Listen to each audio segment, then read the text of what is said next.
Steven and Sonic Butterfly King kept talking as they completed their registration. Even kings had to follow the rules of the Thousand Treasures. The Thousand Treasures rarely had any conflict with those of other races, but their powers most certainly positioned them in the top 10 races of the universe. Many suspected they could easily land a spot in the top 5. Steven and Sonic Butterfly King readied themselves to leave, when suddenly a man and a woman entered the base. With them was a little girl. The two kings frowned upon seeing them. They hadn't noticed that the man was Han Sen, but they felt the presence of the jade drum that Huang Fujing was carrying. They frowned at her sternly. Since they had to register their drums, there was no point in trying to hide what they had found. And in regards to the Thousand Treasures, they wouldn't help a customer hide their jade drum either. The Thousand Treasures wanted the universe to know every time someone found a jade drum on planet Jade Drum. It would be very good for their business. So Han Sen and Huang Fujing carried their jade drums openly. Since they were going to register their drums, they didn't have to hide their identities either. Every jade drum claimed would be advertised. So, Han Sen took Huang Fujing to register their findings right away. Sonic Butterfly King and Steven saw Han Sen and Huang Fujing approach the registration booth. They kept staring at Huang Fujing's bag. They could sense the jade drum inside, but they knew they couldn't be 100% certain that's what it was until they saw it. When Huang Fujing took her jade drum out of her bag, the kings sucked in a sharp breath of air. A jade drum. That's a jade drum. Those of the other races saw Huang Fujing reveal a jade drum, and many of them couldn't keep themselves from shouting. It has been a year since the last jade drum was found. Look at her presence. She is a marquise at the very most. I can't believe she was lucky enough to find one of those legendary jade drums. Haha. Is this good luck or bad? It will be difficult to determine. Things don't always go well for a marquise who finds a jade drum. All the kings were talking quietly amongst themselves. The workers in the base were just as surprised to see the jade drum as well. But they still registered it to her like it was nothing out of the ordinary. Doing business with the Thousand Treasures was reliable. They had even sold deified treasures before. Nothing bad ever happened in one of their places of business. They wouldn't try anything underhanded to attempt to secure a jade drum. They followed their procedures and protocol as was customary. Huang Fujing handed in her access ticket, then struck her jade drum. After the registration was complete, the jade drum was confirmed to be an official possession of hers. Steven could not help himself from walking over to Huang Fujing and asking, "Friend, are you selling that jade drum of yours?" "Sorry, I don't plan on selling it," Huang Fujing said. She was just an earl. A duke jade drum could be very beneficial to her, and it would be much safer for her to explore with it in tow. Killing xenogeneics would be much easier, as well. Huang Fujing had no intention of selling it. Of course, that was also because no king planned on attacking her just yet. Steven frowned, but he wasn't going to give up so easily. He went on to say, "Do not reject my request just yet. I am Steven from the Naga. Give me your sum. Name any price. I won't try to haggle you for a bargain." "Sorry." Huang Fujing did not move a muscle, save to give him her quick answer of no. Steven's face looked dire. So, Sonic Butterfly King came forward and said, "Kid, it won't be easy to look after a jade drum. I can trade you my dupe class 8 Sonic Butterfly for it. And on top of that, I will keep you safe. What do you say to that?" "Sorry." Huang Fujing's answer was still the same cold response. "If you do not sell it right now, you will regret it the moment you set foot off of planet Jade Drum. But by then, it will be too late. If you want to sell it, now is your chance." Sonic Butterfly King's face did not change during his speech. He smiled. Huang Fujing ignored him and stepped away. Sonic Butterfly King started to step closer to tell her something else, but Han Sen walked in front of him and said, "My friend told you she isn't interested in selling it." Please ask someone else. Sonic Butterfly King's expression turned to stone. How dare you interrupt my talk with her? Hansen shrugged silently. He moved to the registry booth and revealed his own jade drum. Another jade drum? Everyone in the base was shocked. No one could have expected that 2 jade drums would be found on the same day. Sonic Butterfly King was flabbergasted. He did not expect Hansen to have a white jade drum as well. The workers looked very surprised. They completed the registration for Hansen, indicating it now officially belonged to him. Are you selling your jade drum? What I promised her will still apply to you, if you are willing to engage in such a transaction. Sonic Butterfly King looked right at Hansen when he spoke. Hansen ignored him, which prompted Steven to follow up. He said, "Friend, if you are selling the jade drum, I will pay a high price and keep you safe. You can name your price. Anything you wish." "Sorry, but I have made no plans to sell it," Hansen answered, rejecting his offer. Sonic Butterfly King looked gloomy, but before he said anything further, his eyes opened wide. He saw Hansen bring out another jade drum. This jade drum looked very strange. There were some red symbols across it, and it looked very different from the average jade drum. "It's another jade drum. How is that possible? D***MN. It looks like they are together. They found 3 jade drums. Did they find a special jade drum mine? This luck is truly crazy. They have managed to obtain 3 jade drums. That 3rd jade drum looks wrong, though. It's different than a normal one.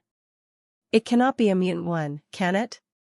If it is a mutant jade drum, then it will be worth a lot. We know that normal jade drums can become king class, but a mutant jade drum might go even higher. That is extremely lucky. It is too lucky. I'm sure such luck will result in a disaster for them shortly. They look low level, but they have each earned a jade drum. Oof. They are very dead. That is not luck. That is pure danger." As everyone discussed this, Steven and Sonic Butterfly King stared at the blood scorpion jade drum, seething with greed. They didn't even blink. The mutant jade drum was so exceptionally rare that it wasn't seen more than once every 10,000 years. They could have been items that were higher than king class. Even king class people treated them like treasures. "I am sorry, sir. According to the rules of the 1,000 treasures, every creature can only take 1 drum with them. You have already registered 1, the worker said to Hansen. I know. This drum isn't mine. It belongs to my daughter. Hansen pointed at Bauer, and then he passed her the blood scorpion jade drum. Then, we will have to see her play it, the worker said, clearly not believing Senator. The worker looked back and forth between Bauer and the jade drum. Does she have to hit the drum here? Hansen asked. Yes. Those are the rules. The worker nodded with absolute certainty. My daughter cannot control the strength she uses on the drum. Will that be okay? Hansen double-checked with them. The worker laughed, pointed to the base around them, and said, the base has the appropriate equipment to absorb and sustain the sonic power. Even if a king whacked a jade drum, the excessive force would be dampened by the technology. Only a small bit of the shockwave will ultimately spread. Do not worry. And if there are any issues here at the registration booth, we will claim full responsibility. That's good. Hansen nodded. He had been afraid something terrible might happen, and he would end up being responsible for it. He had heard the blood scorpion jade drum's noise before, and he knew it was quite different from the average jade drum. An ordinary jade drum expelled its sonic powers in a wide radius without much of a focus.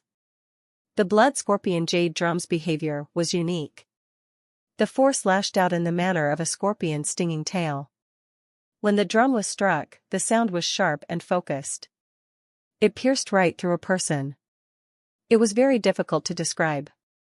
Bauer had struck it lackadaisically earlier, and that small blow was enough to bring Han Sen and Huang Fujing to the brink of death. If Bauer hit it any harder, there was every chance someone in that establishment could die. Friends, my daughter doesn't know how to measure the strength she exerts.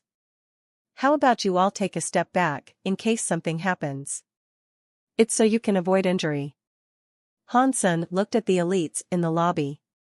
People of all different races were assembled there. If the drum killed them all, it would mean Hansen had caused a grievous offense to each of the races. It's a drum. Just hit it. Why must you keep talking? All the people present were very skilled at sonic powers already, so they were all very eager to see the blood scorpion jade drum's power. They weren't willing to just leave on a whim. If you guys don't want to leave, then you may want to take some measure to protect yourselves. Don't take it out on us if you end up getting hurt after a fair warning, Hansen said.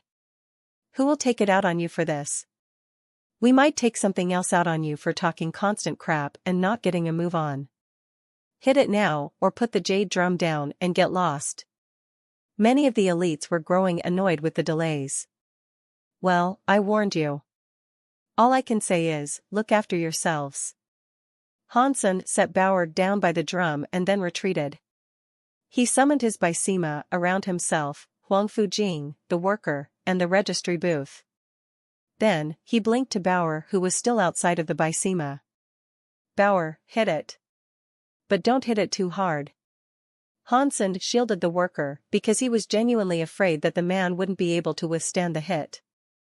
The drum couldn't be registered if the person who was supposed to register it died.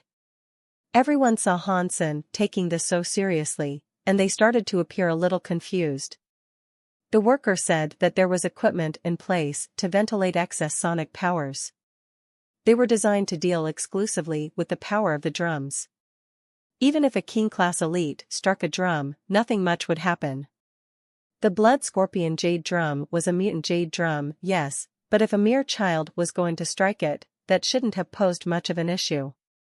That was what the onlookers were thinking, anyway, as they saw Bauer standing over the jade drum. Then, she hit it. Pang! The small hand came down on the drum, and a very low boom sounded. Before anyone could react, they all felt as if steel rods had been driven down into their heads. Bzzzt. Everyone's head buzzed, and their bodies felt like they were being impaled. No one present could keep their bodies composed, and they collapsed to writhe and convulse on the ground. It was like they were having a stroke. They began to froth at the mouth, and many of their bladders let loose.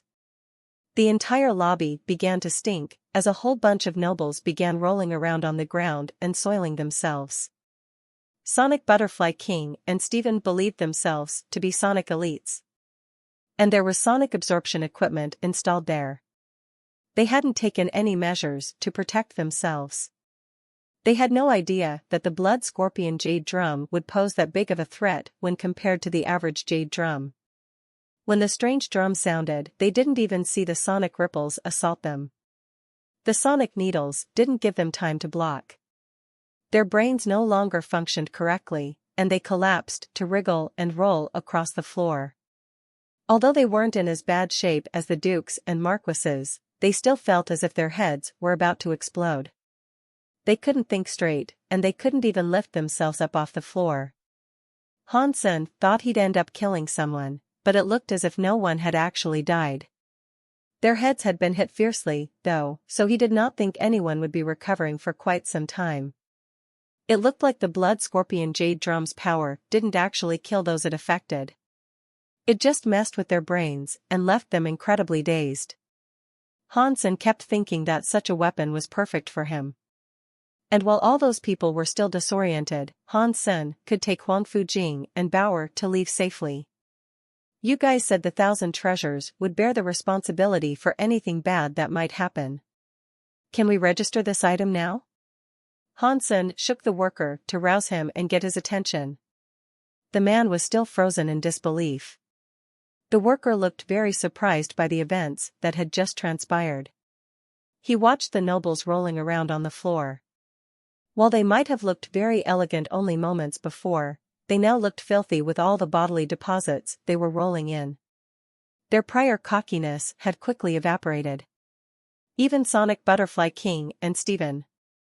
They were mumbling something about being dizzy and needing to sit on the floor, but they couldn't help but touch the waste unleashed by the other nobles.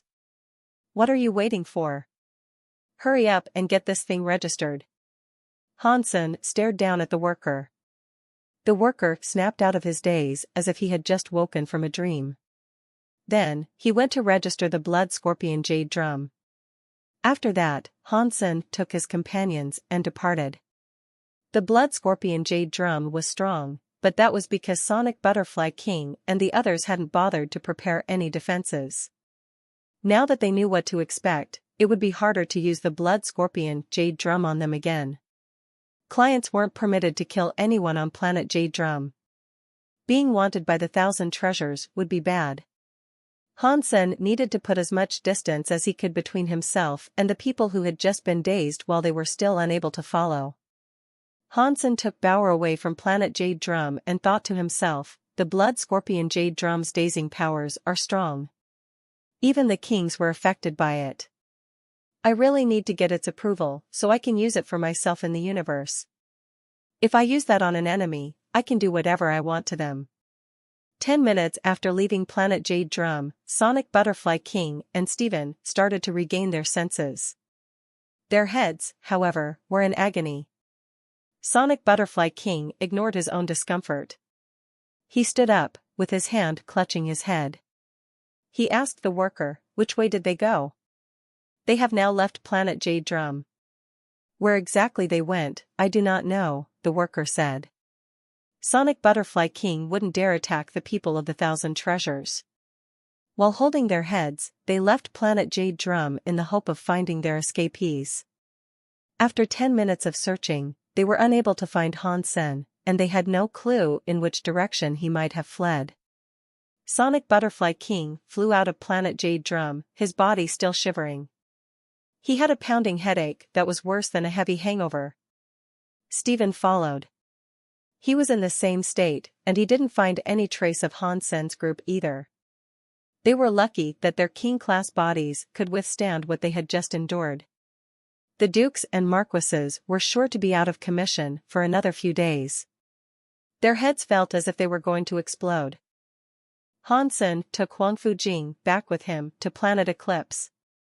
She had just earned her own jade drum, and since she was worried about being ambushed while out and about, she wanted to stay there for some time. She would wait until things settled down before moving on. Sonic Butterfly King had learned where Hansen came from, but it would be pointless to go after Hansen when he was already so far behind. He managed to get in touch with people to block Hansen's way, but they were unable to find him either. So, eventually, Sonic Butterfly King decided to give up. After all, they couldn't go into Narrow Moon to find him. They couldn't risk offending the rebate. On his way back, Hansen dropped a few droplets of his own blood onto the Blood Scorpion Jade Drum.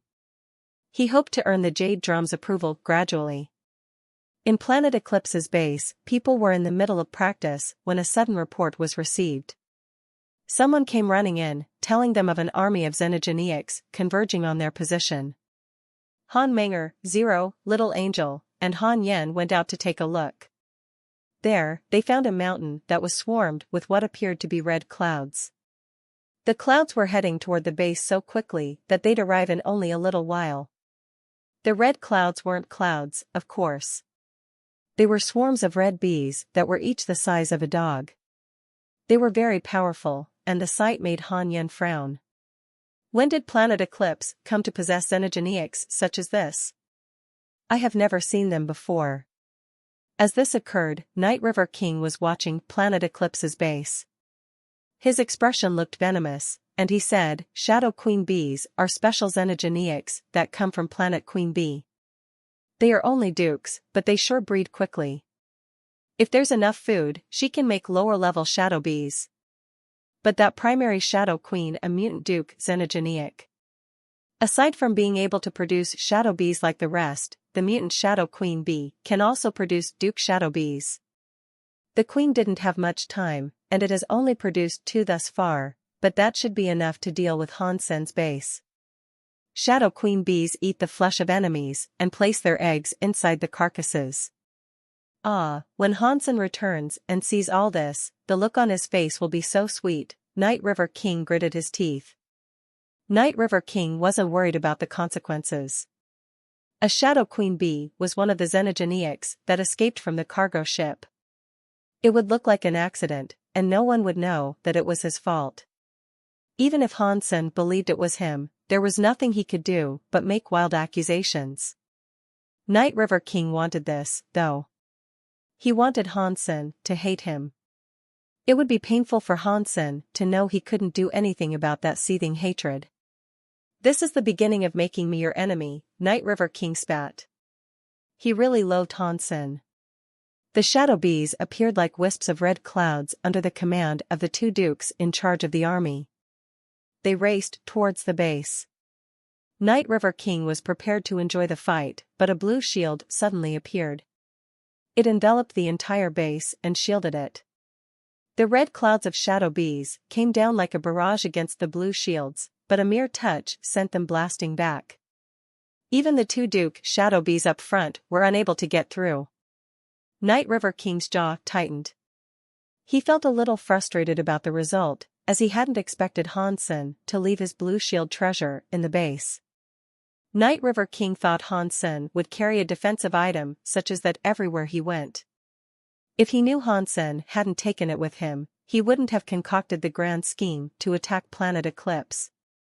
If Hansen didn't have the shield, fighting him one-on-one would be far easier. There was no point in wasting time on regret, though. The shadow bees were unable to break the shield. The shadow bees fired a toxic substance from their nasty stingers. They were like red lights as they splashed across the blue shield. They did nothing to harm the composition of the shield, though. Although the shield was weakened by the fact that it had to protect the entire base, it would still be very difficult for marquises and dukes to break it down. As Night River King wrestled with various ideas, the blue shield suddenly disappeared. The bees outside came racing in. Did it fail because the shield's user didn't have enough strength? Night River King wondered. Could the user not keep the shield raised? Soon after, Night River King realized that his assumption hadn't been quite right. When a fair number of those shadow bees came racing in, the shield was raised once more. Most of the shadow bees were still on the outside, but a decent chunk had made it in. Whoosh! Whoosh! Whoosh! Black arrows began flying beneath the shield. Not long after, a dozen of the shadow bees on the inside were slain. And then, a group of Kate appeared. They began gathering the bodies of the shadow bees inside the base. Night River King's eyes began to twitch. His plan hadn't worked, and he had just given Planet Eclipse a massive number of free xenogeniacs. He wished he could go in there himself and destroy what Hansen had built. When the Kate kids brought the shadow bee bodies back into the base, the shield disappeared again. It reappeared a millisecond later, shutting off another section of the shadow bee army. Night River King laughed. One of the shadow bees inside was a duke. The others were just marquises. No matter how strong they were, no one there could slay a duke shadow bee. Night River King was already imagining how the Duke Shadow Bee would slaughter them all when suddenly, a black arrow came at the Duke Shadow Bee. The Duke Shadow Bee reacted quickly, far more quickly than any Marquis Shadow Bee could have managed. As the black arrow rose toward it, the bee's stinger lit up and fired a toxic squirt at the arrow. The toxic juice sprayed toward the arrow, and the arrow suddenly sank. It adjusted its course to duck under the toxic juice. Then it rose against and punched through Duke Shadow Bee's body with great speed. The Shadow Bee was shining red. When the arrow pierced its body, the arrow came to a stop. It isn't easy to kill a Duke Shadow Bee. Night River King laughed mockingly. Boom! When the arrow entered the Shadow Bee's body, it was trapped inside. But then, a scary explosion occurred within the Duke Shadow Bee's body. The red light shattered, and a gaping hole was torn in its side. It was heavily injured, and it fell to struggle on the ground. Boom! Another arrow was fired at it.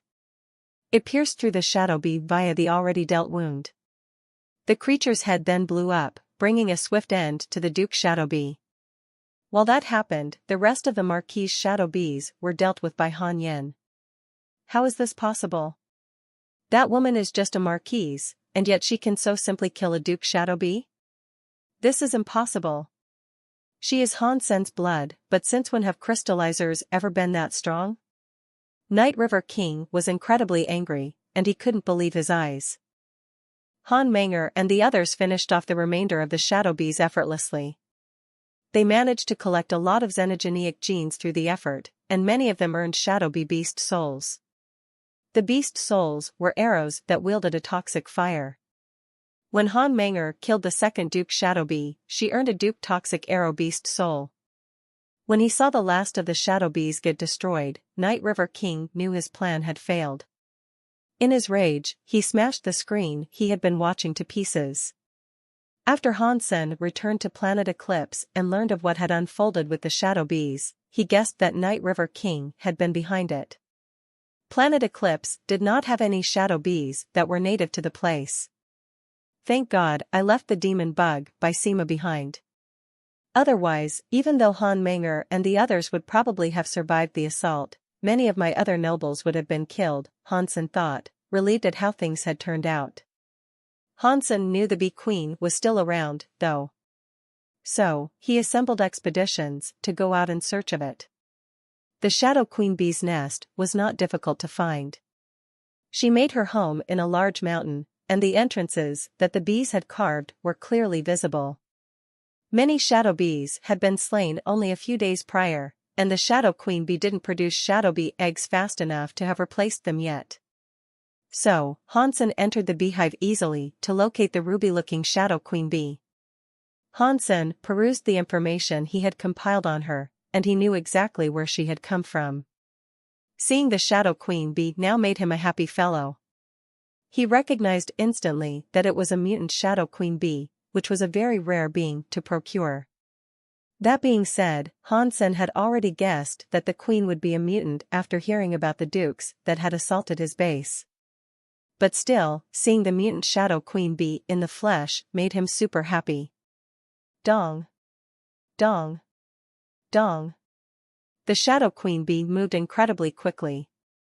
It flew around like a solidified shadow, leaving behind trailing shadows of its own.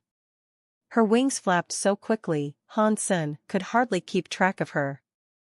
Many toxic lights shone on her back, and they launched themselves at Han Senator, but each strike just landed on his Bysema and was rendered moot. A Duke mutant xenogenic. So strong. This Duke's speed and the toxic light attacks, in combination with the crazy breeding speed. This would be very difficult to kill without the Demon Bug King's shield, Han Sen thought to himself.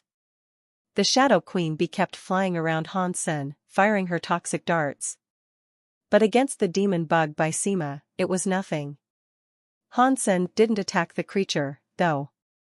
He figured it would be a shame to kill the mutant Shadow Queen Bee.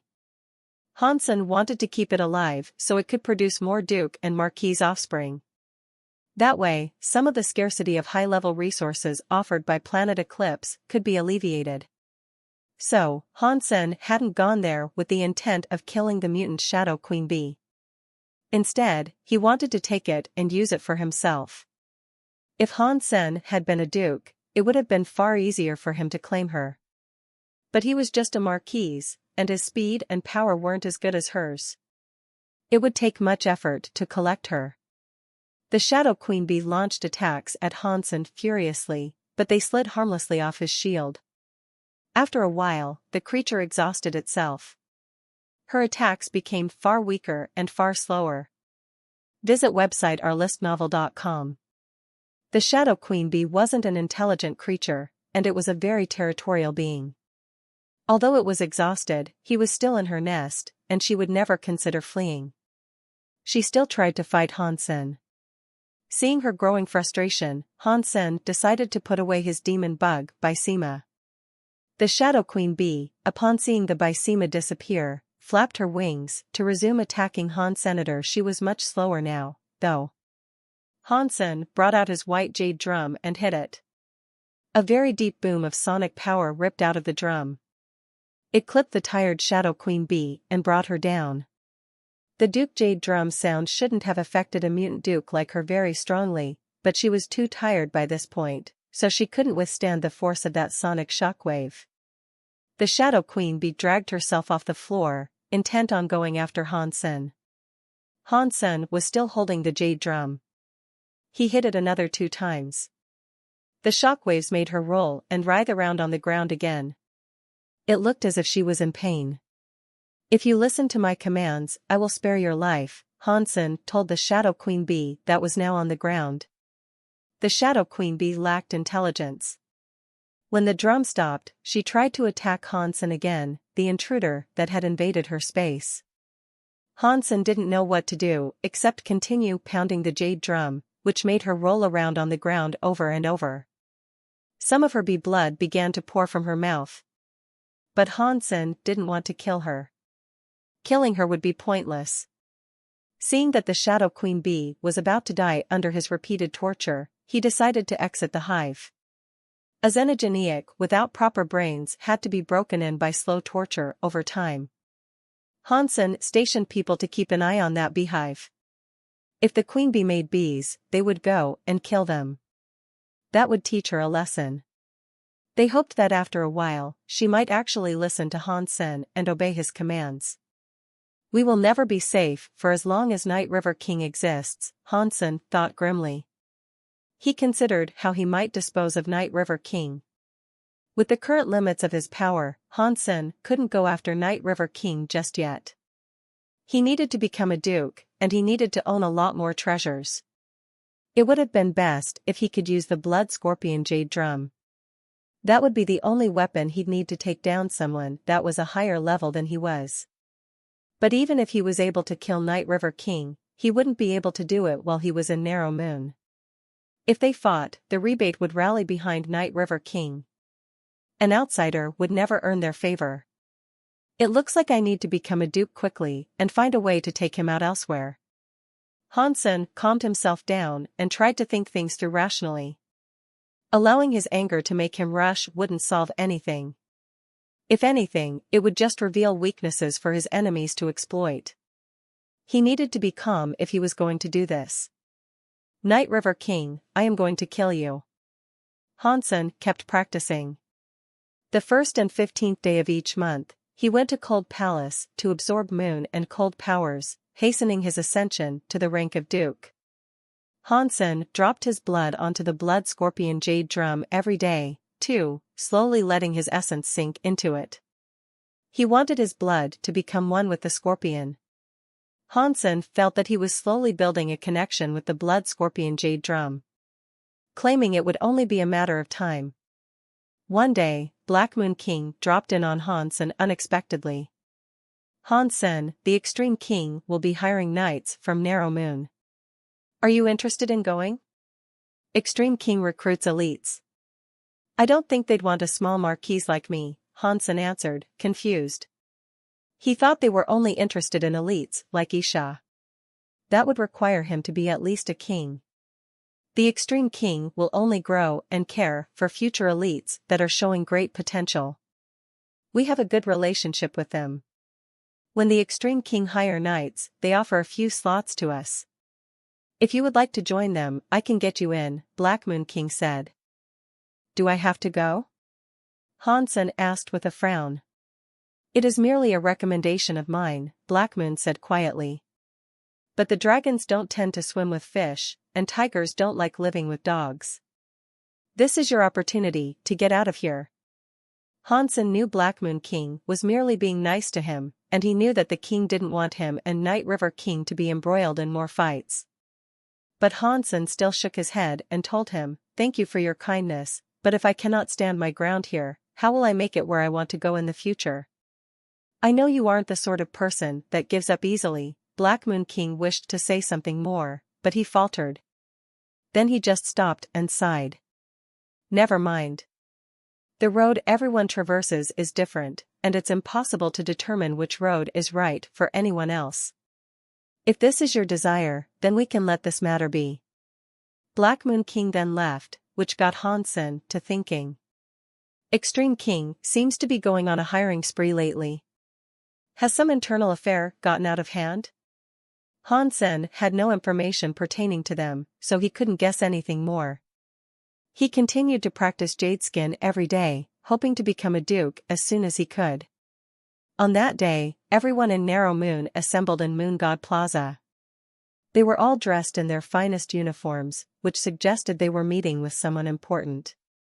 Hansen did not go to the plaza, but he knew that was the day when the Extreme King were coming. He saw some ships that were as pretty as planets coming into Narrow Moon airspace. It looks like Extreme King doesn't only focus on heightened strength. Even their technology is far more advanced. Narrow Moon doesn't have a single ship like that, and there they are with an entire fleet of the things. Thank God they aren't enemies. If they were, Narrow Moon would swiftly fall, Hansen murmured to himself. Hansen didn't want to join the Extreme King, but everyone else in Narrow Moon wished to. The Extreme King weren't willing to take just anyone, however. Each candidate had to go through a thorough testing process. Many nobles anticipated this opportunity, hoping they could send their kids sent with the Extreme King. Any young students that joined them were sure to develop and become stronger. The Rebate were a higher race, but they weren't even in the top 100. In terms of resources and strength, they paled in comparison to the Extreme King. It was a shame that the standards of the Extreme King were very high. Joining them was harder than passing any school exam. And many creatures were quick to fail their testing process. Narrow Moon was just one of the string of stops that the Extreme King were making along their recruitment drive. In total, there were at least 1,000 other places where they intended to recruit people just as they were doing in Narrow Moon. They wouldn't be taking anyone who didn't pass their tests, however.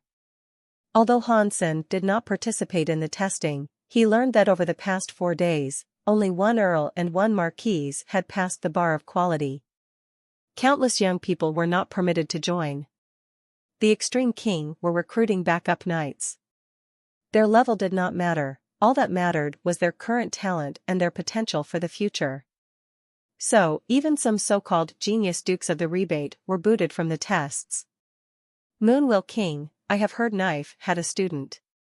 Which one is he? Asked Ice Blue Knight King with a frown. He was in charge of the Narrow Moon recruitment drive.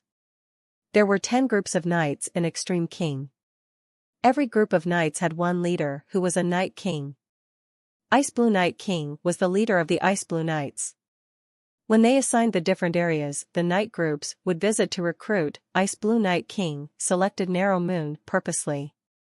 He had to pay a price for that, as well. He did this because Knife Queen herself had joined the Ice Blue Knights when she came to the Extreme King. Ice Blue Knight King greatly admired Knife Queen. He even followed her instructions. That was why he had selected Narrow Moon, for that was where she came from. He hoped to find similar geniuses there. But over the past 2 days, the tests had greatly disappointed him. The young Rebates really did lack talent. At the very least, they were nowhere near the greatness of Knife Queen herself. Although a few of the talented ones were good enough, their personalities were abhorrent. It'd be difficult to give them any glimmer of fame. And while at first Ice Blue Knight King had been happy to come to Narrow Moon, he was no longer enjoying himself. Ice Blue Knight King remembered Knife Queen mentioning that she had a student, so the Night King wondered why he hadn't seen the young man. If that person could become her student, he must have been something special. Moonwill King hesitated a moment, but he smiled and said, Knife does have a student. But only one, and it is required that he carry on her legacy. And so, he has had to give up the chance to join the Ice Blue Knights. Really? Ice Blue Knight asked quietly. Night River King suddenly said, from what I have seen, if he wishes to carry on her legacy, he should join the Extreme King. Even Knife had to join the Extreme King, yes? If so, her student will have to follow her sooner or later. He is wasting his time in Narrow Moon. Why can he not go to be with the Extreme King sooner? If Knife was here today, she would think the same. Night River King did not say this on behalf of Han Senator. All he wanted to do was kick Han Sen out of Narrow Moon so he could take the Guardian's moonlight all for himself. Ice Blue Night King agreed. Night River King is correct. A student of knife should be someone special. He deserves better than to be stuck here in Narrow Moon. Tell him to come here and undergo the test. If he passes, I will treat him very nice for knife's sake. Moonwell King smiled wryly. He knew Han Sen did not want to go, but now, he couldn't disobey Ice Blue Night King's instructions. He had no choice but to call Han Sen and tell him to go to Moon God Plaza. Han Sen was practicing in his base at the time. Moonwell King didn't want to surprise Han Sen, so he sent people to meet Han Sen in person and explain the whole thing. Their presence made Han Sen frown. Moonwell King's guards said, "You have to go no matter what. If you don't, Moonwell King won't know how to explain the matter to Ice Blue Night King." Moonwell King said that if you really don't want to go, then just fail the test. Even if you wanted to go, Ice Blue Night King wouldn't permit you to go if you failed. Han Sen knew that he had no choice. He followed the guards to Moon God Plaza. He knew he would have to control the breadth of his power to ensure that he didn't pass the test. He arrived in Moon God Plaza and saw many nobles queuing to conduct the test. But the guards didn't put him in the queue, they escorted him straight up to Ice Blue Night King. "You are Knife Queen student?" Upon seeing Han Sen, Ice Blue Night King looked surprised. He had expected Knife student to be a rebate. "Yes, I am Han Senior." Han Sen bowed. Over the past few centuries, the Extreme King had put much of their focus on the systems of chaos. The Ice Blue Knights were pioneers, and their primary killing fields were those dangerous systems. They knew little about matters concerning other places in the universe. Because of this, they were unaware of who Han Sen was. The Extreme King did have an information-gathering department, so they did know a thing or two about Han Senator, but the Extreme King thought only people like Moonwell King or Isha were worth focusing on. Not many people knew Night River King at all.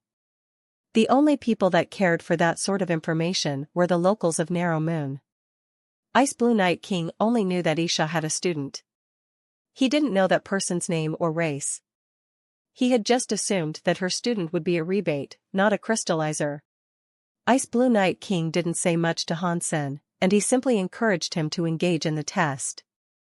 Although Ice Blue Night King really admired Knife Queen, he wouldn't go easy on her student. To gain his approval, Han Sen would have to demonstrate an appropriately impressive amount of power. But because of his experience with Isha, Ice Blue Night King remained hopeful that Han Sen would succeed. "Mr. White, what do you think about Knife student?" Ice Blue Night King looked at a man in green clothing standing beside him. The man squinted as he peered at Han Sen and said, "He is an interesting man." Well, after all, the student of Knife Queen should be at least half decent. If he wasn't, he would not have been selected by a woman like her, Ice Blue Night said with absolute confidence. The green-clothed Mr. White didn't answer. He merely smiled and kept his eyes on the test. Han Sen was in the Marquis' queue. He was watching the kings perform their test, thinking of a way in which he might get himself disqualified without looking like he was intentionally throwing the test. It wasn't as if he didn't want to go to the Extreme King, it was just that he had many problems already in Narrow Moon. Leaving Han Menger there alone with Night River King would be a risky thing to do. Han Sen wanted to take out Night River King before he left Narrow Moon. So, Han Sen planned to stay. After watching for a while, Han Sen had an idea of how he might sneak his way past the test. The most annoying thing, though, would be the Geno Tree test. That test was way too straightforward. The flowers opened up in accordance with how much power one had. People could see the results easily. Han Sen was far stronger than the average Marquis. Even if he performed poorly in the other tests, dropping some blood on the tree would guarantee a flower boom that far exceeded anyone else there. Cheating on the other tests would be rendered pointless. Fortunately, Han Sen had a way to deal with the tree, so he wasn't too worried. When it was almost Han Sen's turn, Night River King cockily said, "Ha, now he has to go. That means I have Cold Palace all to myself." The tests at each level were different. A Marquise's first challenge was a combat test. He had to fight and defeat a machine robot. That robot had been created by a Duke Knight. Its strength would be Marquise level, so it would adequately test combat skills at that rank. The scoring system went up to 100, and if you wanted to pass, you'd have to beat the 90-point mark. The tests would continue even if the examinee failed one, though. Each test would have to be gone through for proper evaluation. People that performed some tests poorly could still be selected. With Han Sen's level of power, the people of Narrow Moon thought he could defeat the machine with great ease. But when Han Sen started to fight, the mouths of all the kings were left wide open. Moonwell King himself was particularly shocked. Lit. F** King lit. Han Sen's fight with the doll was like the greatest fight of all time. If the audience hadn't known Han Sen's real power, they'd have been very moved. Han Sen seemed like someone who had fantastic endurance, but not enough strength. He kept on fighting and fighting, even if he failed. He worked his way against the enemy without any fear of how difficult it might be. While Han Sen would bleed, he would not cry. And eventually, he did defeat his foe. He won the fight. It was just done in a movie-like way that was sure to encourage others. When Han Sen beat the robot, many lovely female nobles had tears in their eyes. They almost shouted out, "Han Sen, you are the best." But the people in Narrow Moon who actually knew Han Sen had strange expressions on their faces. Han Sen was a man who treated Night River King like an annoying dog. He had beaten dragons. He was regarded as being on the same level as Lone Bamboo. But now, seeing him struggle to fight a mere Marquise robot made the onlookers think that something was wrong with their eyes. Shoal. That shoal. This is too much. Night River King seethed as he watched Han Sen's performance. But then he calmed himself down. Yes, keep acting. Let's see if you can trick the Geno tree into blooming with fewer flowers. As he watched the fight, Ice Blue Night King frowned. He asked Moonwell King, "Is he really Knife Queen's student?" Moonwell King coughed and smiled. "He has just become a Marquise. So, he is not in his best shape. He works hard, but he is grossly underpowered." How did Knife teach him? After seeing Han Sen use Teeth Knife, Ice Blue Night King thought his performance of it was terrible. Knife was busy much of the time. She sent him to Sky Palace for a while. Moonwell King felt depressed. Ice Blue Night King stopped his line of questioning. He watched Han Sen's performance and concluded that Knife must have had her reasons for taking Han Sen as a student. He believed Han Sen must have been strong in another way. The tests of the Extreme King were very scientific, and they could accurately gauge anyone's potential. The tests could show the extent of a person's talents. But Han Sen's performances were driving the people of Narrow Moon nuts. They knew some of Han Sen's true abilities.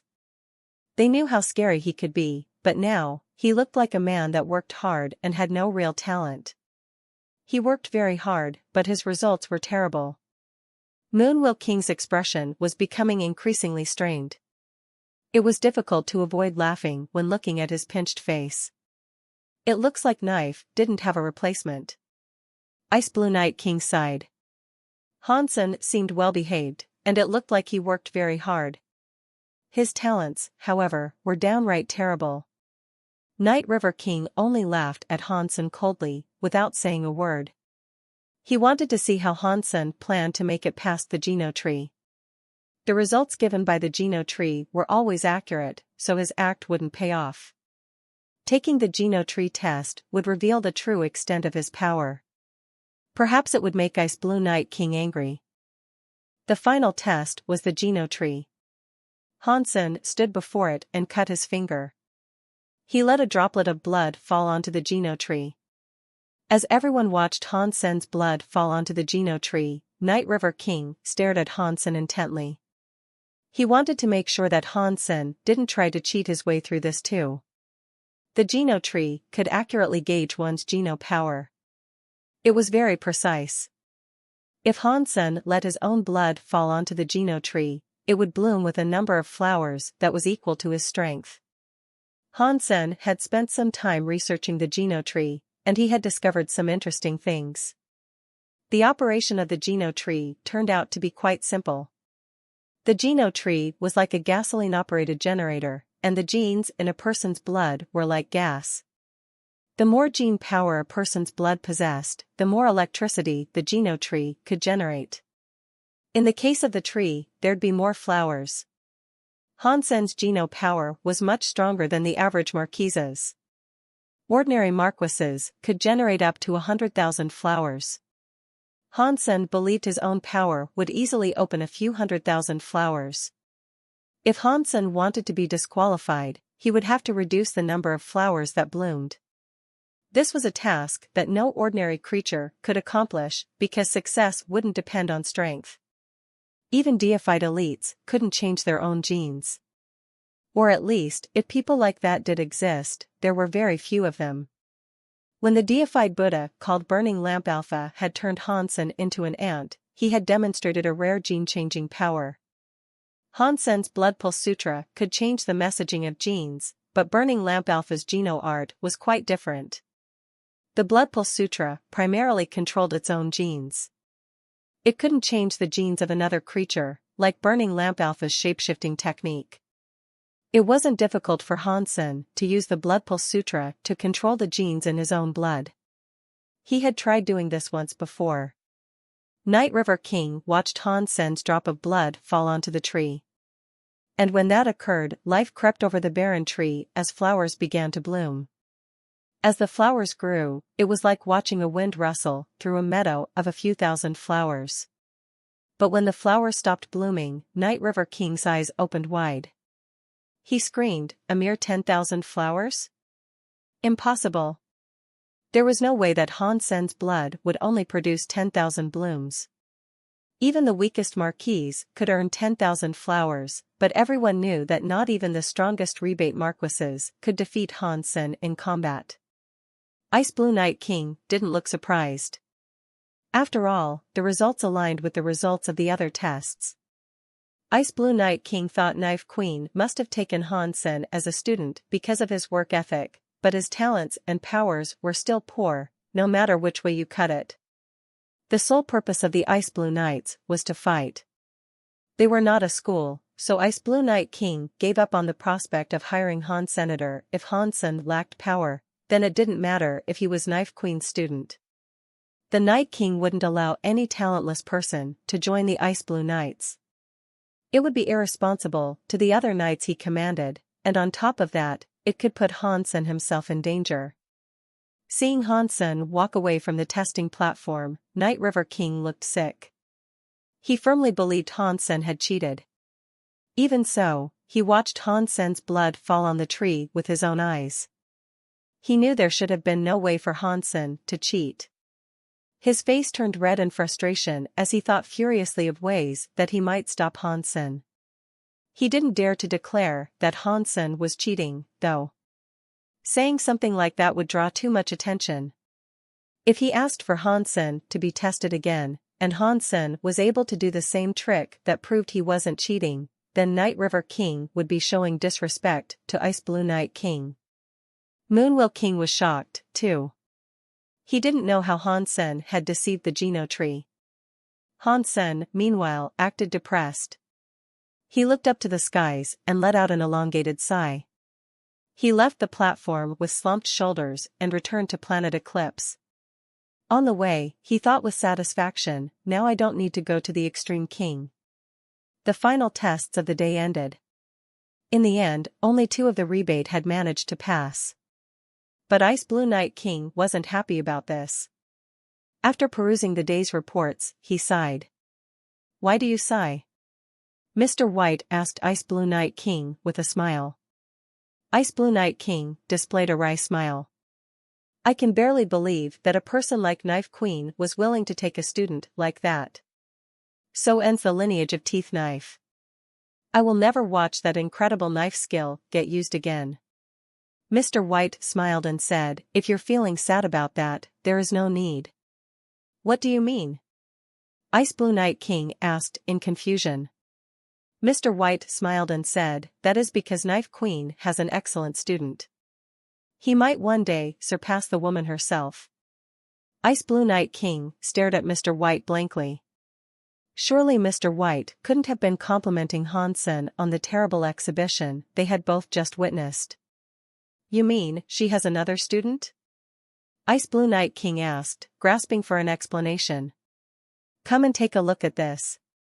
Mr. White gestured to a monitor that was scrolling through data. As Ice Blue Night King looked at the screen, the expression on his face slowly morphed. After a while, he raised his head and squinted his eyes at Mr. White. I got played. Hansen had trained in Sky Palace, fought the greatest marquise there, and been labeled the knife and sword master. There was no way he only possessed 10,000 flowers of strength. Sky Palace could never have gained such fame if it produced students as weak as that. Mr. White thought for a moment and said, maybe he has his own troubles that are keeping him from coming along with us freely. I don't care what his reasons are. He is mine, Ice Blue Night King grunted. But after a while, he smiled and said, this guy is good. He had me completely fooled.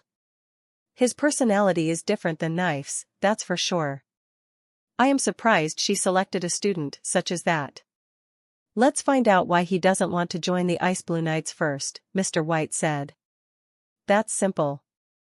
We'll just ask him, Ice Blue Night King said with a shrug.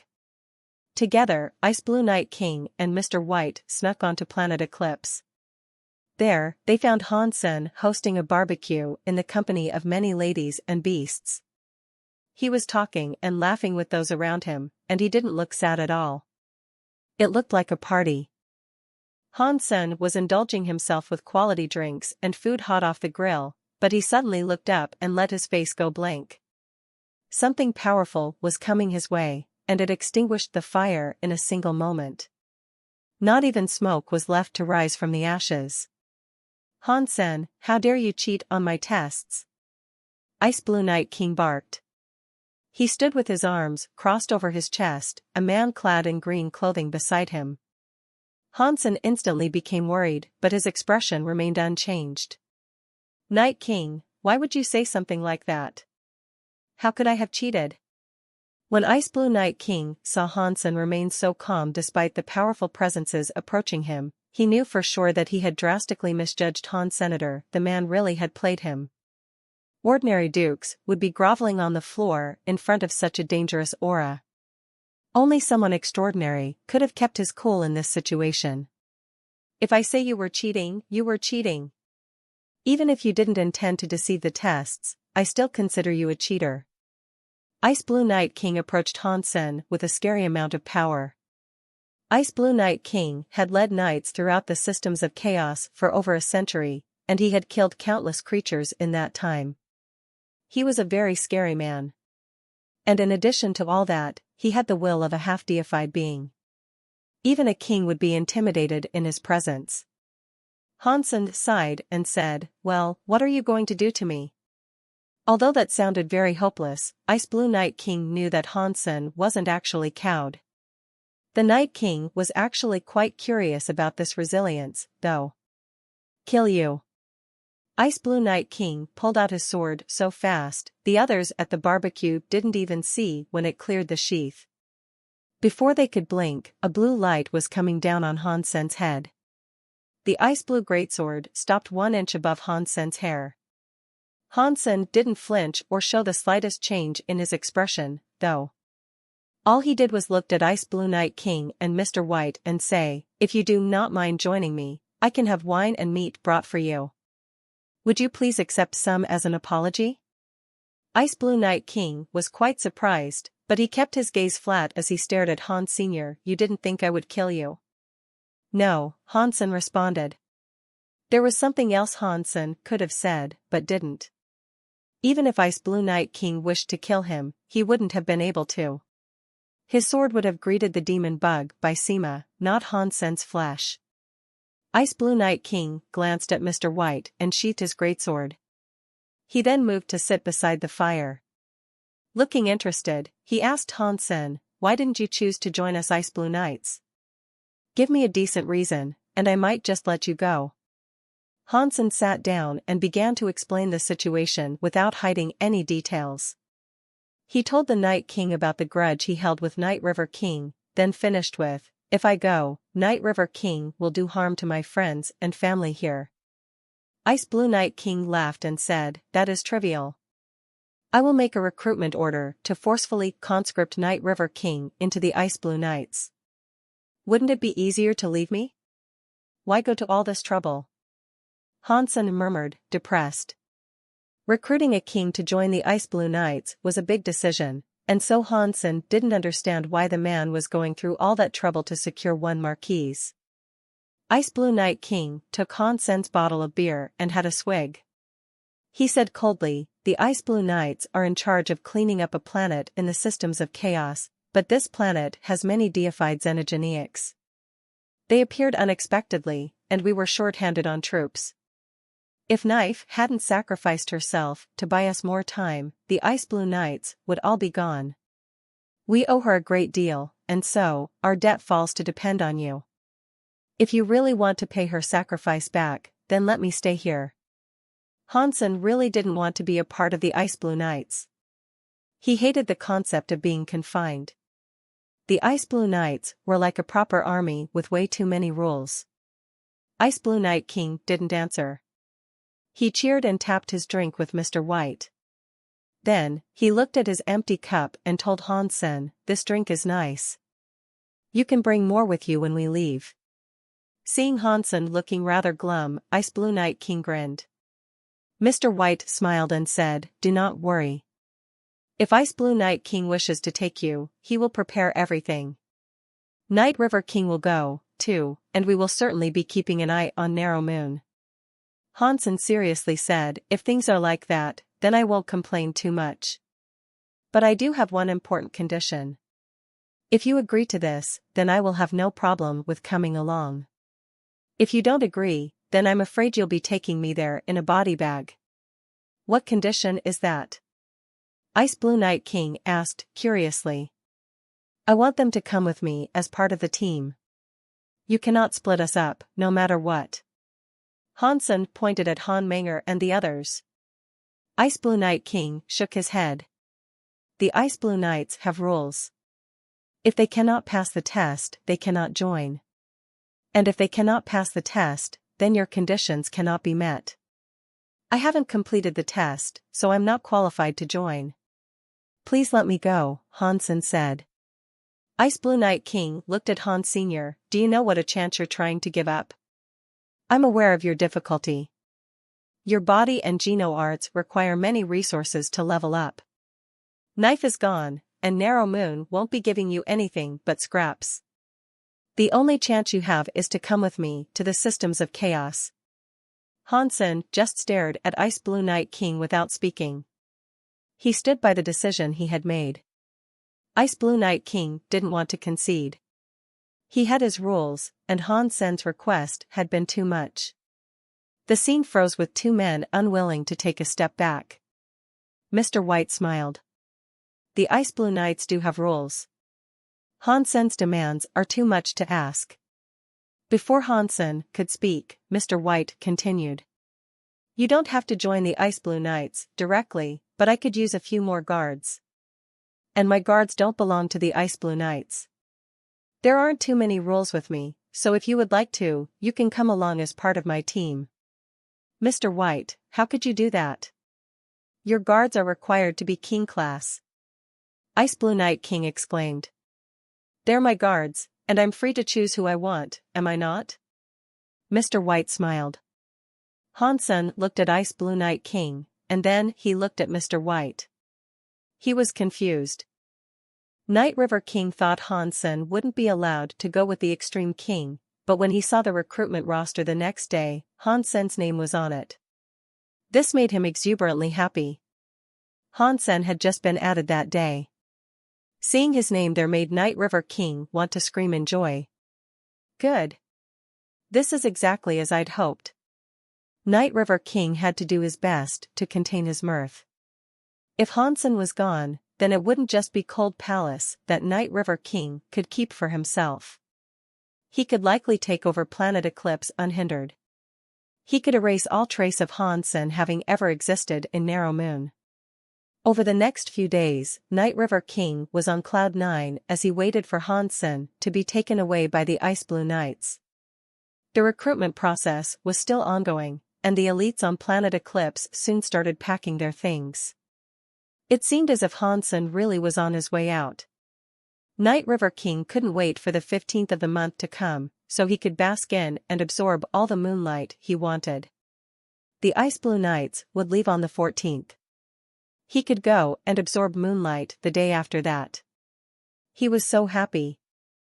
As Hansen packed his things, he began making plans. Bauer, Little Angel, Zero, Han Menger, Huang Fujing, Han Yen, Ji Qing, Little Silver, Little Invisible, and Little Star were going with the group of knights as well.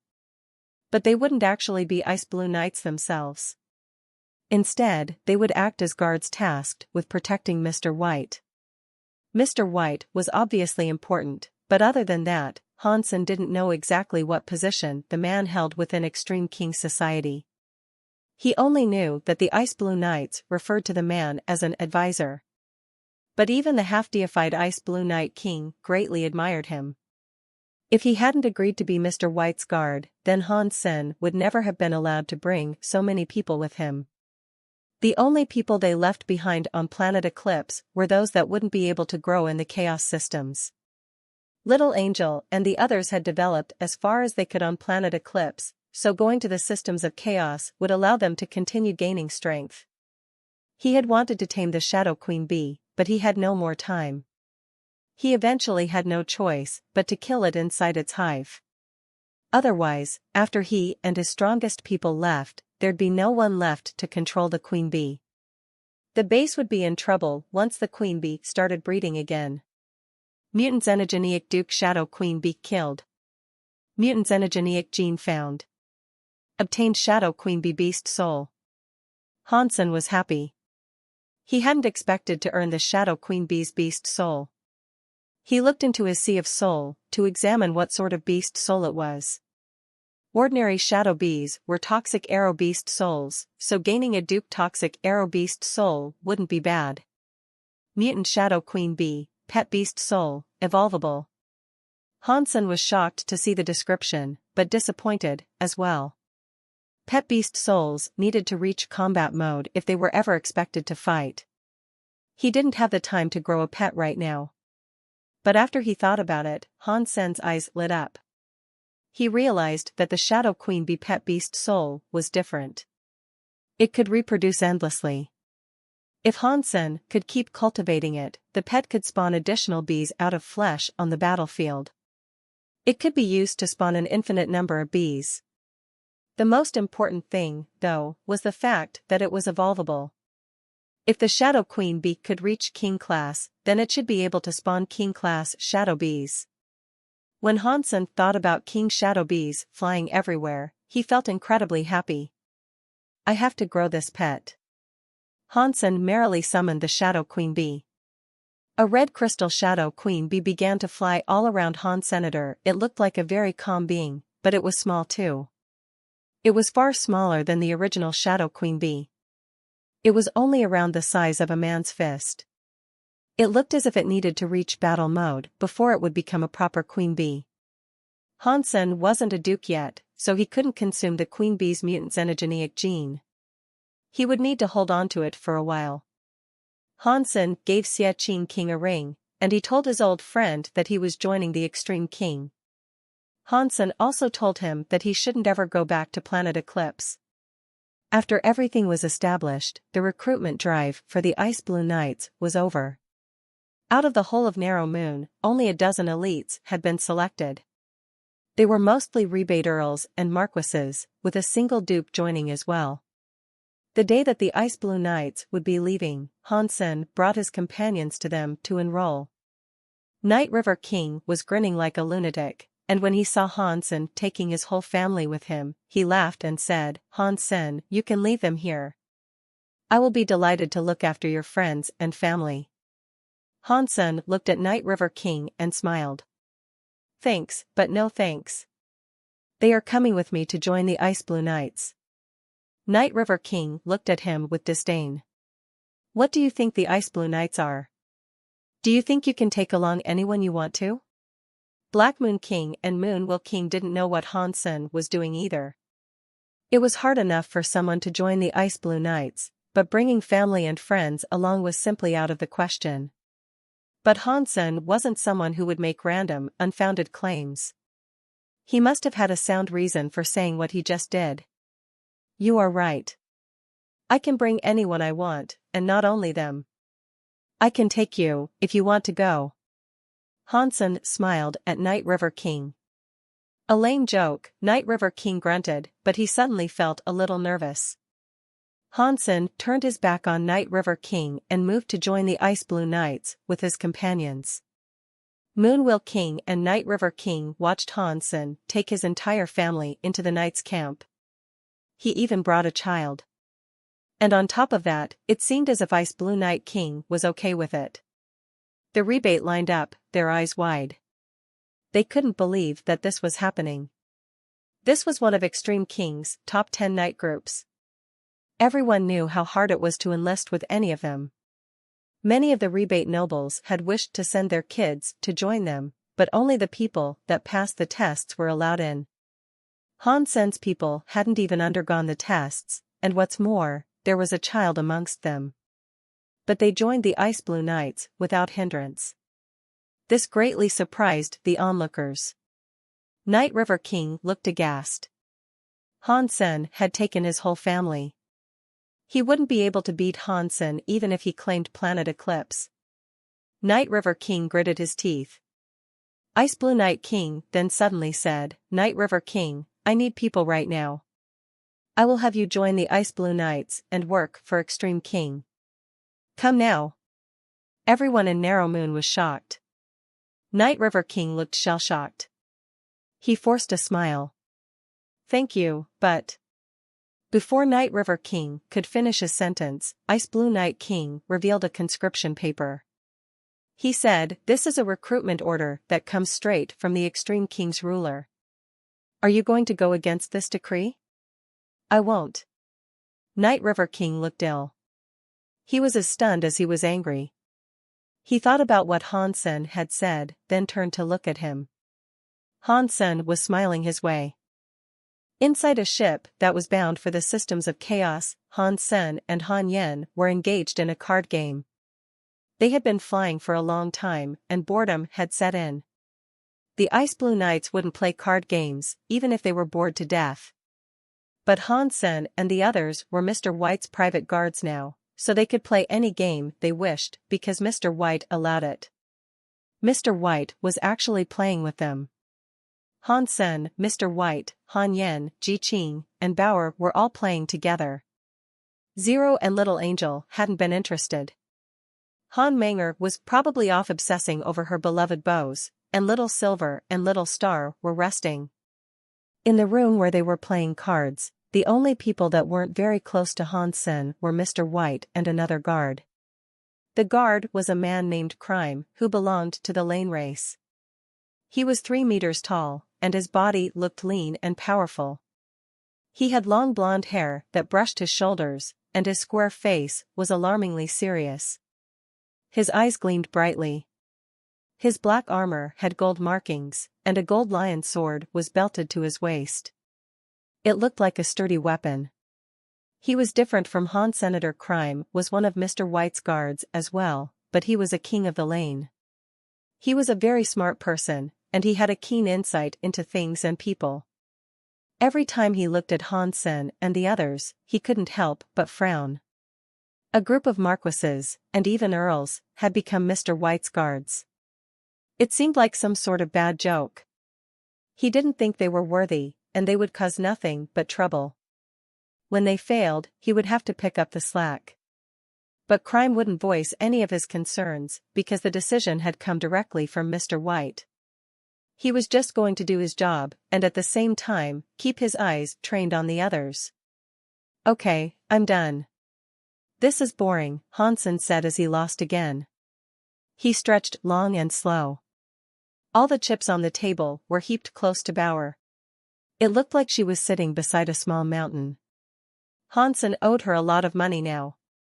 Ji Qing, Han Yen, and Mr. White had lost, too, though not as much as Hansen. Let's play again, Ji Qing said, feeling desperate. She had lost even more than Hansen. Ji Qing's luck had never been this bad before. Everyone was losing, and she almost thought that Bauer was cheating. Hansen started to say something, but before he could, an alarm sounded. Hansen stood up. Mr. White smiled and said, "Don't worry. That is a silent alarm, not a battle alarm. Let's head for the control room." The others stayed in the room while Hansen went to the control room with Mr. White and Crime. When Hansen arrived in the control room, he noticed that Ice Blue Night King was there. The other important crew members of the ship were there as well, and that included Night River King. Night River King gave Hansen a frigid glance. He didn't look angry, but Hansen knew that the rebate wanted to kill him. Ice Blue Night King stepped over to Mr. White and explained urgently, "Mr. White, we have spotted a black hole spider. We're remaining in silent mode to avoid disturbing it." Hansen looked at the monitors and saw a black spider hovering in space. The creature was as big as a planet. The spider web encompassed a whole bunch of other planets, making the entire area look like a net of unbelievable size. The black hole spider was lying in the net's center. This was Hansen's first time ever seeing something so big. Humans were tiny creatures before it, as small as bacteria by comparison. The whole Ice Blue fleet went into silent mode, and all their lights went dark. All their scanning and communications equipment were switched off as well. They shut down most of their thrusters, as well, so only a few were left running on minimal power. And then, the ship slowly drifted past the black hole spider. The systems of chaos are scarier than I imagined, Hansen thought. That black hole spider must have been deified, and even the Extreme King Knights wouldn't dare to touch it. The ship slowly drew nearer to the black hole spider. As they approached, Hansen's brow furrowed. There were many smaller creatures living on it. Seeing Hansen look visibly surprised, Mr. White explained to him, "The black hole spiders themselves aren't too threatening. It doesn't bother to hunt small creatures like us. It eats planets, meteors, and even ships. But as long as we don't enter its proximity, we ought to be safe." However, there is an entire biosphere of creatures that live on the black hole spider, including many elites and kings. To us, they are more threatening than the spider itself. If there are so many xenogeneics living on it, can we kill and harvest them? Hansen asked, with keen curiosity. Of course, but only if you aren't afraid of attracting the black hole spider's attention, answered a knight behind Ice Blue Night King. It took the ship 3 hours to pass by the black hole spider safely. They didn't alert the black hole spider to their whereabouts, and neither did they draw the attention of the xenogeneics living on it. Everyone felt great relief when they had made it through. The Ice Blue Knights really didn't want to deal with the black hole spider or its entourage. Hansen thought the danger was over, but suddenly, an explosion came from behind them, rocking the entire ship. A loud alarm began to blare. "It's a galactic shrimp. Tell our ships to enter battle formation and prepare for a fight," Ice Blue King commanded. The other ships in the fleet started to fire their weapons at the threat. Lights were flaring everywhere through space as powerful explosions erupted all around them. Hansen could see from the video feed that there was a shoal of what looked like shrimp, only they were glowing blue and around 10 meters long. They swirled around the ships. They bounced around with small flicks of their bodies. Whenever they moved close enough, the shrimps would become a blue light that pelted the ship. Their hard shells could blow 50-meter-wide holes in the hull of a vessel. There were lots of explosions. The powerful heavy guns of the ships turned to fire on the galactic shrimps. Each round was like a sun that could consume swathes of galactic shrimps at once. But even so, more and more were coming. Many blue lights shone around them. The galactic shrimps seemed countless. Boom! Boom! Boom! The galactic shrimps continued to hit the ships like cannonballs, creating explosions every time. The fight was worse than they had anticipated. The ships possessed tremendous power, and they could probably have obliterated entire planets with ease. Stopping the assault of those scary galactic shrimp was beyond their capabilities, though. A giant lobster would occasionally appear amongst the hordes of smaller shrimp. The lobsters had a frightening enough presence to suggest that they were king-class. Hansen spotted 2 of the king-class lobsters coming toward them, but the weapons that could destroy planets didn't have enough power to punch through the shells of those lobster kings. The heavy guns spat round after round at the incoming galactic lobsters, but even so, they didn't even slow the monsters down. One of the creatures raised pincers that flashed blue, cut off a huge chunk of the ship. Aside from the operator of the ship, every king and Duke Knight follow me. Ice Blue Knight King said, then jumped out of the ship through a portal. Many of the Ice Blue Knights followed Ice Blue Knight King, and then an ice blue knife light cut a blinding mark right through the fabric of space. Countless galactic shrimp were killed. The group of Ice Blue Knights, including Night River King, moved in front of the ship. They were going to cut a path for the ships to escape through. Night River King hated Hansen more than ever right then. If it wasn't for Hansen, he would have been enjoying his life in Narrow Moon as a lofty king. He wouldn't have been doing any fighting. Thinking of this hate, Night River King used his mind to project images of Hansen onto all of the galactic shrimp near him. And as he lifted 2 teeth-like moon wheel knives, a black water wheel was sent spinning out to kill many of those galactic shrimp. Boom!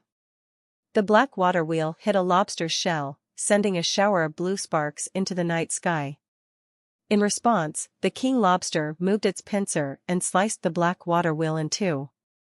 Then, it flew towards Night River King like a blue missile. Kill! Kill! Kill! Blood was everywhere. Bits and pieces of bodies were scattered all over the place.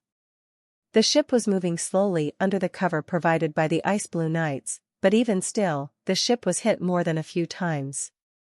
Each whack caused many more explosions. Huge bursts of energy exploded through space in all the colors of the rainbow. Each burst was like a sun, consuming many lives.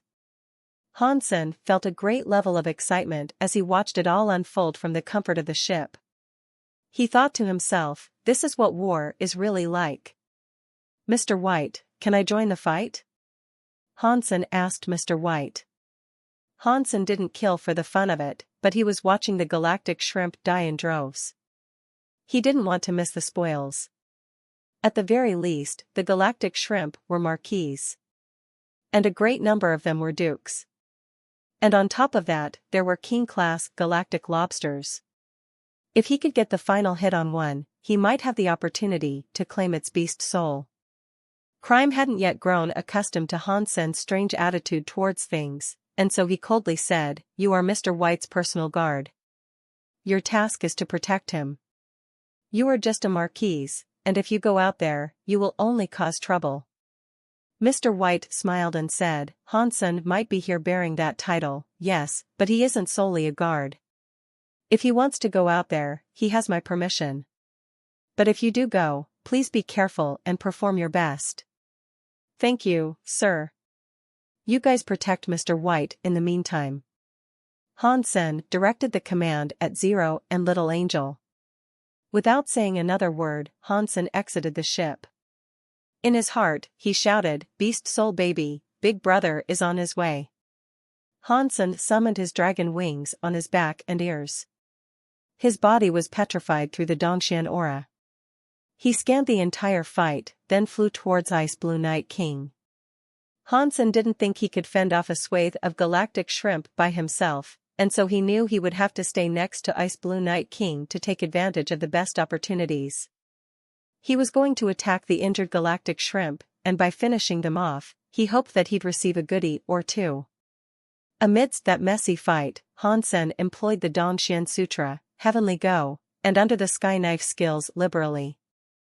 They made for a useful trio in that scenario. They enabled him to see through the weave of the fight. They also allowed him to identify the safest spots to occupy in the middle of the battlefield. That way, he wouldn't be in too much danger. Crime was very surprised when Mr. White allowed Hansen to exit the ship and join in the fight.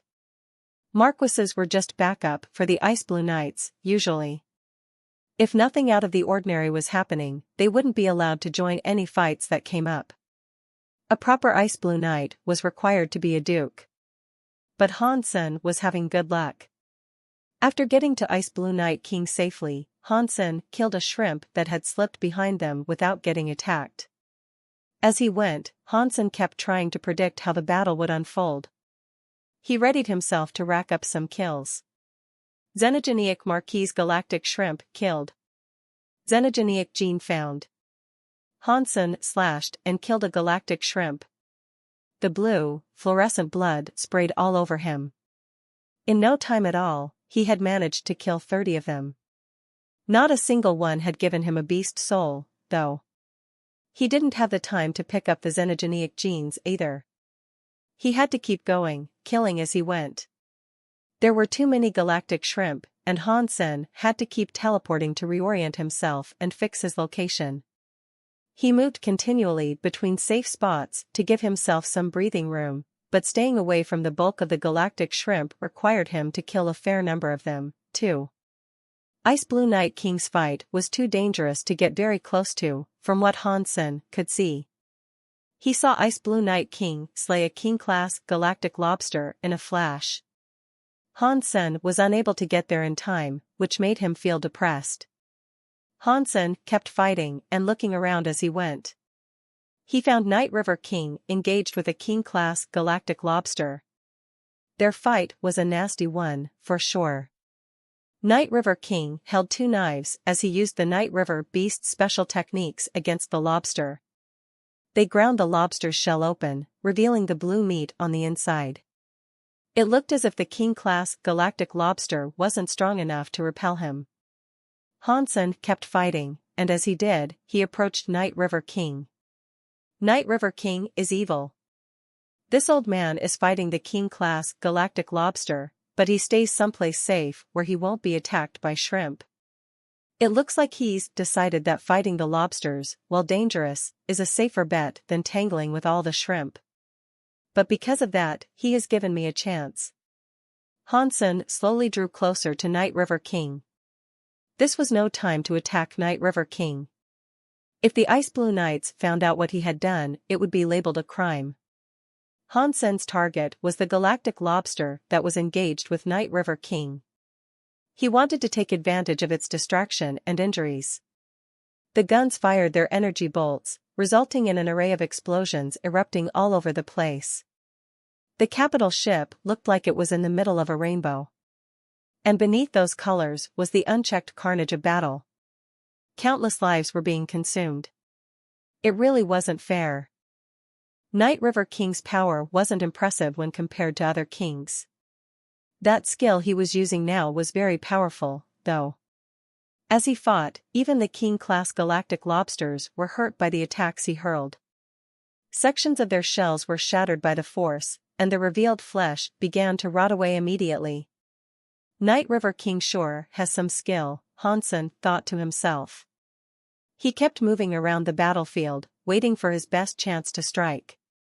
Due to Night River King not having explosive powers, Hansen had every chance to secure a final hit if he got the timing right.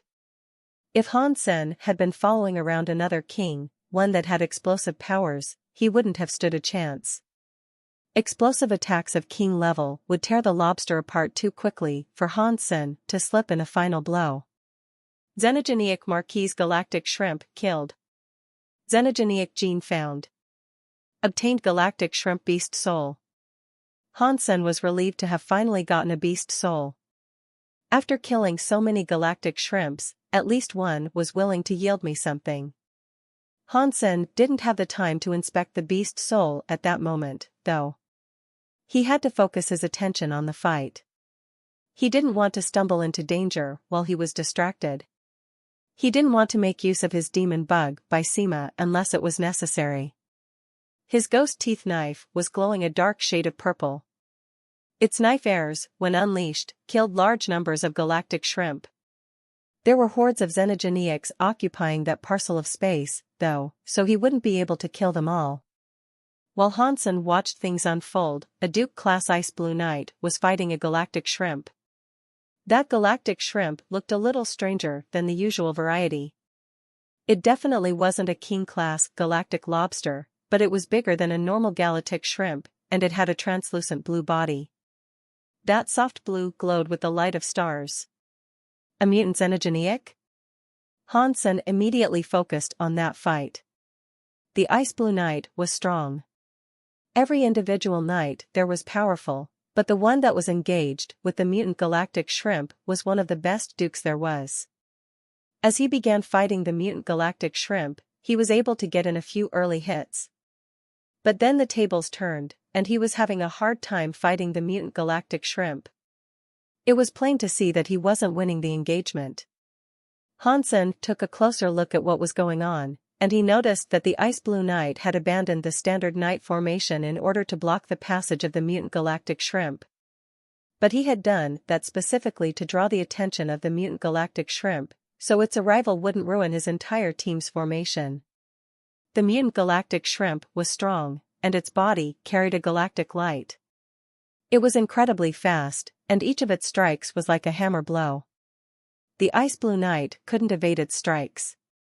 He tried to use his shield to block the mutant galactic shrimp's attacks, but the shield was sundered by a single hit. The shrimp spikes did not relent there, either, for after the cloven shield was bypassed, it pierced through the Duke's armor. Blood oozed out of the point of entry. The Ice Blue Knight let out a roar. He ignored his wounds as his fists lit up with fires like a sun. They slammed down into the head of the mutant galactic shrimp. Catcha! The galactic shrimp's eye was punched inwards. The shell of the creature was dented all over, which sent more of that glowing blue blood squirting out of the punctures. But it wasn't dead just yet. It gathered itself and summoned a green light, then flew at the Ice Blue Duke in a blur. Blurg! Ice Blue Duke coughed out blood. The armor on his chest was shattered. The shrimp spike had rammed straight through his chest, leaving him impaled. Suddenly, a dark purple knife air appeared near the mutant galactic shrimp. The knife air moved with the ferocity of a dragon, drilling into the galactic shrimp's already wounded head. The creature squealed in pain. Hansen pushed the Ice Blue Knight off of the wretched spike and used his ghost teeth knife to produce knife silks. He guided the silks to begin killing all the Marquis galactic shrimp that were closing in on them. I'm fine. The Ice Blue Knight struggled to straighten himself back up. His chest and back were bleeding, and more blood began to drip from the corner of his mouth. But even so, he was already back up and wading into the fight. His body was on fire, and his fists were like suns. He threw more punches at the mutant galactic shrimp. Crap. You're badly injured, and you still want to fight it? Hansen didn't dare slow down as he mused, though. He kept swinging his ghost teeth knife, determined to get the last hit no matter what. That Ice Blue Knight looked like a red bear. He was 3 meters tall, and he possessed a disturbing amount of strength. The power he summoned looked like a raging fire, and each punch was like an entire sun exploding. His attacks really did leave Hansen speechless. If he hadn't punched open the mutant galactic shrimp's shell already, Hansen wouldn't have been able to pierce through it like he had. The fiery Ice Blue Knight was back to fighting the mutant galactic shrimp, though. Hansen was fast, and he kept circling and attacking at the same time. He could slow their foe down and make the Ice Blue Knight's fight a bit easier for him. Pang! Pang! Hansen hovered in the air, casting his petrification shockwave. It petrified all the lesser galactic shrimp in the area, but it didn't do very much to the mutant one. The attempted petrification only slowed it down a bit. Hansen was clutching his ghost teeth knife, and he summoned his spell rocket launcher. He fired a rocket that hit the mutant galactic shrimp, resulting in a mushroom cloud explosion. The galactic shrimp was marked with the symbol of a turtle, too.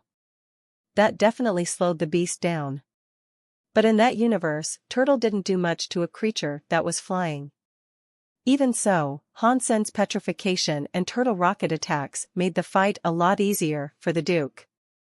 The Ice Blue Knight was no longer struggling beneath the pressure as he had been earlier, and that was because the mutant galactic shrimp had become discernibly slower. The fiery Ice Blue Knight roared and threw another punch, which hit the creature's largest wound like an atom bomb. It blew half of the mutant galactic shrimp's head clean off. The blue flesh below was scorched and smoldering with a red, ravaging flame. "Please don't die. Save your last breath for me," Hansen prayed. He was afraid that the Ice Blue Knight would finish the shrimp off.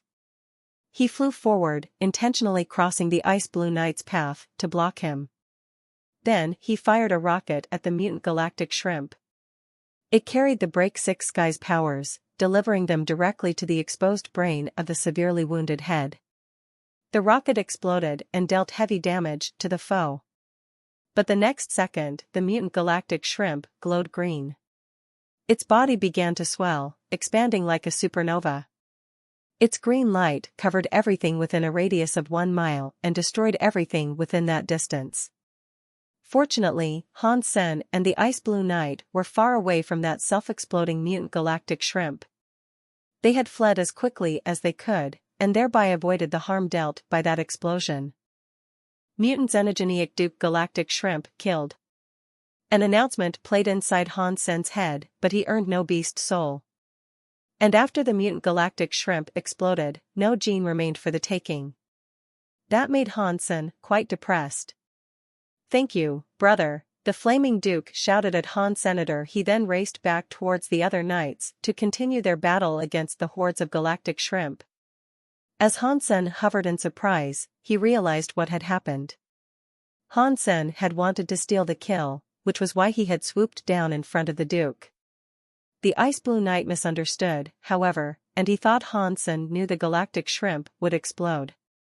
That was why the knight had thanked him for his courageous action, when Hansen was really just attempting to kill steal. That was just a misunderstanding. Hansen bore a wry smile, but no one there knew of the existence of beast souls. And as a result, no one could have guessed his motivation. Hansen didn't plan on explaining it, though.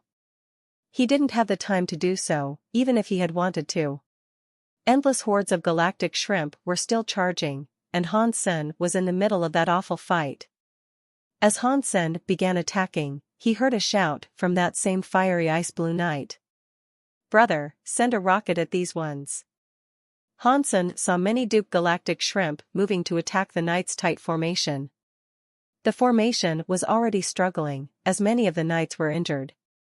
Hansen knew what the Duke meant by the call, though. Hansen flapped his wings and cast a break space flash to get closer to them, and then he fired a rocket at the Duke galactic shrimp. Pang! A mushroom cloud exploded in the midst of the seafood swarm. It wasn't powerful enough to break the hard shells of the shrimp, but the turtle spell did an excellent job of slowing them down to a crawl. The Ice Blue Knights felt a major sense of relief. The shells of the shrimp were frustratingly hard, though. Hansen had a difficult time dealing with the Duke galactic shrimp. Still, being able to cooperate with the Ice Blue Knights was a fine thing. Hansen continued firing rockets into the assaulting forces. The rockets soared into the most dangerous droves of shrimp, and they took a great deal of pressure off the knights in battle. Crime was surprised by what he was witnessing, as well. Hansen was just a marquise, but he was proving very beneficial to their forces. It not only surprised Crime, but it made a lasting impression on him as well. "I didn't expect him to prove so useful," Crime said. Mr. White smiled. "He and Lone Bamboo in Sky Palace are knife and sword masters. Although he is a marquise, his abilities put him on the same pedestal as a duke." Crime didn't know Hansen, but he had heard about Lone Bamboo. The fight between Lone Bamboo, and Evil Eye was quite famous, and many of the extreme kings had watched it. Crime was one of them. Crime was surprised. He is on the same level as Lone Bamboo? Mr. White laughed. You've seen his performance. You tell me. Don't you think he could rival the likes of Lone Bamboo? He is very strong. Crime nodded in agreement. He wasn't very fond of Hansen's personality, though, and he would still give the edge to Lone Bamboo in a fight between the two. Crime preferred someone who could engage their enemies in face-to-face combat. He couldn't appreciate someone like Hansen, who kept changing positions to unleash sneaky attacks. Hansen didn't care how people viewed him, though. He moved as he saw fit, and as he went, he kept firing those rockets that were imbued with the turtle spell. Hansen also tried to fire rockets with icy powers, but the galactic shrimp had a strong cold resistance, so those rockets didn't work out. He gave up on those for the time being. The Ice Blue Knights were still fighting, and as they did, Hansen fired his rockets. He was having a fun time. As he was enjoying himself, he noticed that Night River King's situation had changed. The rebate had managed to cut off the galactic lobster's pincers. Many of his black water wheels were slicing up the lobster's form. It wouldn't be long before the creature was wholly dismembered. Hansen was far away from the galactic lobster at this point. He wouldn't get there in time. Thinking quickly, he turned spell into a sniper rifle and took aim at the galactic lobster's spine. Then, he pulled the trigger. That bullet wasn't imbued with the effects of turtle, and neither did it carry any ice powers.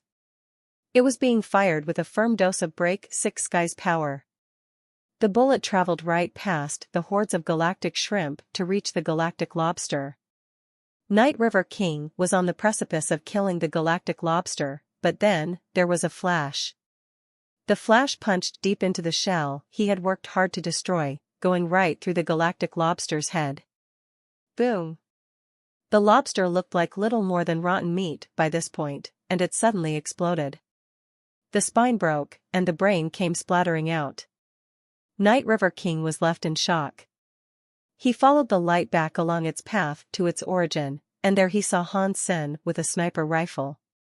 He was instantly furious, thinking that Hansen was provoking him. But in the middle of a battle like that, Night River King couldn't do anything to exact revenge on Hansen. He went towards the galactic lobster's body, cut it open, and dug out the king's xenogenic gene. Xenogenic King Galactic Lobster killed. Xenogenic gene found. Obtained Galactic Lobster Beast Soul. The announcement, when it echoed inside Hansen's head, almost left him groaning in pleasure. He had managed to snag a King-class Beast Soul. Hansen couldn't kill King-class Xenogenics himself, especially in the midst of a dangerous battle like the one he was currently engaged in. I am the sniper elite that can take aim and fire a bullet into the soul. Hansen was feeling rather cocky about this. The fight went on, and many more galactic shrimp were killed. Many knights were killed, too. Under the siege of the galactic shrimp, Ice Blue Knight King and the remaining Ice Blue Knights were eventually able to clear a path for the ships to get past and escape. Hansen had killed countless galactic shrimp, and the exhausting performance had cost him a lot of energy. By the time he was done, he was feeling very numb and very tired. The ship that once looked like a planet was totally wrecked. There were fires everywhere, and smoke trailed off in its wake. Suddenly, the blue lights all around went dim. The galactic shrimp began to withdraw, and the Ice Blue Knights could once more see the black, empty canvas of space. Strangely, it looked as if the galactic shrimp had been stopped by something. They didn't follow. They all gathered up where Hansen had been, like a mountain. Only a few went by, but they soon flew back to that mass. "We are out of their territory now," someone shouted, and all the knights cheered. Pretty much all the Ice Blue Knights were injured, and the ship was practically destroyed. This situation wasn't good. They were in sad shape, and they had only just entered the systems of chaos. They had a while still to go before they reached the base of the Ice Blue Knights. These are the systems of chaos, and anything can happen here. Ready yourselves for death, Mr. White said when Hansen returned to the ship. No one had expected to encounter the galactic shrimp just as they were leaving that system, and the Ice Blue Knights had taken a lot of casualties. The majority of them had made it through, though. All in all, the battle had gone well. The Knights were also just happy that they had not woken up the black hole spider. If they had, their entire army would have surely perished, not just the few they had lost to the shrimp. The bodies of the dead Knights couldn't be retrieved, since no one could return to the territory of the galactic shrimp and recover the deceased. Even if they could have gone back, the perished would have been eaten by the creatures by now. They had lost much in that fight. They couldn't bring back the xenogeneic genes or the bodies of those they had slain, there hadn't been time to collect anything. And after leaving, they couldn't quite think about returning. The ships had been extensively damaged. Fortunately, the ships were designed to repel the assault of xenogeneics. The armor of the hull was like the crust of the earth. Although the ships were badly battered, their cores weren't harmed. As a result, they could still fly. As he rested, Hansen looked over the galactic shrimp and galactic lobster beast souls he had retrieved. Hansen had earned many galactic shrimp beast souls, including 16 of Marquis rank and one that was Duke. That was far more than he had expected. He had forgotten how many shrimp he had actually killed over the course of the battle. Galactic Shrimp Beast Soul, Sword. Hansen summoned the Galactic Shrimp Sword Beast Soul. Then, a 2-meter-long greatsword appeared in Hansen's hands. It wasn't as heavy as a normal greatsword, though. The Galactic Shrimp Greatsword was like the spike at the end of a galactic shrimp. It was a transparent blue color, and it looked like a saw, but with a sharp and pointy tip. It glowed blue. When Hansen swung the blade, it unleashed an explosion of blue light. Hansen gave one of the galactic shrimp beast souls to each of his companions. A Marquis-class weapon wasn't too shabby, after all. As for the Duke one, he gave that to Ji Qing. Ji Qing's super god body was called Sword Soul. She was reasonably skilled with a sword, and so Hansen gave it to her for Ji Yanran's sake. The most important thing he had managed to get, though, was the galactic lobster beast soul. Hansen turned his focus to that. King-class galactic lobster beast soul, armor. King-class armor? Hansen gave a little whoop. He needed an armor of such strength. The demon bug King Bysema had a high level of defense, but Hansen couldn't attack while the shield was up. A beast soul armor was different. It was a basic item that everyone needed. It is a shame I only have one. If I had managed to kill a few more, everyone would have this lobster armor. We'd be much safer in the systems of chaos, that's for sure, Hansen thought to himself. Hansen summoned the galactic lobster armor, and a translucent blue crystal wrapped around him. Inside that blue crystal glowed a shiny green light. Hansen moved, and when he did, it looked like the stars of an entire galaxy were moving with him. What a beautiful armor. Is that the galactic lobster's beast soul? Ji Qing looked at Hansen's armor enviously. That armor really was beautiful. It shone like a blue diamond, and so it would definitely attract the gaze of any woman who walked by. Hansen wasn't a fan of wearing something so flamboyant, however. If he could choose its look, he would have preferred something dull and gray. He did like to keep a low profile, after all. Wearing armor like that made Hansen look like a firefly in the dark. It was so very shiny, and all kinds of enemies would be attracted to him. Even so, it was better than nothing. Hansen then gave Han Yen his gold demon bug king beast soul. Han Yen could now explore alone, without needing to keep little Angel next to her. Hansen had a set of lobster armor now, so the demon bug Bysema wasn't as important to him anymore. If he did require it, he could just find little Angel and the others. After seeing the galactic shrimp in action, Hansen had a much better understanding of the breadth and danger of the systems of chaos a whole lot more. Even with his 3-demon bug king by some ace, his safety wasn't certain. Now I understand how a woman like Isha died out here. Thinking of Isha, Han Sen had to end his thought with an audible sigh. Ice Blue Night King had someone deliver some galactic shrimp xenogeneic genes and meat as a reward for Han Sen's participation and performance.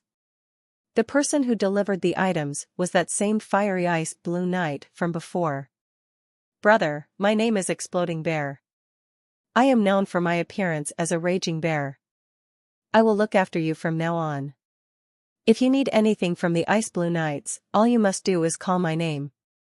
Exploding Bear pounded his chest before Han Sen. Yes, I will be sure to do that, and I will make hearty use of your name, Han Sen said with a smile. It was relieving to have an ally in the Ice Blue Knights. Cool. If you have time, come and visit me on the 6th team. Exploding Bear laughed, and then patted Han Sen on the shoulder. He left with the other knights that had carried in Han Sen's reward. Han Sen used the galactic shrimp's meat for a shrimp hot pot. He sliced up the translucent shrimp meat and dipped it in some sauce. When he put one in his mouth, the sweetness of the juices was exquisite. He felt as if he was going to melt with the shrimp itself. The journey that followed wasn't as dangerous or as eventful as Han Sen thought it might be. They traveled for a whole week, and they didn't have to fight off a single xenogeneic in that time. There were groups of xenogeneics that saw the ships, but they all fled without causing trouble. There was nothing to do, and at one point, Han Sen joined Exploding Bear for a drink. Exploding Bear was captain of the 6th team. His subordinate knights were nice to Han Sen, even though he was just a marquis. The kindness was largely earned by Han Sen's performance on the day before. Powerful elites would receive a lot of respect regardless of their rank or race. Don't worry, brother. The systems of chaos are not as scary as you might fear. We have traveled this route many times, and it has always remained clear. The black hole spider and the galactic shrimp were wild flukes. Big Bro Bear knows this way well, and I can tell you, nothing will happen. Relax and enjoy the drink. Exploding Bear then proceeded to drain 3 entire kegs. He gripped Han Sen's shoulder and nudged another keg toward him. Brother Bear, it is not that I don't want to drink, it's that I cannot drink. My belly is too small. Han Sen looked at his bloated belly. Exploding Bear loved to eat, and while Han Sen cast consume to try to keep up, he still couldn't eat much. He couldn't fathom how big the bear's belly must have been. Exploding Bear laughed and started to say something when an alarm sounded and cut him off. Everyone froze. Battle alarm! Exploding Bear shouted, with his eyes wide open. It looks like Exploding Bear's words are unreliable. Han Sen got up and went to the control room. He knew Mr. White would bring his companions there. When Han Sen reached the control room, Mr. White and Crime were already there. Based on what their scanners were showing them, there was a giant beast somewhere in front of the ship. The creature looked something like a big sea turtle. It was, however, the size of a planet.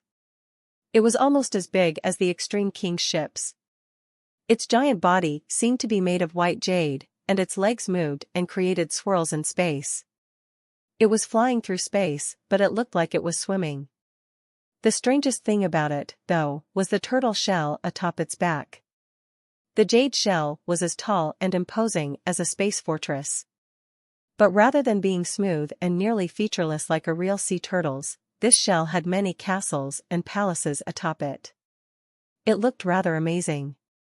All the ships entered battle mode, but since Ice Blue Night King hadn't given the order, the ships held their fire. They were having a standoff with the giant turtle. Various emotions warred across the faces of Ice Blue Night King and the Ice Blue Knights. They were very serious, but very angry and scared at the same time. What is that? Han Sen quietly asked Mr. White. Mr. White answered just as quietly, under overbearing, it is one of the scariest deified xenogeneics in the systems of chaos, of which there are many. Han Sen was shocked to hear this, and he remembered what he had been told about Isha's death. It was said that Isha was killed by under overbearing. How many under-overbearings are there in the systems of chaos? Hansen asked, looking at the giant turtle. Mr. White knew what Hansen truly wished to ask, and so he said, there is only one. Knife Queen was indeed killed by this creature. After hearing that, a complicated expression fell over Hansen's face. He watched the thing swim through space, and he could tell how scary it was even through a computer screen. He knew he wasn't strong enough to fight it. Even with his tricolor demon bug Bysema, he wouldn't be able to block an attack unleashed by that enemy. Hansen knew that the Ice Blue Knights had accepted an order to clear a giant planet in the systems of chaos. But by doing so, they awoke under-overbearing, who had been slumbering there at the time. It went mad and attacked Ice Blue Knight King. Isha was one of the strongest members of the Ice Blue Knights, and she had some of the highest damage output. She was able to stall under-overbearing long enough for the Ice Blue Knights and the other two teams of knights to come and give support.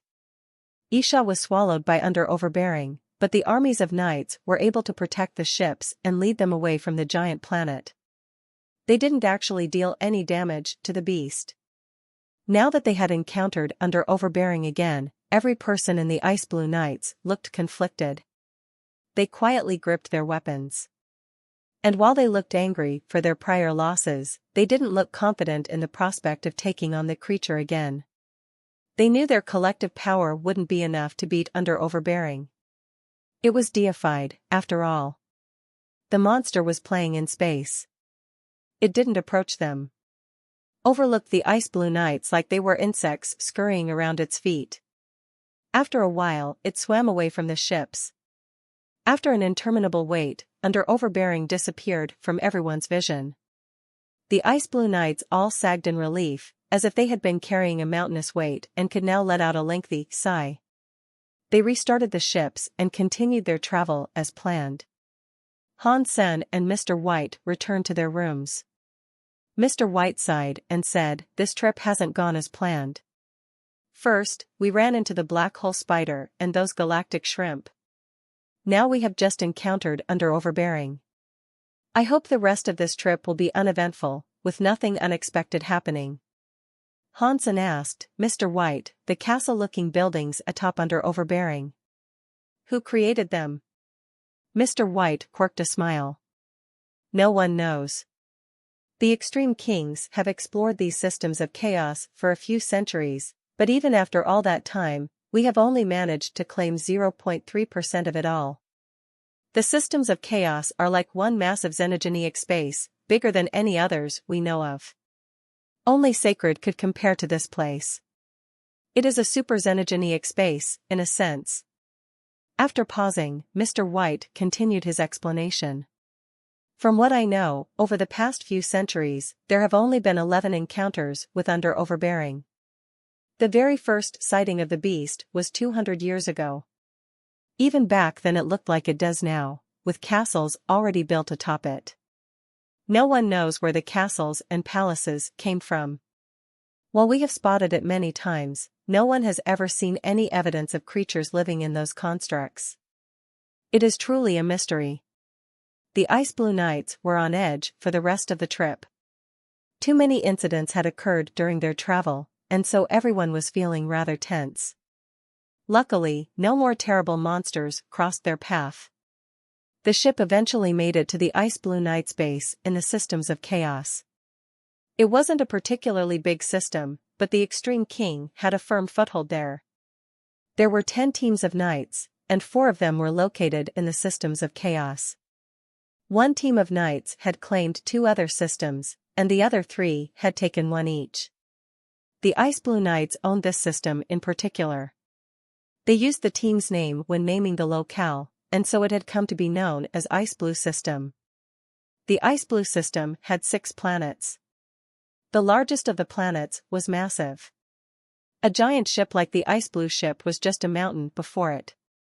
The base of the Ice Blue Knights was on that planet. While the Knights had claimed the place, only 30% of it had actually been developed.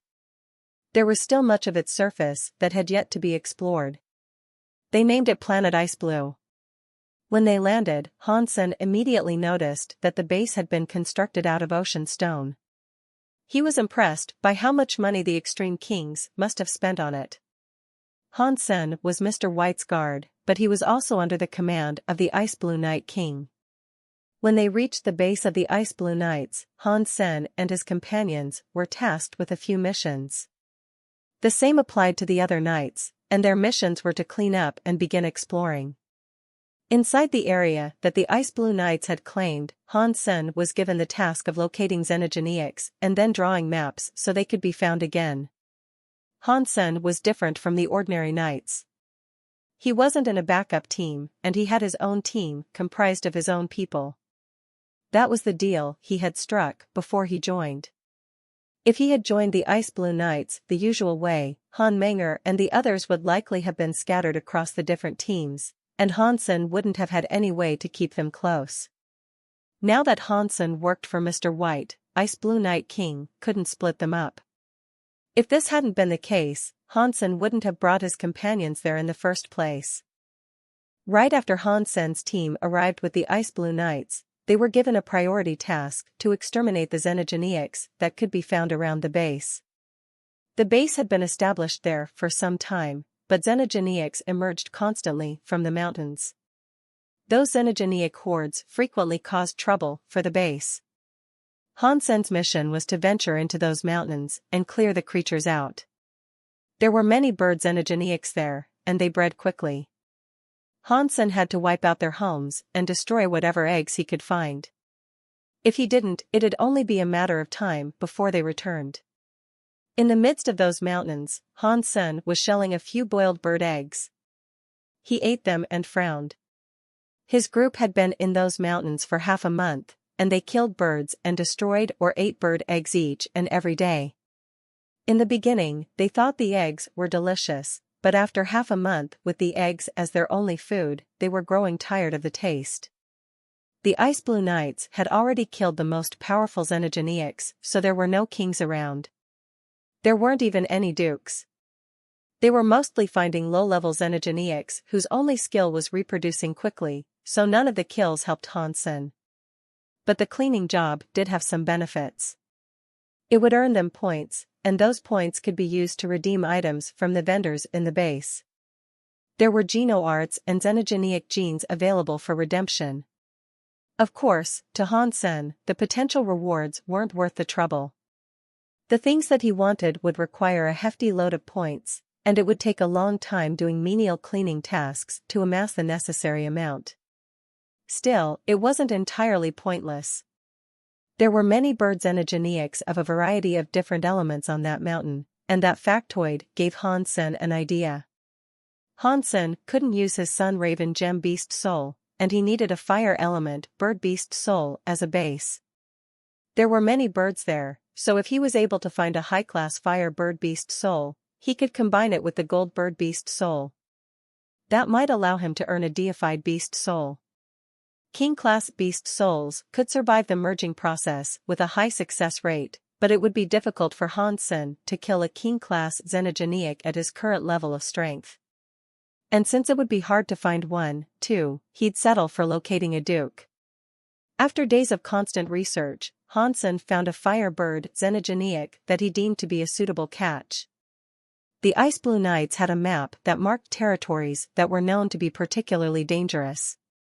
Lava Valley was one of those locations. The valley was 100,000 miles long. There was a lava river that flowed through its length, and the walls of the valley held many caves. Fire xenogeneics frequently inhabited such spots. The most popular xenogeneics there were the fire crows. Fire crows were pure fire element creatures. They could spit streams of fire at their enemies, and they dined on the fire bugs that lived within the lava river. They were small, though. Their bodies were only the length of a man's finger, and no bigger than a bee. But there were many of them. A small murder of fire crows could contain 10,000 of the fiends. Murders of fire crows like that were everywhere across the lava river. A large murder of fire crows could contain 1,000,000 of them. Normal fire crows were barons and viscounts. They would rarely become earls, but a few fire crow kings could even become marquises. Because there were so many of them, only the kings of large murders could become dukes. The story said that when the Ice Blue Knights first came, they cleared a large fire crow murder that contained over 1 billion of the feathery creatures. The Fire Crow king of that murder was a genuine king-class xenogeniac. Hansen believed that combining a Fire Crow beast soul with his son Raven beast soul would be successful, but he had no idea what sort of beast soul a Fire Crow would generate. It would be perfect if it was a weapon beast soul. He already had a half-deified demon bug by Sema and a King Galactic Lobster set of armor, so when it came to defense, he was well equipped. What he needed now was an equal amount of destructive power, which would allow him to slay powerful xenogeniacs easily. If he had a deified beast soul weapon, that would be absolutely perfect. But Lava Valley wasn't a location that was designated for Hansen to clear. He didn't want to go to Lava Valley without clearance and risk crossing a line with the Ice Blue Knights. Disobeying orders and venturing into an area he wasn't supposed to would be very bad. How do I go to Lava Valley legitimately? Hansen wondered, annoyed by the wait. The Shadow Queen Bee was drinking the yolk out of an egg. She had grown a lot thus far, and she was able to eat many xenogeniacs. It wouldn't take long for her to reach battle mode. Bauer patted Hansen on the side and lifted a small device. "Dad, smile." Hansen assumed a victory pose. The device was used for recording. They were tasked with keeping records of every place they visited. They also made sure to record the scene that showed them clearing out the xenogeniacs. It was the proof they needed to submit to receive their reward points. Every team had one member recording a video of their achievements. In Hansen's team, Bauer had gotten the job. She often loved recording things, and she had a lot of fun doing it. High-class xenogeniacs are too rare here. We need to find another location, Huang Fujing told Han Senator. She also wasn't happy being cooped up, and she craved a good challenge. I'm trying to think of a way, Hansen said, slumping his shoulders. Han Yen didn't like it either. She thought for a moment, then said, there aren't even marquee xenogeniacs here. Quite frankly, this is pointless. Hansen started to say something, but all of a sudden, he closed his mouth and looked down into the valley. The deepest wall in the deepest recess of the valley was covered in a web of rugged cracks. A purple substance had begun leaking out of those crevices. There was only a small amount at first, but more and more of it seeped out as the seconds ticked by. When Hansen's group saw it, they knew immediately that it wasn't spring water. When they looked closer, they saw that the purple liquid was actually streams of small purple bugs. They were each about the size of a fingernail, and they looked like Sawyer beetles. They were purple, with purple horns and a purple antenna. Soon, the bugs were coming out like a stream of gushing water, and they were flooding into the valley. Hansen used his Dongxian aura to scan them. He noticed that the bugs were not high level. Judging from the life force they exuded, they were no greater than barons. There was a multitude of them, but even so, they offered no genuine threat. Hansen and the others quickly established a plan to clear them. While they were not high-level foes, destroying them would be a good way to earn more points. If they wanted to come crawling out in search of death, Hansen wouldn't go easy on them. But instead of attacking Hansen's group, the bugs streamed around them and left the valley as quickly as possible. They showed no interest in attacking anyone. Seeing bugs behave like that, it was fair to assume they were running away from something. After watching so many insects flee the valley, Hansen and the others were drawn by curiosity to look back at the crevice. As they watched, a hand emerged. The crevice was very small, so it would be very difficult for any being to push a hand through it. But whoever or whatever it was seemed to be unable to get out. After failing to push its way out, the hand withdrew and an eye appeared in the crevice. When it saw Hansen and his people, the eye retreated and vanished. Is that a xenogeniac or a member of the Ice Blue Knights? Ji Qing asked. The presence of the being had struck them all as being very odd. The bugs must have been afraid of whatever it was, and that was why they had all rushed out of the crevice. The bugs weren't aggressive, and it didn't even look as if they ate meat. Let's dig into the wall a little and see what's there. Hansen was curious, so he moved over to the wall and pulled out his ghost teeth knife. He slashed at the crack in the stone to make it wider. The rock was fairly sturdy, but it was only an inch thick. Beyond it was a hollow of sorts. Hansen dug out an entrance so that his people could walk into the place. The interior of the cave was fairly large. An entire wagon would be able to fit inside comfortably. The cave wasn't man-made, though, it seemed to be a natural formation. There were many stalactites, and there were many of those purple bugs scrambling across the walls and floor of the cave. Something must have bumbled through the cave and alerted the bugs. You guys wait here. I am going to go take a look, Hansen said, directing his speech at Huang Fujing. Let's take a look together, Jiqing said with a blink. Big brother, let us go in together. The demon bug by Samace are with us, so we ought to be just fine. Han Yen was looking into the cave excitedly. Hansen didn't object, because when the hand had revealed itself earlier, he'd quickly scanned it with his Dongxian aura. Whatever it wasn't strong. The being the hand belonged to couldn't be any greater than a duke. Han Sen and his people entered the cave, and Han Yen gleefully moved up front to lead the expedition into the subterranean dwelling. There were vast numbers of the bugs all around, and they looked to have scattered when they were approached by that thing earlier. It was easy to see from the movement of the bugs where the creature they were following had gone. They traveled fast through the cave, and they saw many more of the bugs running everywhere as they moved. There were many paths to take, and the structure and complexity of the labyrinth were by no means easy to navigate. They followed the trail into an even bigger cave, where there was a complete absence of those purple bugs.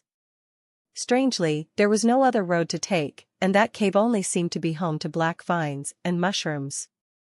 With firm walls composing the rest of the chamber, there didn't appear to be any other way they could go, other than the tunnel by which they had entered.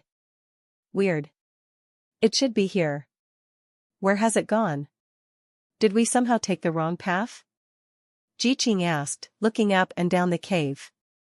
We came the correct way, Hansen said with certainty. He used his Dongxian aura to check the place out, and he looked for the aura and trace molecules of the creature they were searching for. It was still hanging in the air. Hansen looked around, and then his eyes locked on a rock that was near a wall. He waved his hand and pushed the rock away. Its removal revealed another small cave that had been hidden behind the stone. An extreme king man was hiding in there. He had curled up into a ball to squeeze himself in. After he was discovered, the extreme king man screamed. He then scrambled out on his knees, pleading to Hansen in a voice that was almost unintelligible. Don't kill me. Hansen and his companions were quite surprised. They had no idea what had gotten into the man. The extreme kings they had met in the Ice Blue Knights were noble people. Their rank in society put them above almost everyone else, and they always looked so powerful and stoic, too. This was the first time they had seen a person of the extreme king in such a mess. Who are you? Jiqing asked the extreme king man. I am a backup knight belonging to the Ice Blue Knights. Please let me go, the extreme king man said. All the while, he repeatedly kowtowed before Hansen. Explain your situation, or we will take you back to the knights. Hansen frowned. The extreme king man looked very frightened at that, and he quickly explained everything. They heard his story, but they found it hard to believe what he was telling them. He was just like Han Senator, he had been brought on as a backup knight to the Ice Blue Knights. He was an extreme king, however, and on top of that, he was a captain. His task was very similar to Han Sen's, in that he was supposed to clear out the xenogeneics that resided around the base. His area wasn't where they were now, though. He was supposed to clear out a desert elsewhere. Their team came across a ruin in the heart of that desert. After calling their supervisor, they were told to wait for the arrival of higher-level Ice Blue Knights, who would then explore the ruin with them. but much to their surprise, when the higher-level Ice Blue Knights arrived at the ruins, they didn't go in and explore. Instead, they slaughtered the entire team that had discovered it. One of the weaker knights was a man called Bai Wenxuan. After getting stabbed, he fell into a well. The Ice Blue Knights believed him to be dead, but his body wasn't entirely done for, despite the injury he had sustained. And so, he remained in the water. The well was connected with an underwater system, and Bai Wenxuan stayed there for a long time. He didn't dare exit, for he was afraid of being killed. But since the caves weren't entirely safe, he frequently moved from place to place. He had been chased by a xenogeniac for the past 2 days, and that was why he had come to this part of the caverns. He saw a light and wanted to get out of the cave to avoid being killed by the xenogeniac, but Han Sen was there, and Han Sen had been able to break his way inside. After Han Sen heard the story, he asked Bai Wenxuan what kind of civilization might that ruin have belonged to. Bai Wenxuan quickly said, "I don't know. I've never seen architecture like that, and I was unable to read the text that we saw." Han Sen's face darkened, and he coldly said, "In that case, we cannot help you. You know that what our team's record is impossible to delete. You have been filmed, and so if I do not take you back, I will be punished." "No, you cannot take me back. If they know you saw me, and they see that I've been telling you about the ruin, they will kill you, too." Bai Wenxuan screamed. "I will be interested to see if they do." Han Sen signaled for his companions to draw their weapons. It looked as if they were going to kill Bai Wenxuan. "Sacred!" Bai Wenxuan shouted. The ruin was a sacred ruin. Sacred had been the strongest faction in the entire universe, at one point in time. It had maintained that lofty position for a while, too. Now there were the very high, the ancient god, and the extreme king. That trio composed the best of the best. But back then, only Sacred had enough power to govern the entire universe. The Sacred leader was the strongest of all, and his 10 generals were the strongest elites in existence. The ruins that Bai Wenxuan and his teammates found had text that read Ghost Bone Town, and there was a statue there of the general himself. They assumed, reasonably enough, that the town had belonged to General Ghost Bone. Did General Ghost Bone leave this ruin behind? Even if he did, there was no reason for the Ice Blue Knights to kill you. Who led the Ice Blue Knights back then? Han Sen asked, while Bauer stopped filming Bai Wenxuan. Han Sen had spent some time investigating Sacred after the incident with the purple-eyed butterfly, but the events had taken place too long ago, and much of what happened was erased or lost to the annals of time. There wasn't much about them left to learn. The pieces of information Han Sen had discovered were either unhelpful generalizations or seemingly unbelievable legends, the credibility of which he couldn't entirely rely on. General Ghost Bone was one of the 10 generals of Sacred. Han Sen knew that he had been very fond of killing. He was the captain of Sacred Blood Army. He led his Sacred Blood Army to kill everything and everyone, and over the course of time, he racked up a kill count of many billions. Merely mentioning his name was enough to strike fear into the hearts of the residents of the Geno universe back then. Just like the other generals, though, General Ghost Bone disappeared after the fall of Sacred. It was unknown whether he died or became something similar to Purple-Eyed Butterfly. But Han Sen didn't believe the Ice Blue Knights would kill the backup knights just because they had stumbled across an old relic that was associated with General Ghost Bone. If they had already explored the ruins and perhaps found something, it might make sense to kill them then. But they had just arrived before the complex of ruins. They hadn't explored the place yet, so killing them made little sense. Han Sen settled on 2 possible explanations for this. The first possibility was that Bai Wenxuan was lying. The other possibility was that the man's team didn't need to explore any further, as they had actually already found something they shouldn't have. I hadn't been with the Ice Blue Knights for long. I only know Inspector Edward, I didn't know anyone else. But I think they all listened to him, Bai Wenxuan said. Han Sen frowned. Inspectors were men who watched the knights. They couldn't control the knights, but they could observe them and make reports directly to the Extreme King higher-ups. The inspectors were like eyes for the leaders of the Extreme King. Ordinarily, inspectors didn't need to fight. And if they were participating in a mission, they were not designated leaders. They wouldn't give orders.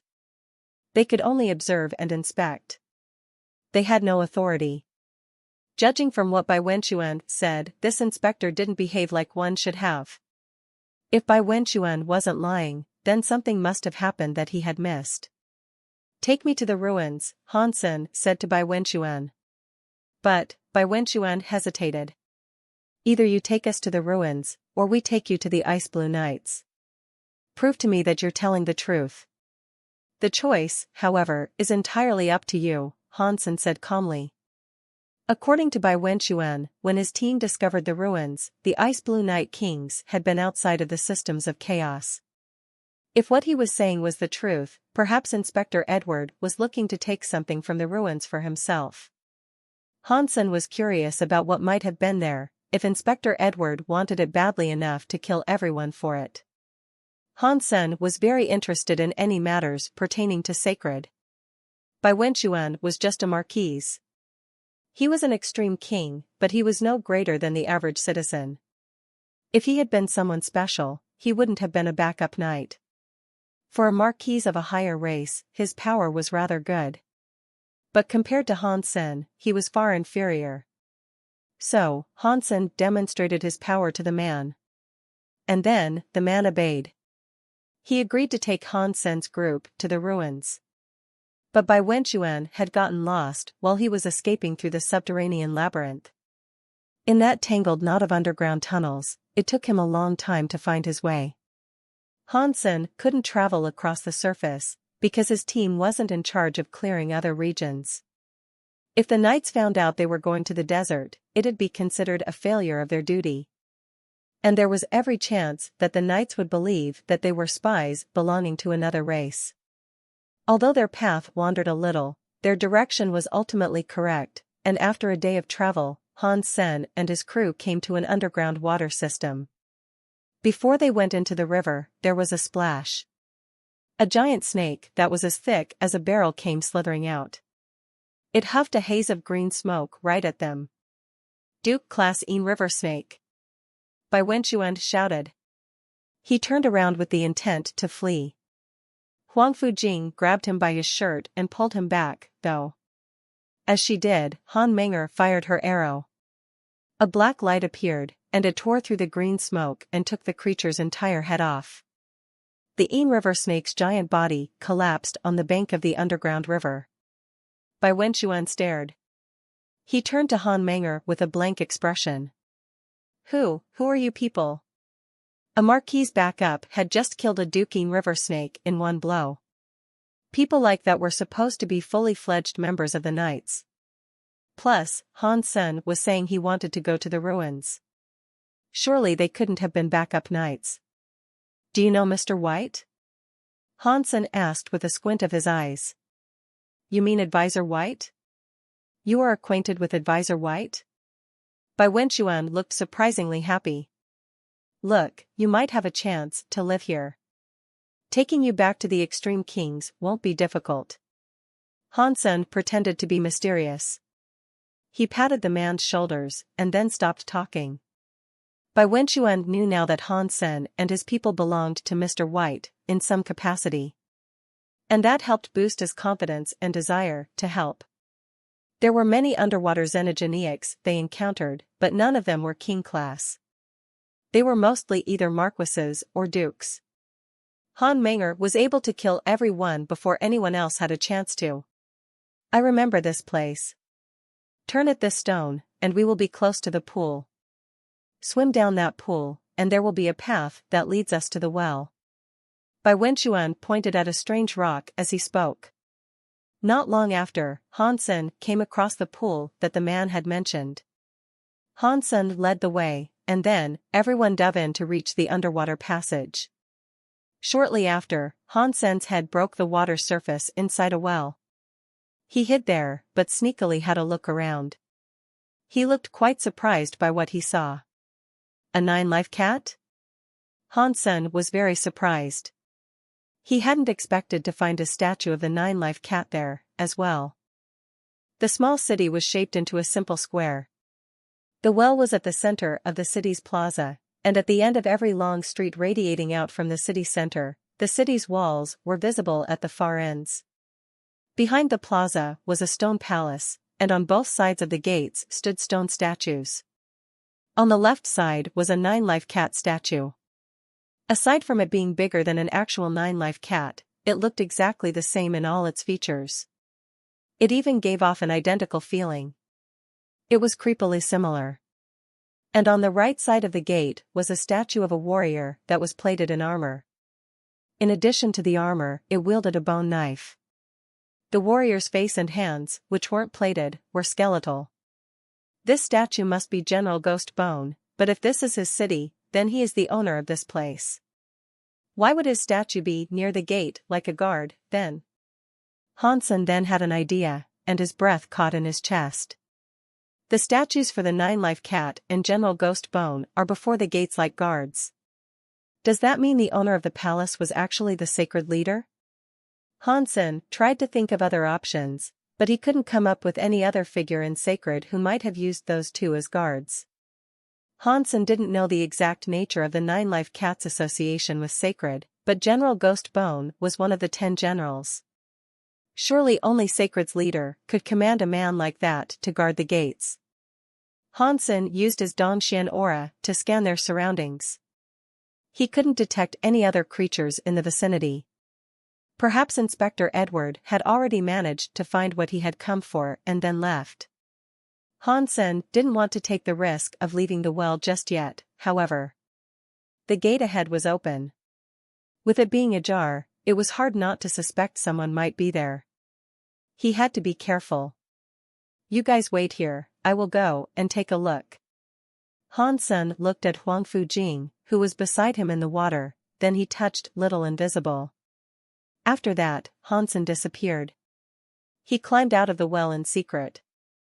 Hansen approached the palace, using his Dongxian aura to hide his presence completely. Hansen walked in front of the palace with great care. When he looked inside the palace, he was stunned. Because the city wasn't that big, the palace was mostly comprised of one hall. From his vantage point, Hansen could see everything in the hall.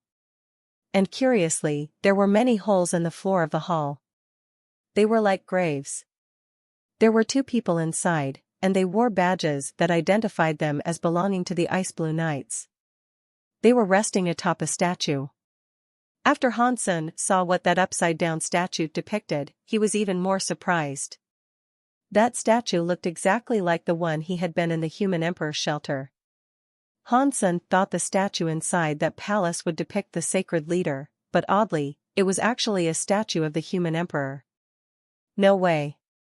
The Human Emperor came from sacred? These timelines don't align.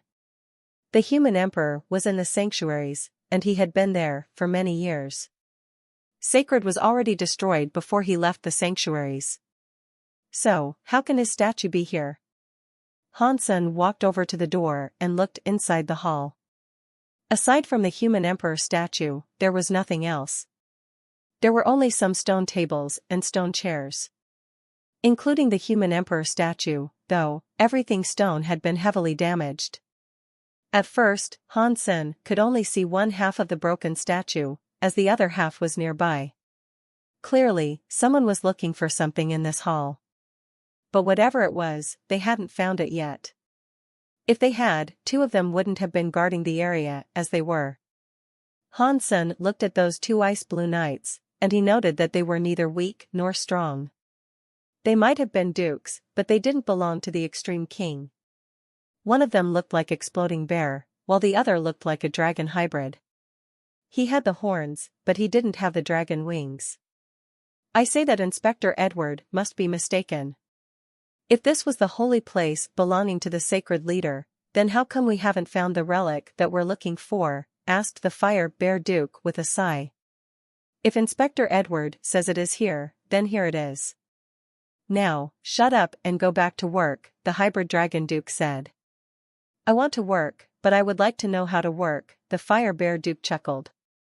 The Hybrid Dragon Duke frowned and said, Ice Blue Night King didn't come back in time, so it was up to Inspector Edward to deal with them. Otherwise, the Night King would have spotted something fishy going on. Just wait a little while longer. Inspector Edward will soon contact us and tell us what to do. At least Han Sen had learned that Inspector Edward hadn't yet found what he had come there for. Han Sen kept eavesdropping, but he didn't hear anything else about the holy place or the sacred relic they were searching for. He'd been able to confirm the presence of treasure, though. Han Sen didn't enter the hall. He walked around the city first. Many of the places had been rummaged through, and many of the buildings had been toppled. The inspector's knights must have been searching there for a long time, but they hadn't yet found what they had come for. Han Sen wasn't good at finding things, so he wouldn't be able to find where it was hidden either. If Inspector Edward couldn't find whatever it was, then Han Sen surely couldn't. Back in the plaza, Han Sen looked again at the stone palace. He noticed there were no signs or plaques adorning it. The building was very roughly constructed, and there were no carvings or paintings upon its surface. But judging from the statues around it, the palace shouldn't have been built too long ago. If Han Sen had to make a guess, he'd wager it was only around 10,000 years old. Han Sen looked at the statues of General Ghost Bone and the Nine-Life Cat again. He confirmed that they were nothing special, and that they were indeed just statues. The materials for their construction had most likely come from the nearby mountains. Han Sen was annoyed by his lack of progress, so he summoned his purple-eyed butterfly beast soul. His right eye turned purple as his pupil split into 4 sections. He looked at everything around the palace, and he even examined the 2 statues. Nothing. His eye analyzed everything, including the statue of the human emperor. They were all made of ordinary rocks, a material that was everywhere across planet Ice Blue. Han Sen kept looking around until something caught his attention. Near the human emperor statue was a cracked stone tile. It looked like it was supposed to belong to a canopy that had once sat above the head of the human emperor statue. The stone tile was a chunk of that canopy. The human emperor statue had been cut in half, and the canopy had broken as well. It collapsed near the statue, and some of it broke into pieces, whereas other sections remained intact. When Han Sen scanned over the rubble, he saw that most of the stone fragments were ordinary chunks of rock. They were nothing special. But Han Sen's eye couldn't analyze one of the stones. Han Sen's eye was using a deified beast soul. If that deified power couldn't analyze a piece of rock, then that was an anomaly that Han Sen found very, very interesting. That stone tile was lying amidst the rubble, and in order to pull it out, Han Sen would have to remove the cluster of rocks that buried it. Unfortunately, the 2 dukes were still present. It'd be impossible to retrieve the stone without disturbing them. Han Sen tried to think of a way that he could grab the stone tile without drawing their attention. Killing the 2 dukes wouldn't be difficult for Han Sen, but if he wasted them, it'd alert Edward that someone had found the ruins. It would prompt the inspector to investigate, at the very least. After all, the only non-xenogeneic residents of that planet were the Ice Blue Knights. Edward's target would be someone from the base. Han Sen's best bet was to steal the stone tile while avoiding drawing the guard's notice. It would save him a lot of trouble. But that fire bear and hybrid dragon maintained their position atop the statue. They were facing the direction of the tile, and so taking it would be impossible for now. After thinking for a while, Han Sen abandoned the stone hall. He looked around the city and realized that he was currently in a desert with no creatures. There were no xenogeneics for Han Sen to lure their way. After a while, Han Sen returned to the well and summoned Little Star. He put Little Invisible on Little Star's back, then asked the hidden Little Star to steal the tile. Little Star could fetch things and move them through solid materials. He could just grab the stone tile through the rubble without attracting any attention. Han Sen only had to distract the 2 dukes long enough for Little Star to make the tile disappear. That way, there would be no trace left behind, as the rest of the stones wouldn't have been moved. After Little Star entered, he phased into the pile of stone rubble, and while the two dukes were looking away, he swallowed the stone tile and slipped away with it. Nice job. Little Star and Little Invisible brought the stone tile back to him, and their success made Hansen very happy. He tucked the stone tile into his pocket and took his companions with him to exit the city via the underwater channels beneath the well. Hansen returned to the area he was supposed to be patrolling, and then he placed Bai Wenxuan inside Destiny's tower. He took Ji Qing with him to slay more Xenogeneics, but while they were fighting, their recorder broke. The content inside the recorder couldn't be deleted. They had filmed Bai Wenxuan, and so the device had to be destroyed. Hansen returned to the base to pick up another recorder, and things went well. No one was suspicious. The Xenogeneics apparently had a habit of breaking recorders. When everything was settled, Hansen went to his room in the base to rest. He also took the time to research the stone tile he had retrieved. The stone tile looked very ordinary.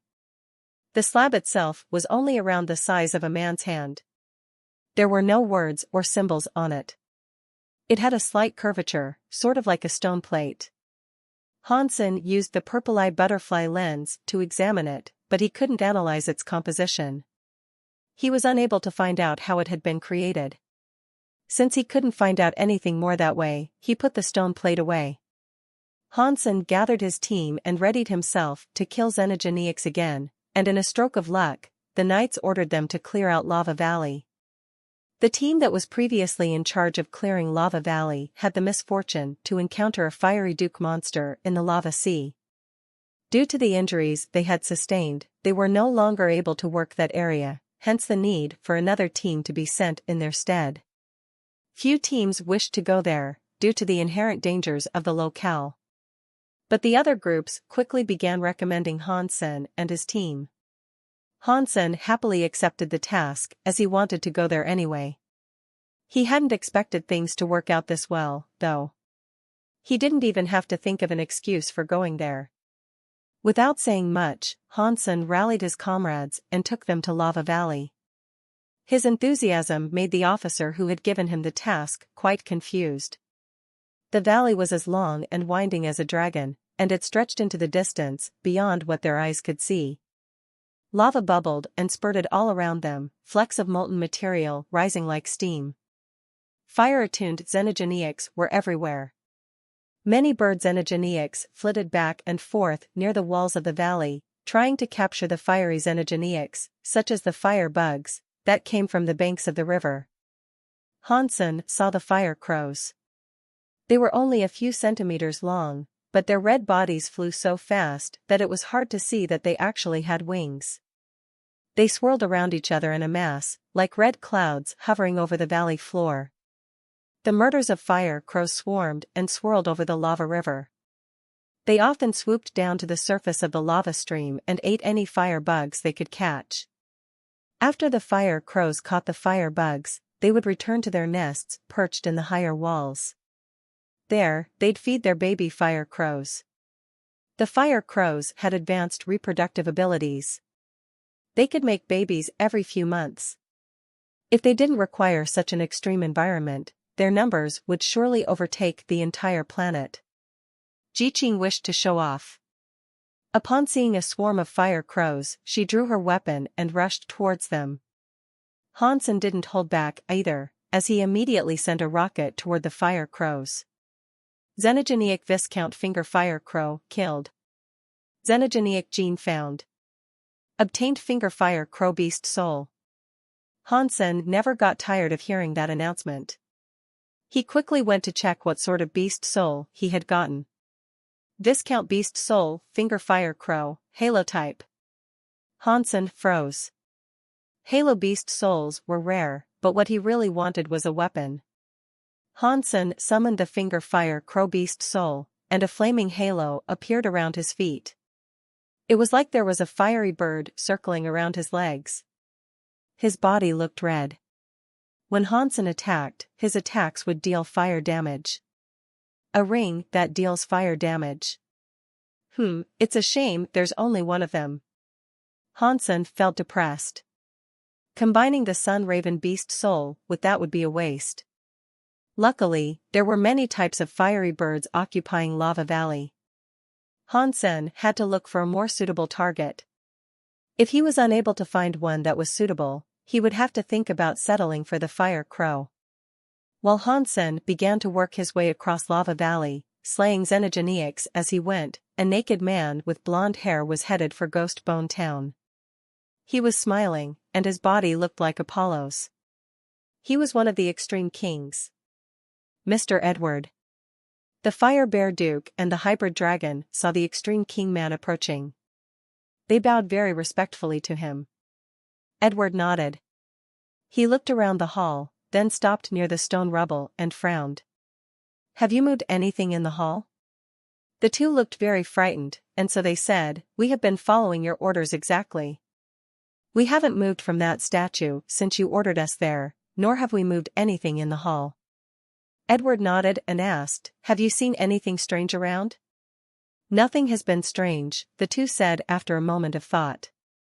Edward looked at the rubble. He thought for a while, then told the two guards to remain on the statue. He turned and left Ghost Bone Town. After Edward returned to the Ice Blue Knights, he went to the information room. He perused the records of the various night teams. After speeding through them, he frowned. He looked over to the information manager and said, These are all the videos recorded over the past month?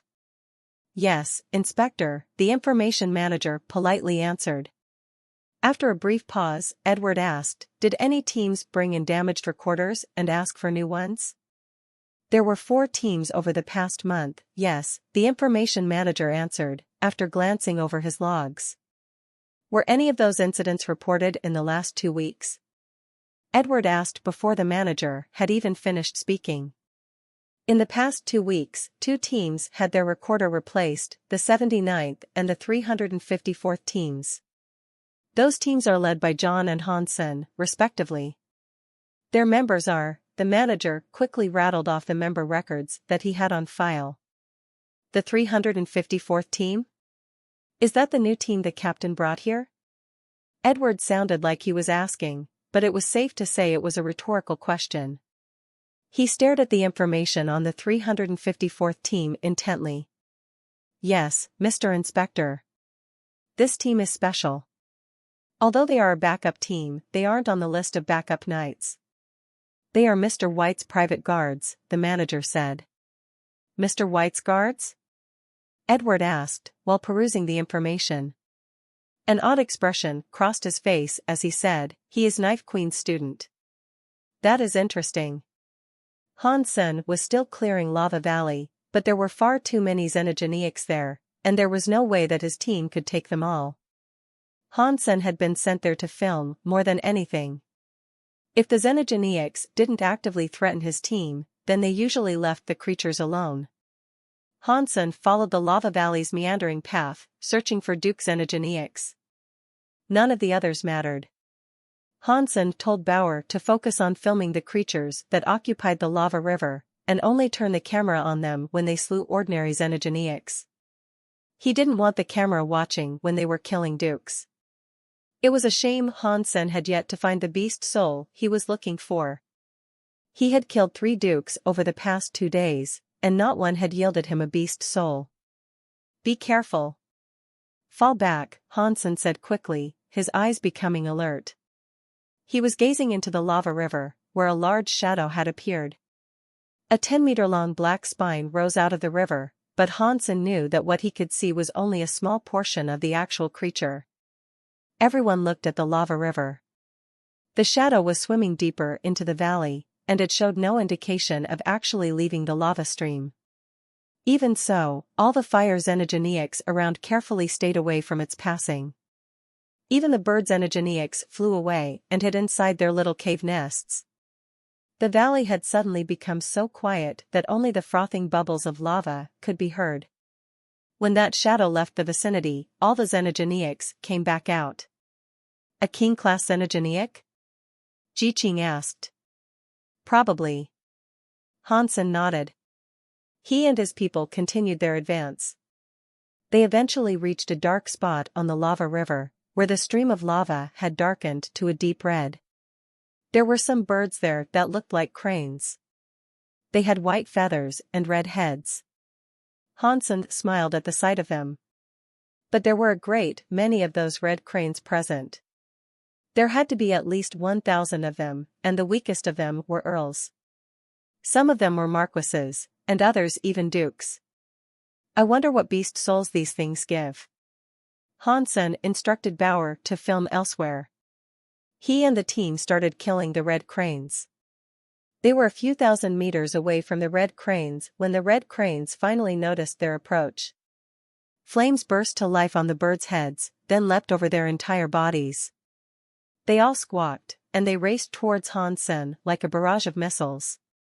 Hansen's bullets and Han Manger's arrows engaged the cranes as they came, but when they took down the first crane, it exploded in the air. Fire gushed out of the bird's corpse, scorching the land around it. Oh no! These cranes are kamikaze pilots. Summon the Bysema! Hansen shouted. Han Manger summoned the blue demon bug king Bysema, and many burning red cranes rammed into it. They started exploding against its surface like suns. 1,000 red cranes came against the Bysema like grenades.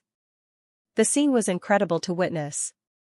It was like an endless stream of fireballs were coming to strike the Bysema, as great walls of fire swept out and burned everything. These guys really don't want to live. Hansen watched as the cranes continued to dive bomb the shield, hate in their beady eyes.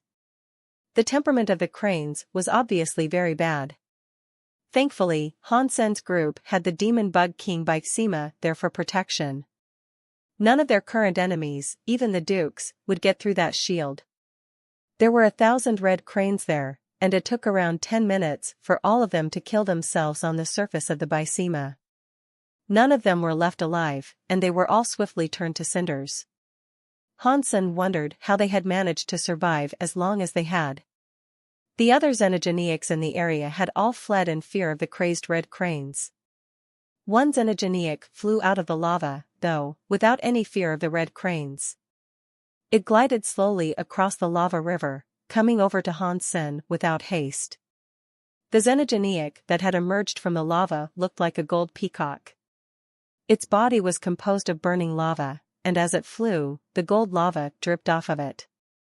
Each drop hit the ground like a golden firework, before turning into dust.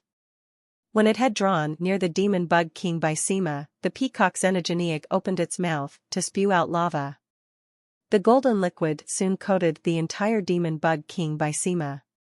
The Bysema was inside its lava, but the liquid wasn't hot enough to get through the shield's protection. Is that a mutant duke xenogeniac? Hansen was surprised as he looked at that lava peacock. He looked upon it in delight. Open the Bysema and let me go kill it. Hansen drew his ghost teeth knife and ran out of the shield's safety. He slashed towards the lava peacock, and the dark purple knife air looked like it would be driven straight through the lava foe. As the demonic knife came toward it, the lava peacock spewed lava even more recklessly, sending fountains of the molten rock up into the air. It did manage to melt Hansen's knife airs, which surprised him. Hansen moved like a ghost, slashing with soft knife airs from his ghost teeth knife, but his attacks didn't seem to be working on the peacock. As he was trying to kill the lava peacock, the bird flapped its wings. Then it vanished. It moved too quickly for Hansen to track and attack it with his knife silks. This thing is unexpectedly fast. Hansen frowned. Hansen flapped his dragon wings and flew behind the lava peacock. He slashed as quickly as he could, but the lava peacock was still able to avoid each strike. I do not believe I cannot kill you. Hansen dodged the lava peacock's squirting of lava and thrust his ghost teeth knife forward, firing a knife silk at the lava peacock, but the peacock managed to dodge the knife silk net easily, and it did not even come into contact with its body. Hansen put his ghost teeth knife away and drew his spell pistols instead. He fired at the peacock like mad, but the gold peacock was able to dodge each bullet, leaving a trail of gold dust in its wake. No matter how Hansen tried to attack the peacock, he couldn't hit it. While the lava peacock fought Hansen, Han Menger pulled the string of her bow and fired an arrow. The peacock dodged Hansen's pistol attacks, but as it did so, it put itself into a more difficult position. Han Menger's arrow was on a collision course with the peacock as a result, but all of a sudden, the peacock flapped its wings. It made a strange curvature in the fabric of space as if to twist the dimension. By doing so, it managed to evade Han Menger's arrow. So strong. Hansen was surprised, but Han Menger just frowned. BZZT. Huang Fujing teleported her body behind the lava peacock and readied herself to throw a punch into its back, but the peacock waved its feathers and dodged her attack, too. Ji Qing was clutching her dupe-class galactic shrimp sword. She swung a few sword lights at the peacock, but it was able to dodge them, too. Han Sen and the others were all fighting the lava peacock together, but none of them were able to brush or ruffle a single hair of the creature. The peacock was like a flame that kept changing in the dance of its ripples. It kept flying around in a twisted way through the distortion of space. The lava lashed about all over the place, prompting Hansen to fall back a touch. Pang! Hansen and Huang Fujing battered their jade drum, and it sent 2 strong sonic shockwaves out. It hit the lava peacock, but it just made the lava hotter. The shockwave only managed to knock back some of the lava splashes. After all, it was only a dupe-class jade drum. Its sonic powers would not be enough to damage the mutant dupe beast. "Let me do it!" Han Yen shouted. She was holding a Marquise galactic shrimp sword. Her body gleamed with a white light, and her hair became long. She looked as if there were a god looking directly after her. Han Yen slashed at the lava peacock, unleashing an invisible sword light. At the same time as this, the peacock's body was hit. It made it spill more lava. The falsified Sky Sutra worked to deliver an absolute hit as it ought to have. Han Sen and the others could not follow and keep up with the insane speed of the lava peacock, and while Han Yen couldn't either, she didn't have to. When the sword light was unleashed, it would assuredly strike the peacock. Han Yen kept swinging her sword, making many invisible sword lights come raging at the lava peacock for surefire hits. The lava it carried kept squirting around. But while she was indeed delivering hits, her strikes were not very effective. After all, Han Yen was only an earl. Even though she had a super god body and her falsified Sky Sutra equipped, going up against a duke, it would still never be enough. 0. Han Sen, upon seeing the falsified Sky Sutra prove effective, thought about 0. She was a marquise, and she possessed the same power. 0 heard Han Sen's command and used her purple eyes and drew out the bone knife.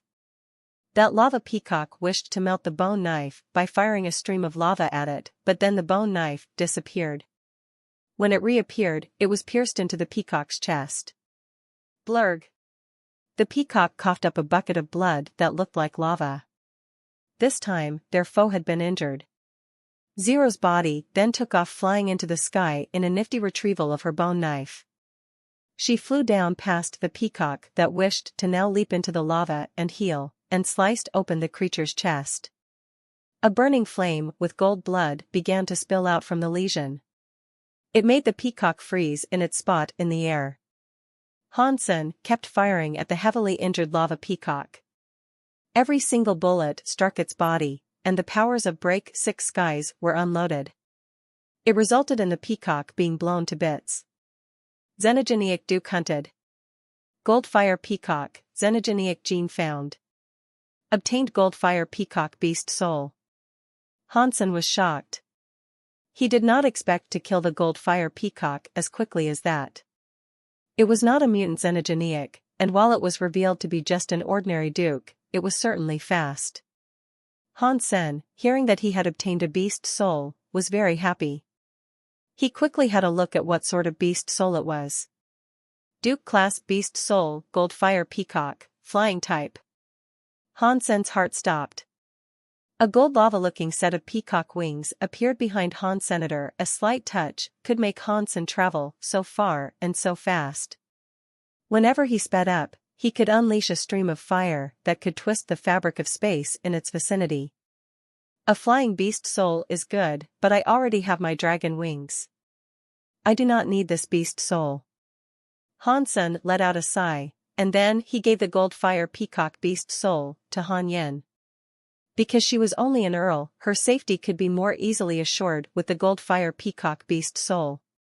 Hansen kept looking for more creatures to hunt, and although he had managed to collect a few fire element bird beast souls, none were of the weapon type he so much desired. Are fire weapon beast souls that difficult to procure? Hansen felt depressed. Lava Valley had many fire birds and Aegineacs. He knew what kind of beast soul they would offer, but none were his desired weapon. It was almost time for him to go back, so Hansen decided to retreat. He returned to the base, hoping to go further next time and see what he could get then. Hansen, it is good that you have returned. Your team will be the recipient of a new addition. After returning to base, Hansen was called over by Ice Blue Night King. Did we not have an agreement saying you can't take anyone away? Hansen frowned. Of course I remember. We are not taking your people away. You didn't say we could not add members to your team, though. I have good faith in you, and so I have found your team a powerful ally that will benefit you and the others. Ice Blue Night King smiled while he spoke. Can I reject the addition? Hansen had a wry smile. No, this is an order. Ice Blue Night King spoke with absolute certainty. While Hansen wished to say something more, a woman arrived. She walked in front of Ice Blue Night King, bowed, and said, Mr. Knight, greetings from Baiwei. Hansen, upon seeing the woman, was given a shock. That was the extreme king woman he had encountered in Narrow Moon. Hansen had stolen the destroyed Bible from her. Night King, the new member you are telling us about is her? Hansen looked at Baiwei strangely. Yes, Baiwei is the latest addition to your team. Please cooperate with her. Ice Blue Night King smiled. Night King, if there is naught else to discuss, I will return and prepare, Baiwei coldly said. Go. Ice Blue Night King nodded. Baiwei coldly departed the room. Meanwhile, Hansen feigned sadness as he spoke again to Ice Blue Night King. Night King, did you see that? She does not even show you respect. How am I supposed to control someone like that? You should give her to another group. Ice Blue Night King touched Hansen's shoulder before sitting down. He poured out some tea and told Hansen to take a seat and join him. Hansen knew Ice Blue Night King had something to tell him, so he obliged and sat down. Ice Blue Night King had a sip of his tea and said, I am not giving her to your team for the purpose of control. She will be with you because I wish for you to protect her. Who is she? Hansen asked with a frown. She is Queen Baiwei. You might not have heard of her name before, but you must surely know what it implies, Ice Blue Night King said. A daughter of one of the Extreme King's kings?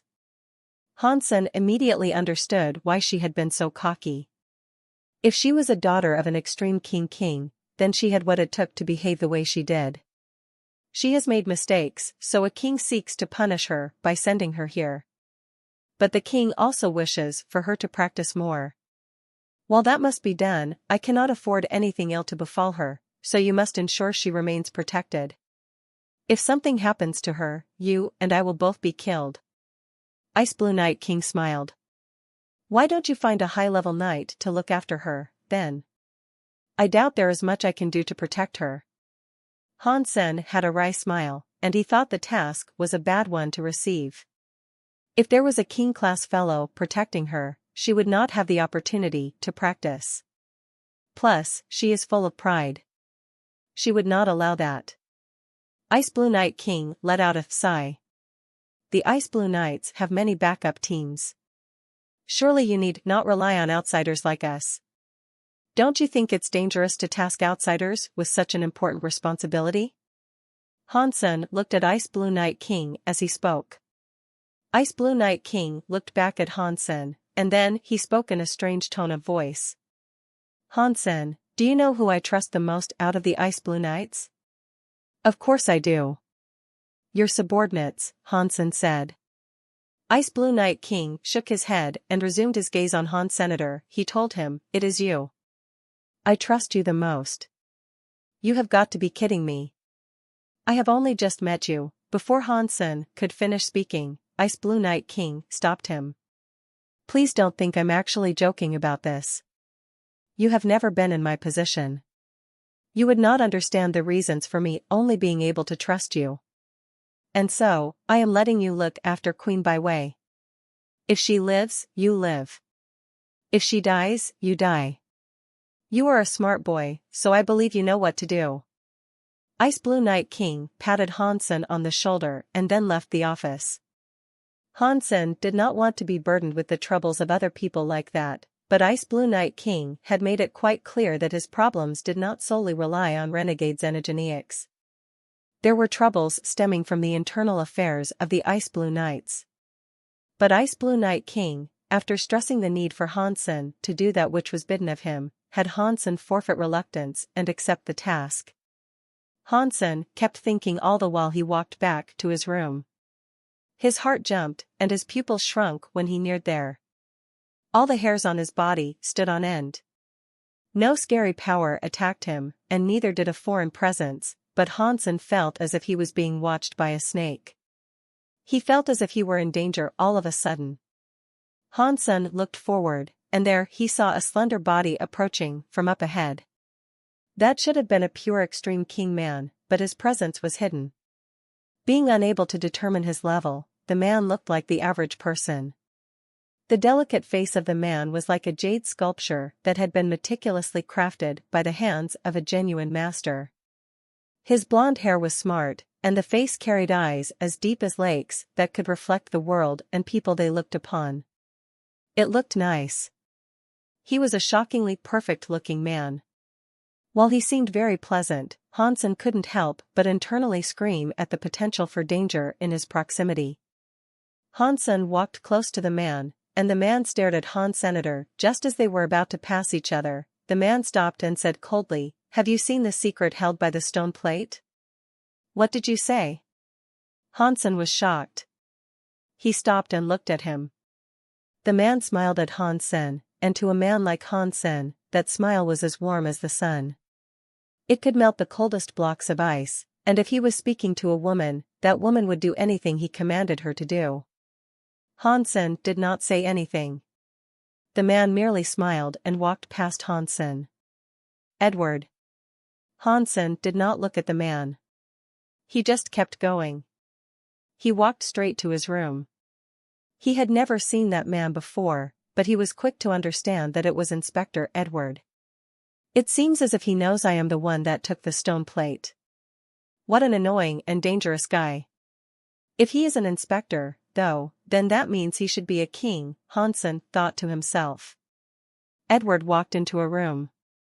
There was an Ice Blue Knight there that was looking at a camera recording. The video was playing the encounter between Hansen and Edward. His reactions are natural. It doesn't look as if he is pretending. "Perhaps we are wrong," the Ice Blue Knight said. Edward looked at the video and laughed like spring sunshine. "We are right, actually. He is the one that took the stone plate." "Why?" The Ice Blue Knight gazed at Edward with suspicion. "He behaved too naturally when he saw me.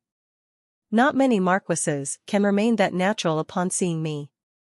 The more natural they are, the more suspicious they are." Edward stared at Hansen's face on the screen. "I did not know Knife Queen had selected such an interesting student. Should we move?"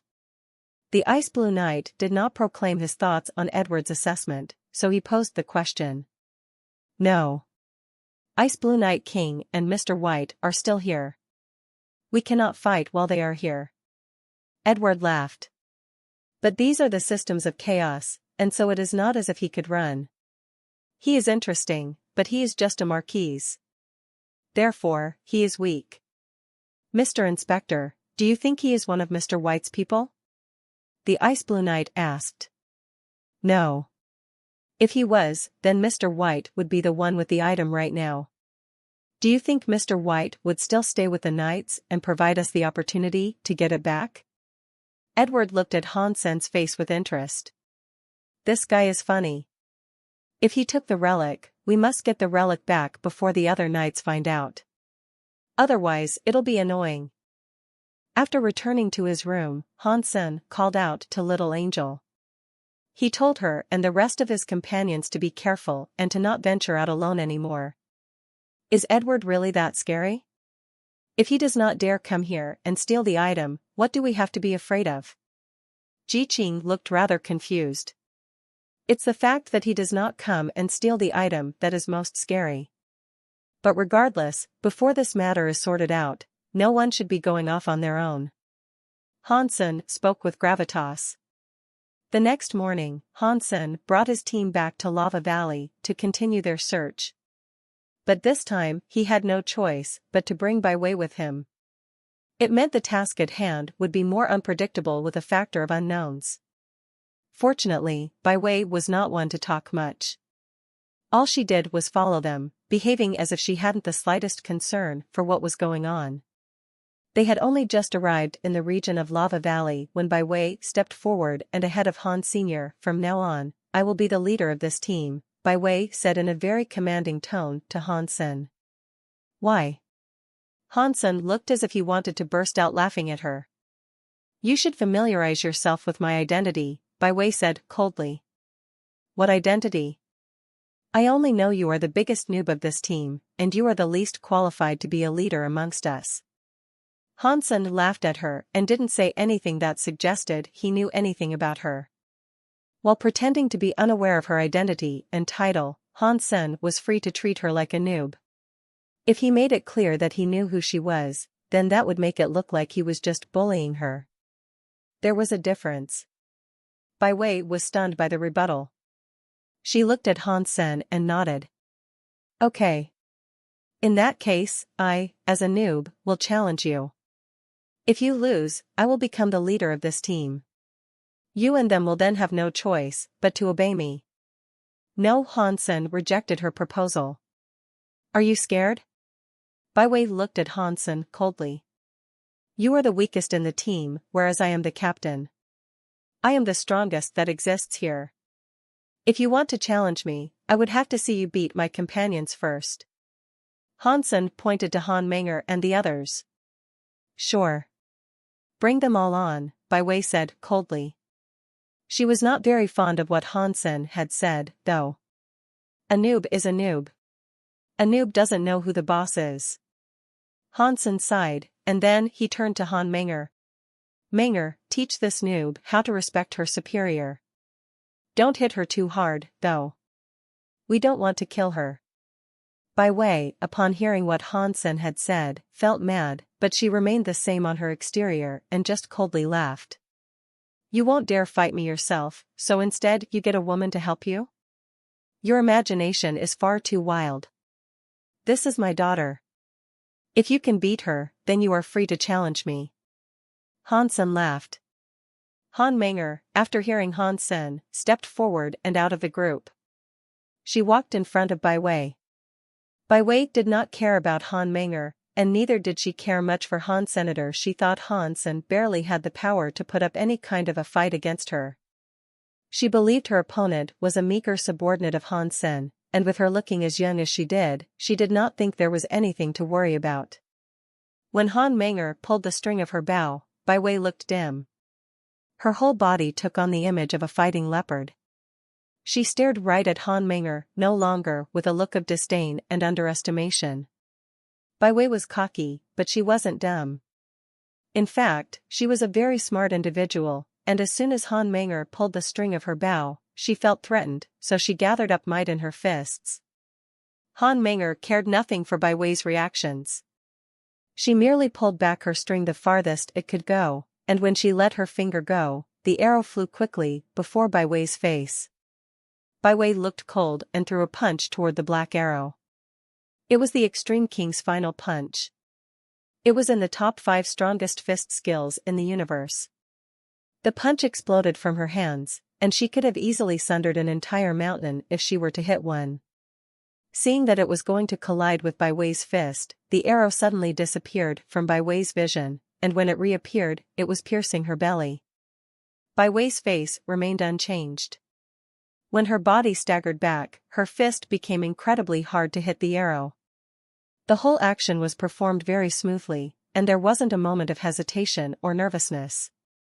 Boom! A black sun rose where she stood, and Bai Wei actually ended up getting blasted away. Her armor was broken, and some of her hair was singed. Only the hair underneath her helmet was saved from burning. She would have been made bald otherwise. Bai Wei's face changed. A fire of golden light suddenly wrapped her entire body, so the explosion did not destroy her armor completely. But even so, blood dripped from the corner of her lips, and that meant she was injured. Bai Wei never would have thought that an arrow fired by someone from a backup team could be as strong as that. Not even the Extreme King's final punch was as strong as that arrow. She really couldn't believe what had just occurred, but it really was the truth, and Bai Wei had lost her advantage. Han Menger then plucked the string of her bow over and over. Arrows flashed forward like thunderbolts. Bai Wei was suppressed by the next few arrows, and there was no chance of her closing the gap with Han Menger. The Geno arts of an Extreme King were incredibly strong, and yet Bai Wei's Extreme King final punch was a little weaker than Han Menger's Break Six Skies and Destroyed Bible-fueled arrows. She was not weak enough to get wrecked, though. Han Menger's arrow kept Bai Wei on the disadvantage, but she was not losing. She was strong, and very few marquises would be able to defeat her. Enough.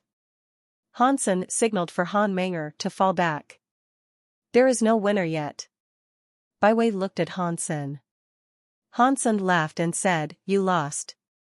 You forced yourself to use a Geno art and spend 10 times the amount of power Han Menger used.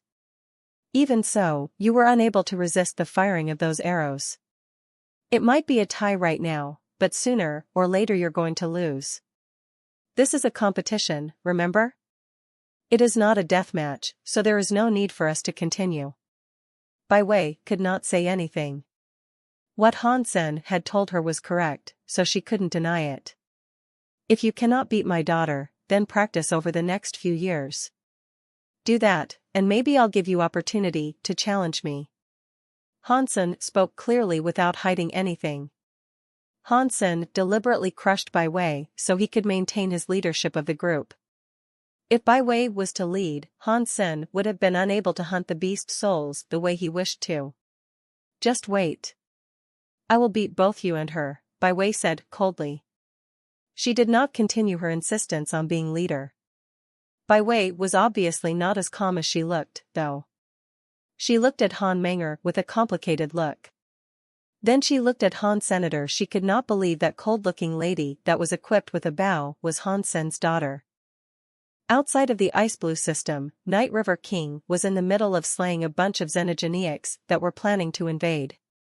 His face turned pale before long, and he was left gasping. After he was forced into the Ice Blue Knights, Night River King had been forced into the frontline ranks to be the first vanguard against any Xenogeneic enclaves that wished to invade the system. This engagement, however, had a few too many Xenogeneics to deal with. Even kings like him were left exhausted after the fight, and with how it had been each and every day, he couldn't stand how things were working out for him. Hansen is an asshole. If I ever get the opportunity to, I'm going to kill him. Night River King quietly cursed his nemesis. Who is here? Night River King looked down a hallway due to being alerted. You want to kill Hansen? I will give you the chance you seek. A man approached him with a smile. Mr. Inspector, what do you mean? Night River King, upon seeing Edward, was surprised. It made him produce a large frown. Edward came before Night River King and said, Hansen took something that belongs to me, but Ice Blue Night King and Mr. White is around. As a result, I cannot go and kill him by myself. If you are of the mind to kill Hansen, too, then we can cooperate. I will give you the exact opportunity you need to kill him. Night River King lifted his lips and said, You must be joking. These are the Ice Blue Knights. If you have someone you don't dare kill, why would I take that risk? And on top of that, I am just a conscripted knight. Edward smiled and said, over the next 2 days, I will be exploring a new system alongside Mr. White and Ice Blue Night King. I can have you sent to planet Ice Blue, and if your kill is clean enough, I can ensure no one ever finds out you were in the area.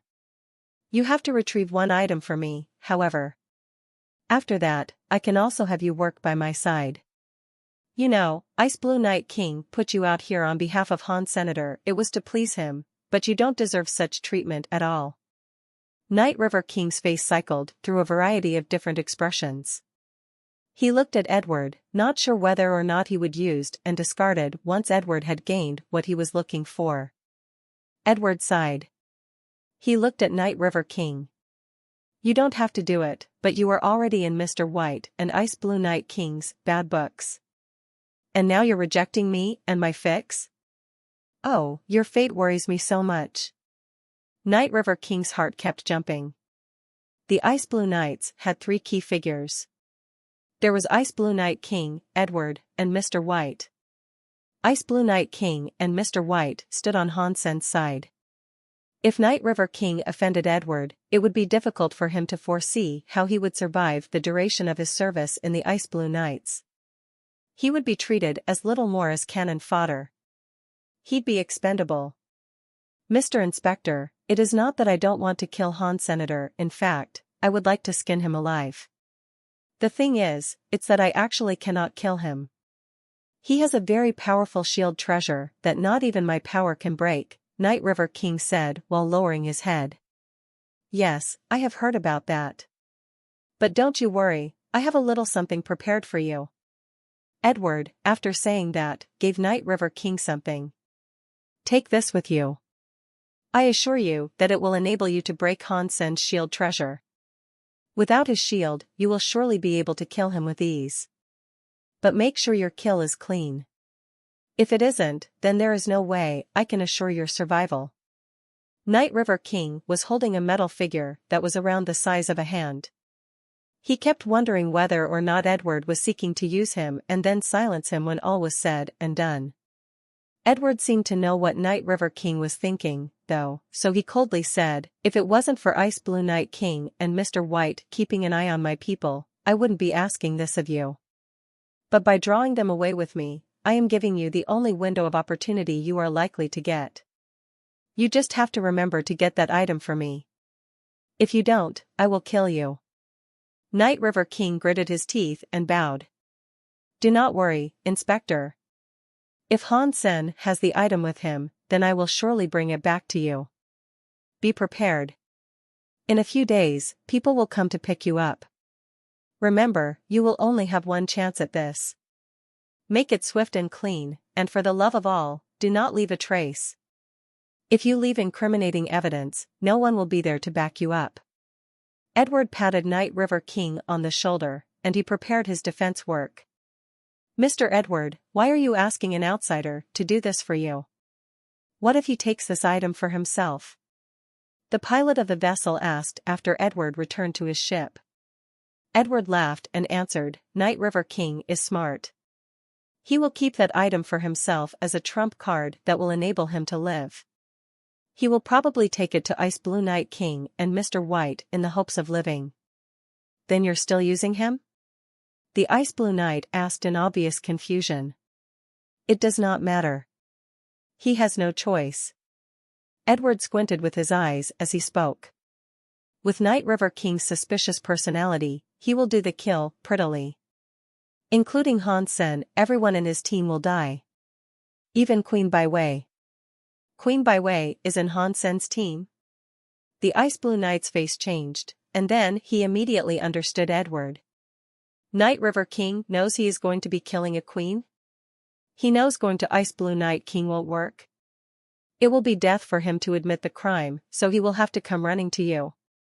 And Ice Blue Night King and Mr. White will suffer because of Queen Baiwei's death? They won't be able to take care of anything. Han Sen's team followed the way through Lava Valley. They had cleaned the early regions once already, so their going was quick and unhindered. Baiwei was following Han Sen, but she remained very quiet. She slowly watched Han Sen and Han Menger, eager to learn of their powers. But on that trail, there was no opportunity for them to fight, and that disappointed her expectant desires. Seeing Han Sen continue to move, Bai Wei looked hesitant to speak, but after a while, she had to say, "Captain, I am leaving the group for a while." "No, you are in my team. Listen to me, you are not allowed to go off on your own." Han Sen did not beat around the bush. If Bai Wei went off on her own and something bad happened to her, Han Sen and Ice Blue Night King would be doomed. There was no chance he'd let her wander off alone. "In that case, why don't you guys come with me?" Bai Wei said coldly. "I told you, I am the captain. We go where I say we go." Han Sen frowned. "Go together, or I go alone. The choice is yours to make." Bai Wei looked indifferent and just as boorish as before. "Where are you looking to go?" Seeing Bai Wei was insistent on going someplace, Han Sen at least had to ask her this. "The nest of an undying bird," Bai Wei said coldly. "What is the level of this undying bird?" Han Sen asked with a frown. The name of the beast didn't sound like one that would bode well. "Deified." Bai Wei did not hesitate to give him an answer. Han Sen licked his lips, looked at her, and said, "Do you have any idea what you're talking about? You're on the hunt for a deified xenogeniac? Doing something like that will get you killed. Even a guy like me will get killed going up against a foe like that. If you are afraid, you do not have to go." Bai Wei changed her course and started flying toward a river that went beneath a cliff. Is this woman stupid? Han Sen had to bring his team and follow her. But Han Sen did not think she was flat out stupid. He was certain she wouldn't be so willing to throw her life away in a pursuit like this. It was Bai Wei's first time in Lava Valley, but she knew about the undying bird. That at least meant she had come prepared. Her punishment of being sent to planet Ice Blue probably had something to do with the undying bird. So Han Sen quickly followed. Han Sen wanted to know what Bai Wei was up to. Otherwise, he'd just tie her up and drag her along with him. Bai Wei looked as if she were familiar with the location, and after she got close to the lava river, she flew in a following of its way. She went toward a cave that had lava flowing out of it and flew right into it. Han Sen and his companions entered the cave, too. The entire cave was filled up with lava, so they had to fly over it. "Even if you are this intent on going, you should at least explain what this endeavor is all about." Han Sen, as he followed Bai Wei, resumed conversation. Bai Wei just ignored him. She continued flying the way she wished to. The cave didn't have any other fire xenogeniacs occupying it. Strangely, it was entirely clear. Aside from the burning hot lava, there was nothing else there. Bai Wei was quiet, and she flew in a course that took them over half a day. All of a sudden, however, an explosion sounded. Han Sen looked in the direction of the chaotic acoustics, and he saw a cave open up.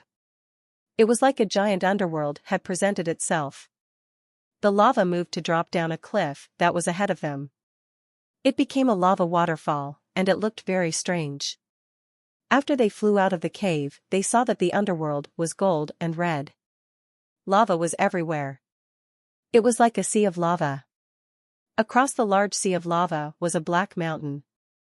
There were lots of green plants growing across it, and it looked rather amazing to behold. Bai Wei flew toward the island across the lava sea without hesitation, but now she was flying at a much slower pace. It was evident that she was worried about something. Han Sen let Ji Qing, Han Yan, and Huang Fujing sit atop Little Star's back. Little Star was able to lead. If there were danger, and the Bai Sima was unable to be used, Little Star's power would be sufficient in saving their lives. Voila! Somewhere on that lava sea, an explosion occurred. The lava was tossed about like a spring bursting out of the ground. Something black and red emerged, and it was headed straight for Bai Wei. Bai Wei's face did not change, and she threw a punch at the black and red shadow. There was another explosion as the lava on its body spread out. She punched it and had the creature falling back 10 meters down into the lava. Han Sen, upon a clearer look, noticed how the monster resembled a crocodile. Its body was black like charcoal, but some parts of it were red like the lava. Han Sen looked around, and he saw many more of the charcoal-like shadows. They were like burnt wood, and many of them were coming forward to amass there. Walla! Walla! Many 3-meter-long crocodiles emerged from the lava. They were all headed for Bai Wei and Han Sen. Han Sen summoned his spell pistols. He fired bullets at the lava crocodiles while Han Meng'er fired her black arrows at the same fiends. Pang! Pang! Pang! Pang! Many of the lava crocodiles were killed by the bullets and black arrows. Their lava-looking bodies shattered into bits and scattered all around. They were like clumps of lava disintegrating back into the sea of lava. But Han Sen did not hear a hunting accomplished announcement. The broken crocodiles fell into the lava and became perfect again, and then they resumed their assault. Bai Wei kept killing the lava crocodiles as she made her way to the island. She did not plan on stopping, and it was clear that she knew the crocodiles were unable to be killed. Han Sen saw what she was doing, so he stopped killing the lava crocodiles. He allowed Han Meng'er to summon her blue demon bug king by Sima. It was able to protect everyone, so they all headed for the island in haste. Bai Wei was sprinting forward when she suddenly saw the shield of Han Sen's people appear right next to her. The lava crocodiles were launching themselves against the shield, and as that happened, they simply hit the surface and fell away. Han Sen was not planning on protecting her with the shield, though. He followed Bai Wei and watched her kill lava crocodiles alone. Bai Wei was a little bit mad about this, but she did not say anything. She kept moving toward the island and punched the lava crocodiles that got in her way. The lava crocodiles were difficult to kill, but they were not strong. They were just ordinary marquises, and so they couldn't prohibit Bai Wei from advancing. Not long later, Bai Wei found herself on the shore of the island. When she arrived, she started sinking. Han Sen felt the same thing happening to him, too. He felt so heavy, and it was like he was back on Earth after a flight through space and the reintroduction of gravity. They all started falling down onto the stone of the island. This island forbids air powers? Ji Qing looked at the island in surprise as she spoke. Bai Wei said coldly, "It does not only stop the air. It is easy to come, but getting out is far harder." What does that mean? Han Sen looked at Bai Wei and asked. Bai Wei did not answer. She pointed to the lava sea that was offshore of the island. Han Sen turned around. Across the sea in the burning lava were some gold bugs. They looked like high-temperature lava, but they were in fact bugs. God only knew how many of them there were. These are lava bugs, and they cannot leave the lava. They are extremely aggressive, and not even dukes can withstand their temperatures. They can fly here, but because you cannot do the same, you have to run across the lava if you ever seek to leave. You need to be a mile away from the place to fly, and going out there can kill you. I hope your shield is enough to break the lava bug's attacks, otherwise you are all going to die, Bai Wei said coldly. She was not happy that Han Sen hadn't protected her in the shield. Han Sen smiled. He did not mind the threat. The demon bug king by Sima wouldn't even buckle to the attacks of a king-class creature. Therefore, he did not think he had to worry about the tiny little lava bugs. Undying Bird really resides on this island? Ji Qing asked, curiously. Bauer was lying down on Han Sen's shoulder. Her eyes curiously observed the small island they had landed on. The island was not big, and with Han Sen's speed, it would not take long to walk across it. The island did have a spectacular amount of flora, though. It was practically a rainforest. Insects and beasts roamed all about it. Standing on the island, you would not feel the heat of the lava that was nearby. It felt like a summertime place where you would want to sleep away the hours. Bai Wei did not answer, and she kept marching toward the jungle. Han Sen expected to encounter danger, but he soon realized that the creatures around were just ordinary animals. They weren't even xenogeneics, and they most certainly weren't threatening. In the center of the island was a white mountain. It was only a few 100 meters tall, but it looked like a big steamed bun. The peak of the mountain cradled a broken tower of sorts. It looked very old, and it had decayed over the years. It was no longer straight, and it looked ready to fall apart. They walked before the foot of the mountain, then Baiwei looked toward the broken tower atop the peak and shouted, "King Bai's heir has come. Is the undying bird at home?" Her voice echoed across the expanse of the island, but no response came from the tower, so she shouted again. After she shouted 3 times, a door in the broken tower atop the peak opened. It did so with a long, drawn-out squeak. Han Sen and Baoer's eyes opened wide as they looked at the tower's door. They were curious about what the appearance of the deified undying bird would be. The tower was not very large, so if the undying bird did indeed live there, it couldn't be too big itself. Everyone looked at the tower curiously, then they heard some footsteps emerge. Not long later, they saw a shadow open the door and walk out of the tower. She is the undying bird? Han Sen's eyes opened wide as he watched the person walk out of the door. He thought it was strange. It was not an actual bird that was emerging, it was an old woman with a cane. Her back was crooked. Her appearance was haggard, and her skin was all wrinkled like the bark of an old tree. Due to the fact she was crooked and old, her size only put her up to Han Sen's waist. She was wearing a pair of circular glasses and a red robe. She certainly looked rather weird. Who was making a racket down there? The old woman did not look tall. She stood in front of the tower and looked down the mountain. She couldn't see very well, so she had to raise her glasses. Her tired-looking eyes eventually settled on Baiwei and the others. Baiwei never expected someone like that would be the one to emerge. She was a queen, and though she was surprised, she still said, "I am Baiwei, and I am King Bai's daughter. I am here at the request of my father. Are you the undying bird?" The old woman pushed up her glasses. She stared at Baiwei and said slowly, "You are King Bai's heir?" "I am not the undying bird. I am merely an old woman that is tasked with cleaning the tower." "Then can you inform the dying bird that King Bai's heir is here?" Baiwei said. "You are too late, I am afraid. The undying bird is deceased," the old woman said slowly. "Undying bird died?" Han Sen's eyes opened wide, and his eyeballs almost popped out of their sockets. Baiwei was frozen, as she had not expected this to happen. If the deified undying bird was dead, then there was no point in her being there. The old woman sighed and went on to say, "But Mr. Undying Bird told me that if King Bai's heir does come, that person can take whatever they please. That is, assuming they can triumph over the test." Baiwei's face looked a little bit better, and so she went on to ask, "I would like to try it." "What is this test you are referring to?" The old woman did not answer. Her old eyes, which peered through a pair of glasses, lingered on Han Sr. Who are these people? They do not look as if they belong to the Extreme King. If they do not belong to the Extreme King, then just kill them. This is the Undying Bird's house, and not just anyone can make themselves present. Han Sen felt a chill. That old woman looked very, very old, but when she looked at them, Han Sen felt a great chill.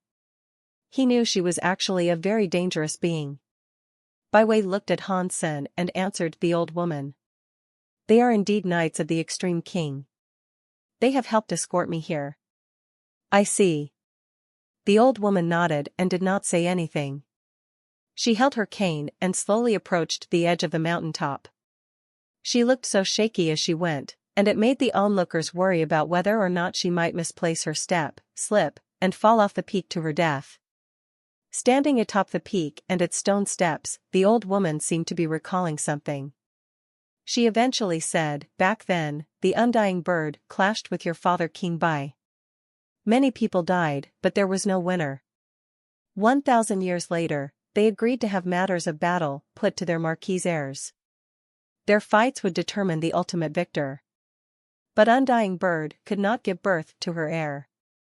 When she conceived a child, she died while giving birth, so the fighting was unable to continue. After the woman said this, she looked very sad. She pointed to the stone steps and said, "But the undying bird made these stairs before she died. If you can walk past the stairs and come up to the top, then you win, and then you can take the items that the undying bird and King Bai fought for. If you cannot accomplish this, then you can go home." "And there are no other conditions?" Bai Wei looked at the old woman atop the peak. "No. No matter how you do it, cross these steps and reach the top. You'd still win even if you were to crawl up." The old woman coughed after speaking. "If there are no other conditions, I'm going to start." Bai Wei said that, and then she walked up the stairs of the Steam Bun Mountain. Han Sen looked at the stairs. They were only a few hundred meters tall, and from the bottom to the top, it'd only be a few thousand steps. Han Sen did not find anything strange about them, but he wondered what sort of test the stairs would conduct. Han Sen was even more interested in the item that the undying bird and King Bai had fought for, but he also thought that the old woman was extremely dangerous and that he would do well not to provoke her, so he watched Bai Wei accept the test. Bai Wei took her first step along the stone stairs, and she did so with ease. There was no special power working against her on those stairs, and she proceeded easily, so it seemed. Bai Wei frowned. She did not feel anything from the stairs. The stone staircase really did seem to be exactly what it looked like. If Bai Wei went quickly, she could do a few laps of the simple stone staircase in the space of an hour. This is a test established by the undying bird, surely it cannot be as easy as this. Bai Wei still did not dare underestimate the supposed trial, and she watched every single step as she walked forward. But the steps really did seem like nothing special. After Bai Wei walked a few steps of the stone slabs, nothing transpired. Nothing seemed to inhibit or work against her ascension of the stairs. "Bai Wei! Your body!" Ji Qing, from way down below, suddenly bellowed. Bai Wei, upon hearing the shout, looked back at them. She noticed they were all looking at her in absolute shock. It seemed as if something terribly surprising had been happening to her body. Bai Wei quickly looked down on herself, and after she did so, her own facial expressions morphed, too. Over the past couple dozen of steps, Bai Wei had not noticed anything. Her body, however, had significantly aged. Bai Wei had previously been a girl that had looked like an average 18-year-old, but now she looked like a woman that was well into her mid-20s. Her height and her body shape had changed, and on top of that, the size of her breasts had increased. They had grown from a measly B cup to a D cup. Bai Wei frowned. She walked a few more of the steps. Again, her body underwent a change, and she looked even older. Bai Wei, after thinking on the circumstances, decided to retreat a few steps. Quite shockingly, her body's age began to reduce again. "You finally noticed." The old woman up top laughed. With a coarse and raspy voice, she told her, "Undying bird is the one that created this way of life and death, and not everyone is able to scale it. It is a process stemming from your life and death, and it is a path that reveals the course of your life. By the time you reach the end of this staircase, you will have arrived at the end of your life. If you die upon finishing it, what is the whole point of climbing these steps? Undying bird is evil if he won't allow people to win." Ji Qing looked disdainful. The old woman did not sound mad about what she had said but coldly replied, "Undying bird used a Geno art to set up this way of life and death. If you have what it takes, and you are indeed able to break it, then who can say it is inherently evil?" Meanwhile, Bai Wei hadn't said anything more. She focused on her ascension in a bid to reach the peak. As she walked further and further, the older she began to look. From a girl to a woman, from a woman to a middle-aged woman. By the time she had almost reached the peak, she looked like an old woman that was ready to keel over and take to a deathbed. When she was only a few more steps away from the peak, it looked as if she were unable to breathe. It looked as if she were ready to die. Bai Wei believed it was all some sort of illusion, but despite that, it all felt so very real. Her body was so old now, she was afraid that if she were to take the next few steps, she would indeed die just as the old woman had explained. While Bai Wei walked up the steps, she had done her best to prevent the aging process, but nothing she tried seemed to work. Those steps really were like a timeline of one's life and death, and nothing could inhibit the magic that worked it. Bai Wei came to a standstill before the final few steps, and she peered at them. She did not know whether or not she should proceed. Han Sen and the others were all in shock that a staircase possessed a power such as that. It was difficult to imagine just how strong Undying Bird was when she was alive. If you can walk back down the steps, perhaps it is just a test. You might not die after walking, so just come back when you are done, Ji Qing said. Bai Wei wanted to think this way as well, but there was no guarantee she wouldn't die once she had completed the entire passage. If she did die after scaling the staircase, then it all would have been for naught. The old woman, upon hearing Ji Qing speak, laughed. Maybe. The chance of life and the chance of death is 50-50. If you have the courage, you can give it a try. Bai Wei looked at the old woman waiting at the end of the staircase. She looked hesitant to proceed.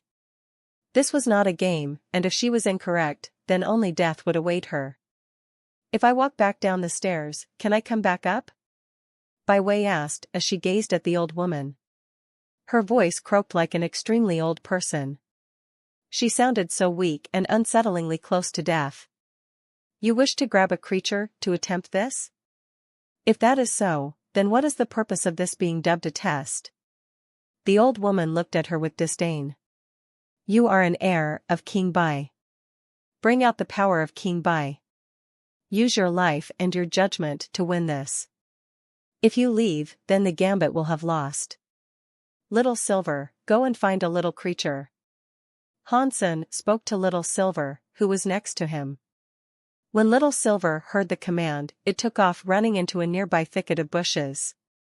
It came back out dragging a rabbit along with it. Han Sen then told Little Silver to throw it onto the staircase and then kick it on its butt. It complied and did just that, and following the shock and scare, the rabbit took off racing up the stairs. When the old woman said they should have been killed earlier, Bai Wei hadn't agreed with the notion. This was now Han Sen returning the favor. The creature transformed like Bai Wei. It got older, the higher it went. At the final few steps, it made a great struggle to move. Every step required all its strength to proceed. Bai Wei looked at Han Sen with surprise, as she had been unsure whether or not he would be willing to help her. The little creature reached the final step. It looked as if it were spending the last ounce of its life force to move forward as its trembling body reached the top. But as soon as it reached it, it died. Everyone gasped at the sight. It seemed as if the way of life and death really did end with death. This is very obscene. You lose no matter what you do, Ji Qing couldn't help but say. If you have what it takes to break how the way of life and death operates, then death is not what awaits you at the end. The old woman looked as if she did not care at all. Bai Wei looked confused, and she wanted to return. Undying Bird had established a test that would claim the lives of many. It was not worth gambling one's life, no matter the potential reward. Just as Bai Wei sought to go back, she heard Han Sen say, "If I were you, I'd take and finish the last step." Bai Wei was shocked. She looked at Han Sen, unsure of what he meant. Young man, you are not the one who is standing before the end of the way of life and death. If you have the confidence to, then by all means try and ascend, the old woman said as she looked at Han Sen. If you hadn't talked, I would have thought that we might die, but now I am pretty sure I won't die by walking along this way of life and death, Han Sen spoke with certainty. Young man, talk is cheap. If you are as certain as you say you are, then come and tread the path for yourself. The old woman looked at him with disdain. Sure. Han Sen, after saying it, immediately took his first steps along the way of life and death. Han Sen was not there to prove the old woman wrong, and neither was he there to provide comfort and aid to Bai Wei. All he wanted to do was feel the powers that permeated the way of life and death. A power like that was rare to witness, even for those that were deified. So, there would not be many opportunities for him to experience the feelings of such a power. Hansen wanted to feel what it was like to feel that which plagued the way of life and death. If the spell that had been put upon the way of life and death was genuine, then it would not be something so simple as manipulated time. If it was just the power of time, then the speed would be one way and fixed. Every creature had a different lifespan, so there was no way each step added a certain amount of time that would only bring them to their death upon reaching the end. Only the cause of life and death could have that effect. Going forward took you to your demise, whereas going backwards assured life. If Hansen could have the taste of that power, it would be a remarkable thing for him to have. Brother, this is way too risky. Han Yen tugged at Hansen's arm and made her concern known. Although Han Yen knew Hansen's judgment was likely correct, this was a matter that concerned her family. It was only natural for her to be as afraid as she was. It's okay. I'm only going to take a look. Hansen touched Han Yen on her head, blinked, and then he approached the staircase. Bauer wished to follow Hansen, but he passed her to Han Yen. He proceeded alone. When he committed to his first step on the stone staircase, he ran Dongxian aura and used his purple-eye butterfly. With them, he watched his body change. I was correct, it is similar to falsified Sky Sutra, but somehow it's different. There is another cause of power. While Hansen kept his Dongxian aura and his purple-eye butterfly running, Hansen was able to see many almost transparent substances get chained within him. Visit website ourlistnovel.com. Every step Hansen took saw more and more of those substance chains chain him up. Hansen knew that the path he walked along was not just a simple illusion. It was a scary power that had been left behind by a wondrous deified being. Hansen kept walking up, and as he went, his body kept changing. From his young self, he became middle-aged. And from his middle-aged self, he soon became old. The scariest thing was how he felt his own lifespan and time remaining decrease. The creatures outside the sanctuaries could not see what remained of their lifespan, but those that lived in the sanctuaries could always see it. Hansen had a lifespan of 1,000 years, and according to the rate of aging right now, the last step would bring him down to the figure of 0 years remaining. Hansen retreated just a little, and when he did that, he felt his lifespan increase again. It really was a path that was true to its name of the way of life and death. Hansen really admired Undying Bird now. A strong power like this was something that deserved admiration. Hansen used all the purple-eyed butterfly's power to try and get a read, but try as he might, everything was still a mystery. He could not analyze the enigmatic cause power. He was disappointed, but he still continued to ascend. The more he walked, the stronger the cause power felt. Hansen saw it clearer and clearer. Hansen did not stop, and he thought to himself.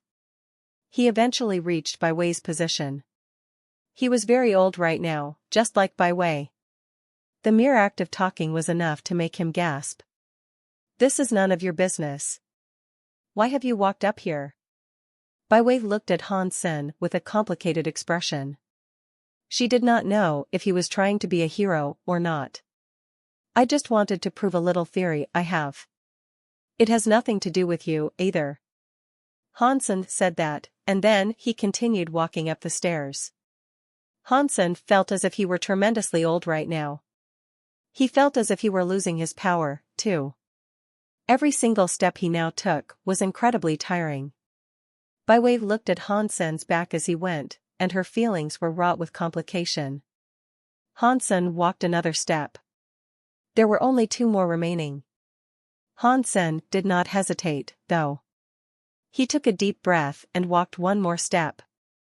Then he stopped. He looked at his lifespan, which had ticked down to only 1 remaining. Normally, a person would die after taking the last step. Undying Bird has a very strong cause power, Hansen said coldly. He really did admire Undying Bird right now. The old woman squinted her eyes. I did not expect you would have knowledge regarding this to know that this is cause power and not a simple time power. It is a shame I was not able to see Undying Bird while she was alive. I really wish I had been able to, cough cough. Hansen was serious about what he said. An elite like that was not someone who would be easy to meet. If he was able to see the undying bird use that mysterious cause power, perhaps he would be able to learn something from it, so Hansen thought it was a grand shame that he couldn't see undying bird use it. The substance chains he saw now were too blurry, and he couldn't learn anything from them. If you know how strong it is, does that mean you are going to walk the final step? The old woman smiled at Han Senator. It was difficult to imagine what she might be thinking. Of course I want to come, Hansen surely said, but due to the fact that he was so old, he did not sound very confident. If anything, he sounded like he was going to die. Oh, you were saying undying bird's power cannot kill you? The old woman looked at Hansen with a complete lack of emotion. She can kill me, but not through these stairs, Hansen said. If that is what you think, then take the last step. The old woman smiled at Hansen. Han Yen and the others looked at Hansen nervously. If he walked the next step and it worked like all the rest did, then Hansen was going to die. Hansen said so himself, too, that the steps were not displaying an illusion. This was a real cause power he was contending with. Han Yen knew cause powers were scary, too. Cause powers could kill, and they did not have to make people bleed to kill them. Bai Wei looked at Hansen's back and displayed a very complicated emotion. Bai Wei knew Hansen knew who she was. She thought Hansen was doing this to get her attention or at least make a good impression of himself. She had seen many people do this on her behalf before, but Hansen had gone all the way to the final step, and he was ready to make the next move. She had greatly misjudged Hansen's character. In a moment that separates life and death, who can remain fearless? To even know that completing this path might not lead to death, who would be so willing to risk their life? Not even Bai Wei herself made the dare. She looked at Hansen with a complicated expression and thought, is he going to take the final step? Is he confident? Or is this all a guess? As everyone watched, Hansen raised his legs and readied himself to bring them down on the final step. The old woman looked strange, and Han Yen forgot to breathe. Huang Fujing looked calm, but she frowned. She thought to herself, what makes him so certain that he won't die by ascending the stairs? She knew Hansen was not the sort of person who was willing to risk his life on a whim. If he dared to go all the way up, then he must have somehow known he wouldn't die. As everyone watched, one of Hansen's legs took the final step. He used the last ounce of his power to bring the second leg up to meet the first. He stood up there right next to the dead animal from before. Boom! The whole stair lit up. A transparent fire blazed across the step. It was like a very large bonfire. The beast that had died on the ground after it had reached the top step suddenly moved. Although it still looked old, it moved very quickly. It spryly ran up toward the old woman's feet. The transparent fire ravaged the step, but heat could not be felt from it, and it began to rise high into the air. Hansen, Bai Wei, and the animal were shrouded in the transparent fire. It eventually all started to drift up high into the air. As the fire burned them, their bodies started to recover. It took away the added years and returned their original form from before they started to ascend the stairs. The transparent fire then took on the shape of a transparent bird in the air. The bird looked something like a phoenix. It screamed and nodded to Han Senator. It then flew away from the steam bun mountain, flew to another mountain, and disappeared. Young man, you win. The old woman looked at Hansen with a look of seriousness. But I must say, I am curious, why were you so certain you would not die? Hansen pointed at the animal next to the old woman. You did not allow Bai Wei to lead the way of life and death, but you did not stop us from using an animal to test this. That proved that it would not be bad for you. Plus, its acting was quite terrible. I only kicked it, and it ran straight up the stairs like mad. It didn't even think to look back. That was so very strange, and so it made me think that you owned the creature. Just because of that you dared to come all the way up. The old woman looked at Hansen strangely. The prediction had been correct, but that was a moment that could have decided life and death. Even if Hansen judged it that way, he should have been wary. Very few would dare to go all the way up. Hansen shook his head. That guessing doesn't matter in the end. What was most important was that I could see that it was not dead. Its acting was good, and it knew how to hide its life force. It could not hide from my vision, of course. Bai Wei, who now looked like a young girl, came the rest of the way up. She looked at the old woman's animal and thought of something. I see. I should not have done that. The old woman reached her hand out, and then the creature leapt into her chest.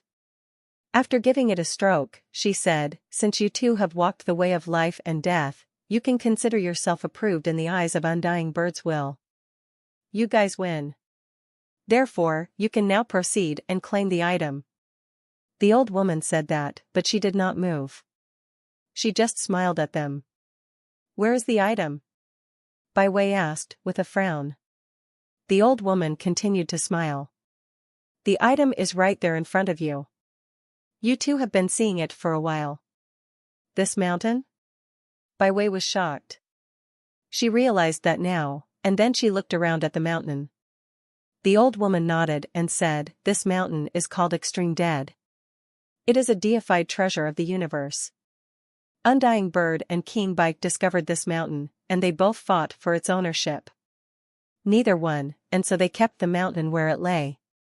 Undying Bird was the one who managed it, but she eventually died, and she was buried here on the mountain.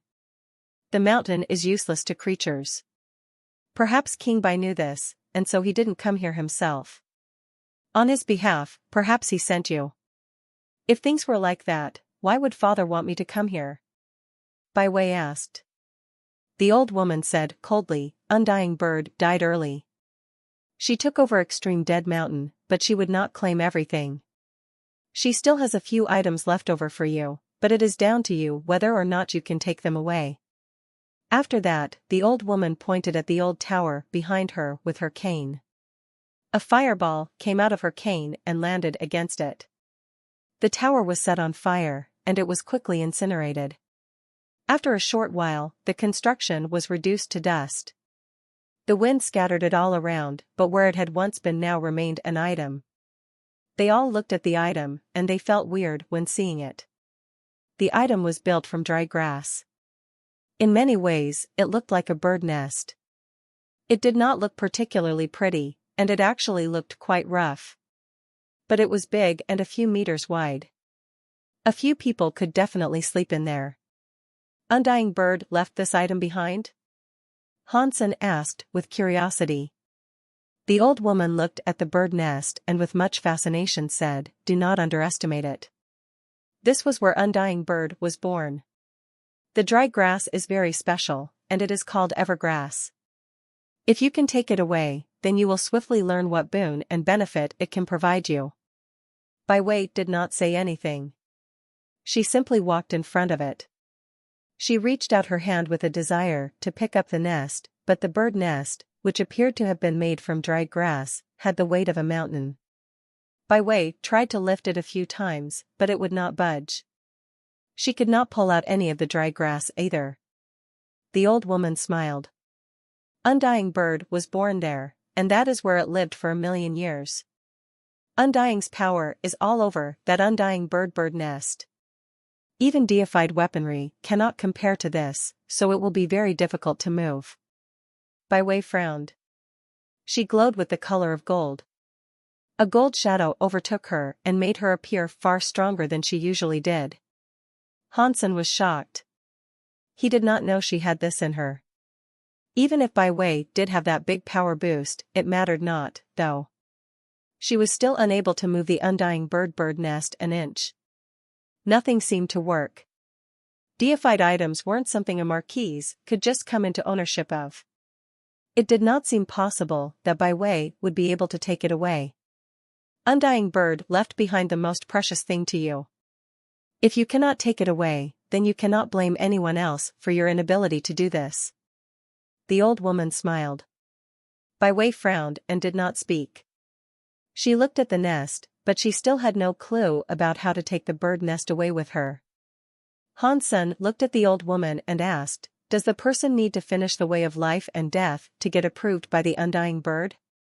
Is it only then that the person can take the undying bird nest away with them? Bai Wei, upon hearing that, turned to look at the old woman. Her face changed.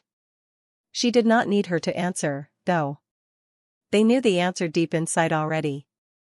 Han Sen walked in front of the undying bird nest and touched its edge. As soon as he touched it, the bird nest started to fly, and then it became smaller.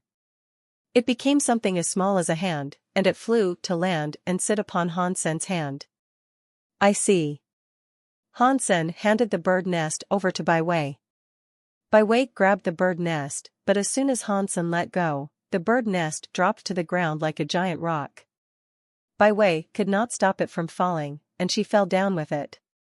The bird nest was on the floor. No matter how hard she tried, she could not pick it up. You guys took the item. Shouldn't you be leaving now? Stop bothering the resting place of undying bird. The old woman did not look happy. She waved her hand. You take it, Bai Wei said to Han Sen as she let go of the item. How could I do this? Han Sen looked very guilty, but on the inside, he was as happy as a flower on the verge of blooming. This is something that is as good as a deified thing. I may not know what it does, but it has to be something good. Bai Wei rolled her eyes. I am only asking you to hold on to it temporarily. Don't think too deeply about it. Han Sen shrugged his shoulders. Without saying anything, he just moved to grab the undying bird nest. The undying bird nest was like a deified item, but without its approval, not even a deified elite could make use of it. Han Sen was surprised he had earned the will and approval of undying bird. Now that he had been approved to be able to make use of the undying bird nest, it was useless for others. Even Bai Wei would not be able to take it. You can't put the blame on me for stealing it. You are the one that did not finish the way of life and death, Han Sen thought to himself. The old woman did not seem very happy about the fact they had taken the undying bird nest, and now she wished them gone. Han Sen was holding the bird nest, and as he was, he left extreme dead. He went back the way he came, and as he did, he soon came before the coast. There were many lava bugs spread out across the lava sea. They were like little burning lava fairies. Their heat was hotter than the lava, and they were only resting. If they unleashed their heat all together, even a duke's armor would be melted. Han Sen tried to fly, but he realized he was still unable to. They would have to tread across the lava sea. Bai Wei suddenly smiled at Han Sen, which sure gave him a surprise. Seeing a cocky person give someone a smile elicited a different feeling to the witness of an average smile. Bai Wei pulled out a leaf. She put godlight into it and then threw the leaf into the lava sea. The leaf expanded in the air. It looked like a small ship in the lava sea when it came down. It was green like jade. The leaf floated atop the lava sea. The lava bugs, however, started to avoid it in the lava. They did not dare draw close to the leaf. Bai Wei stepped on the leaf, turned around, and looked at Han Sr. If you guys are willing to be my knights, I am willing to take you away from here safely. Thanks, but no thanks. Han Sen smiled. The woman was drunk on her own pride. She did not bother to find out who Han Sen was exactly, and the only threat before them were a few lava bugs. They weren't going to stop him. Bai Wei saw Han Sen and his friends huddle together, then Han Menger summoned a blue shield. It shielded them all just as they moved to walk across the sea of lava.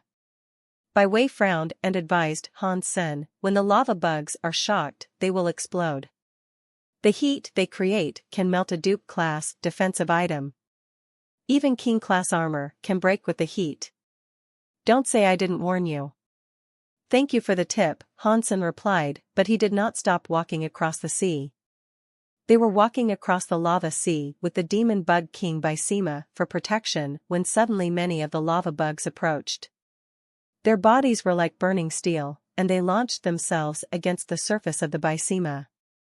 They exploded with a searing heat. The heat was able to melt any kind of steel, but the Bysema did not melt at all. Bai Wei looked quite surprised seeing this. Her facial expression was a complicated one.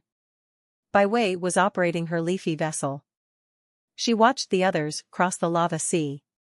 She was surprised by the level of defense the demon bug king Bai Sima had. She couldn't help but stare at it. How many tricks does this guy have up his sleeve? Bai Wei looked at him weirdly. They walked 1 mile from the shore of the island, and when crossing the threshold, their abilities to cast air powers returned. Han Sen and his companions started to fly up and away from the sea of lava. The lava crocodiles that attacked did nothing to the demon bug king Bai Sima either. Bai Wei had to put the leaf away and use her own powers to fight her way out of the lava sea's region. Han Sen laughed at her, but he did make an offer for others to join him inside the shield. She just didn't reply to him. She left by her own means. This woman is way too full of pride. Han Sen shook his head.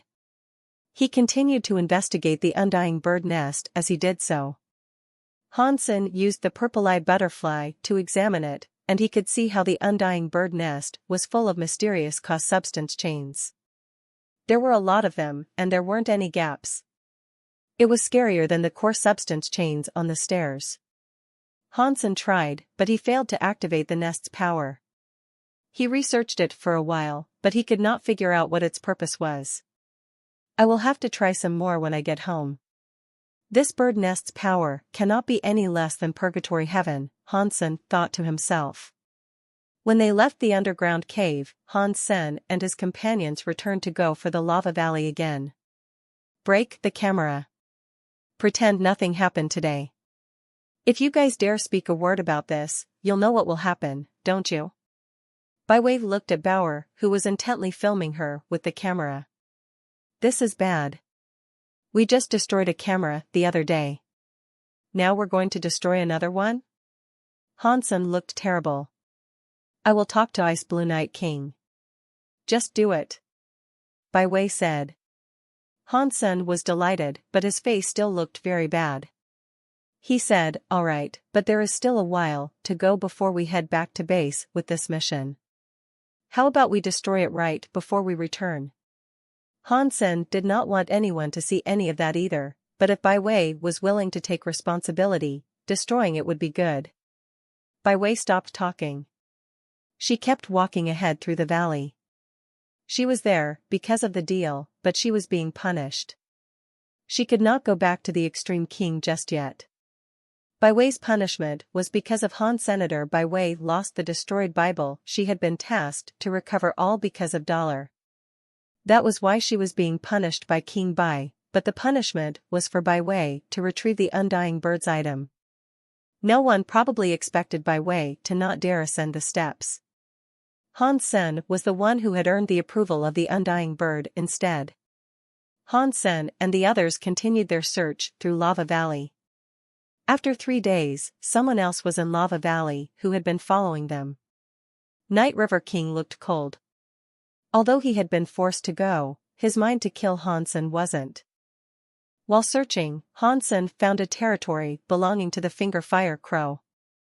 There was at least 50,000 of them, so it took them a few hours to get rid of them all. They also found a lot of fire crow eggs in the caves that were located there. Because there were so many fire crow eggs and the little fire crow's levels were low, they were pointless to haul back, so they decided to destroy them. It was to prevent them from hatching and one day forming another murder of pesky fire crows. While they handled the fire crows, Han Sen decided to put a few of them in his bird nest. He wanted to see if it would have any effect. 1 hour later, the fire crow eggs inside the nest hatched and broke. It resulted in there being a few fire crows in the nest. D***MN. This bird nest's power is to hatch eggs? Han Sen's face changed. To confirm that this was indeed the bird nest's power, Han Sen conducted a few tests. He quickly found out what the bird nest did. It looked as if the undying bird nest could speed up the incubation period for an egg and make them hatch faster. Han Sen managed to find and try out a few different eggs by putting them in the nest. They all hatched within a short period of time, so it couldn't have been a coincidence. Thinking of the way of life and death, Han Sen acknowledged that it could not have been a coincidence. The little fire crows that hatched were stronger than the average fire crow. They seemed to be much stronger, but once they had fully hatched, the bird nest stopped its effect on the fire crows. It did not make them grow any faster after hatching. Han Sen only knew that the nest sped up the hatching speed and made the creatures birthed from it stronger. It did nothing more beyond that, but Han Sen still tried to examine and determine whether or not it did something else. Han Sen was doing all this behind Bai Wei's back. She had no clue what the bird nest did. This thing really is a bird nest. After Han Sen learned what it did, Han Sen looked at it strangely. If that was all it did, then it did not help Han Sen much. What he needed right now was a battle mode treasure. But Han Sen recalled the little red bird in the Alliance's warehouse. Han Sen wondered if the bird nest could work to make it hatch faster. It had eaten the sun gold bird baby, so if it finished evolving, it should be useful. But Bai Wei was in the team currently, and Han Sen did not have the time to bring the egg of the little red bird back from the Alliance. He could only find out when he returned. After finishing up with the fire crow eggs, Han Sen continued onward. While he was moving, he suddenly felt something. It prompted him to shout out, "Use the Bysema." Han Menger immediately used the blue gold demon bug king Bysema to shield everyone inside it. While the Bysema was up, a scary power suddenly struck its surface. Night River King. When Han Sen saw the black river-like attack, he knew exactly who had come for him. The black water broke, and from it a shadow emerged. It was Night River King. He was standing atop a swirl of black river water. He coldly looked at Han Sen inside the Bysema. "Han Sen, today you will die." Night River King, has coming to the ice blue system driven you nuts? You cannot break my Bysema, so how do you hope to kill me? Han Sen wanted to provoke Night River King. He knew Night River King was not stupid, though. If he had come for him again, he must have something prepared and planned. Night River King grunted. He did not want to waste time talking to Han Senator. He did not have much time, so he needed to kill Han Sen and leave the place quickly. He needed to remain hidden from the sight of Ice Blue Night King's people. He also needed to avoid leaving behind any evidence just in case the people of Extreme King picked up on something that could lead to him. Night River King was confident he would be able to kill Han Sen and the others. He was only worried about the demon bug Bysema. Without that, he could kill the marquises it housed with ease. No matter how strong the marquise was, they could never hope to defeat a king. Not even 10 lone bamboos would be enough. The power gap was simply too large.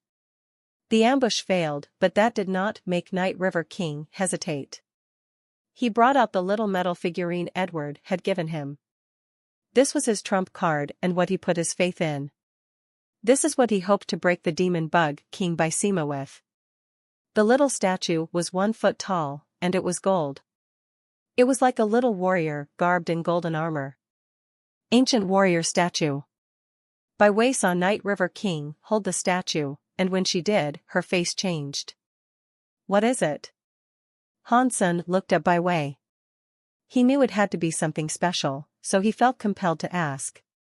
That is a statue that belongs to Ancient God. If I am correct in my assertion, that is Ancient God's ancient warrior statue, Bai Wei immediately explained. What does it do? When Han Sen spoke, Night River King's ancient warrior statue began to glow with a scary light. It looked as if it had been activated some way, and then a golden power wrapped up Night River King's body. Quickly, Night River King's body was clad in golden armor. He became much stronger to a wholly terrifying level. Legends say ancient god kings are born deified. They have a special power, and it enables them to put their power inside a statue. They can give these out to the creatures that are loyal to them. If others make use of it, they temporarily borrow the power of that ancient god. Bai Wei's face looked glum. Han Sen and everyone's face changed. The ancient gods were born deified, and by having that statue, Night River King had their power. That meant he had the power of a deified being. Die, Han Sen. Night River King's body was wrapped up by the ancient warrior statue's own golden armor. He himself looked like a golden warrior. He felt as if he had the power to tear the skies apart.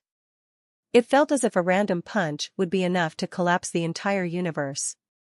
Such a power gave Night River King all this confidence, but even so, he did not wish to dawdle and squander time. He gathered up power in his moonwheel blade and slashed toward the blue-gold demon bug king Bysema. It was a different power to the power wielded by the ordinary Night River King. With the power boost given to him by ancient warrior armor, his black water powers became gold as well. The river night beast god power was like a giant golden wheel. It headed for the blue-gold demon bug king Bysema. That golden wheel spun as if it could break space and annihilate the dimension. Han Sen did not have the opportunity to dodge, though. The power coming was strong, and it greatly exceeded the might of an average king-class citizen. Not even someone half-deified could fight it. Oh no. Bai Wei's face turned gray before the scary power they could not hope to escape. The golden wheel, which could break space, was about to hit the Bysema, and when it hit the blue shield, it indeed broke open the Bysema. It was not getting any weaker, either, and as it proceeded, it was going to split the entire Bysema in half. Die. Night River King looked murderous. His hatred for Han Sen was burning, and he wanted nothing more than to grind Han Sen into dust. Ancient god statue's power was not unlimited. The statue Edward had given him only provided the power to fuel one grand attack. After one attack, the ancient god statue would vanish, but one attack would be enough for Night River King. He only needed to use the incredible statue's power to break the Bysema. Even if Han Sen wasn't killed by it, Night River King thought he could lay waste to them all within a short amount of time through his own power when they were no longer protected by the Bysema. His power was almost like a fully fledged deified's power. It didn't give Han Sen the chance to dodge it. He watched the blue-gold demon bug king Bysema get cut through like tofu by the golden wheel. Night River King looked excited as it occurred. He kept slashing with his moonwheel blade. As this transpired, a yellow and green light manifested. It combined with the blue Bysema to make it a tricolored Bysema, and those colors pushed back against the hurricane of gold. Catcha! The golden wheel power, which was akin in strength to a deified's, went up against the tricolored Bysema. The golden dust and the three colors spilled everywhere like a vibrant firework. The golden wheel cut through the tricolored Bysema, but at a much slower pace. It was like a grinding wheel had gotten stuck inside rocks made of steel. Its cutting speed was much slower. Die. Night River King could sense the tricolored Bysema's might, and its presence had given him a fright. He used his own power to sprint forward, wishing he could cut through the Bysema and kill all of them inside it. The giant golden wheel kept pressing down while Night River King roared. It slowly cut the tricolored Bysema. Some of its exterior was shredded open, as the scary gold wheel did not relent in its pressing cut against the Bysema. It cut the space inside the Bysema. Han Sen and the others were in the back of the Bysema, their backs against its wall, but the gold wheel was still able to cut in. It broke the tricolored Bysema and cut through the fabric of space to get at them, continuing forward toward Han Sen. Because the tricolored Bysema's defense was so high, it did make the golden wheel slower. Han Sen and Bai Wei also used all sorts of power against the gold wheel, hoping they could do something to help the Bysema repel the attack, but before the deified power, even Han Menger, who had a very destructive personality, could only deal damage that was the equivalent of a tickle to the wheel. In their opposition against the wheel, Han Sen and his companions' powers were like ants going up against an elephant. They were very small, but right now Han Sen could not put away the tricolored Bysema to do something else. The tricolored Bysema was stopping the gold wheel. If the tricolored Bysema was gone, the speed and impact of the deified power would not give Hansen room to escape. He probably wouldn't even have the chance to teleport away. He'd be killed. Seeing the gold wheel grinding them, Hansen knew they had no way out. The gold wheel cut open the tricolored Bysema, and it continued going forward. Hansen, let us end this feud right here. Night River King roared madly. The moonwheel blade pressed down like crazy. Now, Night River King was like a god that could not be stopped. Cha-cha-cha. The tricolored Bysema made a blender-like noise. It sounded like it was grinding rocks, and the noise grew louder and louder. Hansen and his companions were against the Bysema's wall, and they kept trying to attack the gold wheel. The gold wheel was in front of them, grinding the space before them. There were many space cracks almost reaching Hansen's body. Byway looked hopeless. She looked to be in utter shock. No matter how arrogant she was, at the end of the day she was just a teenager. Facing death and being powerless to stop it made her be unable to control her emotions. Her head was a mess. Hansen kept thinking about how he might deal with the situation.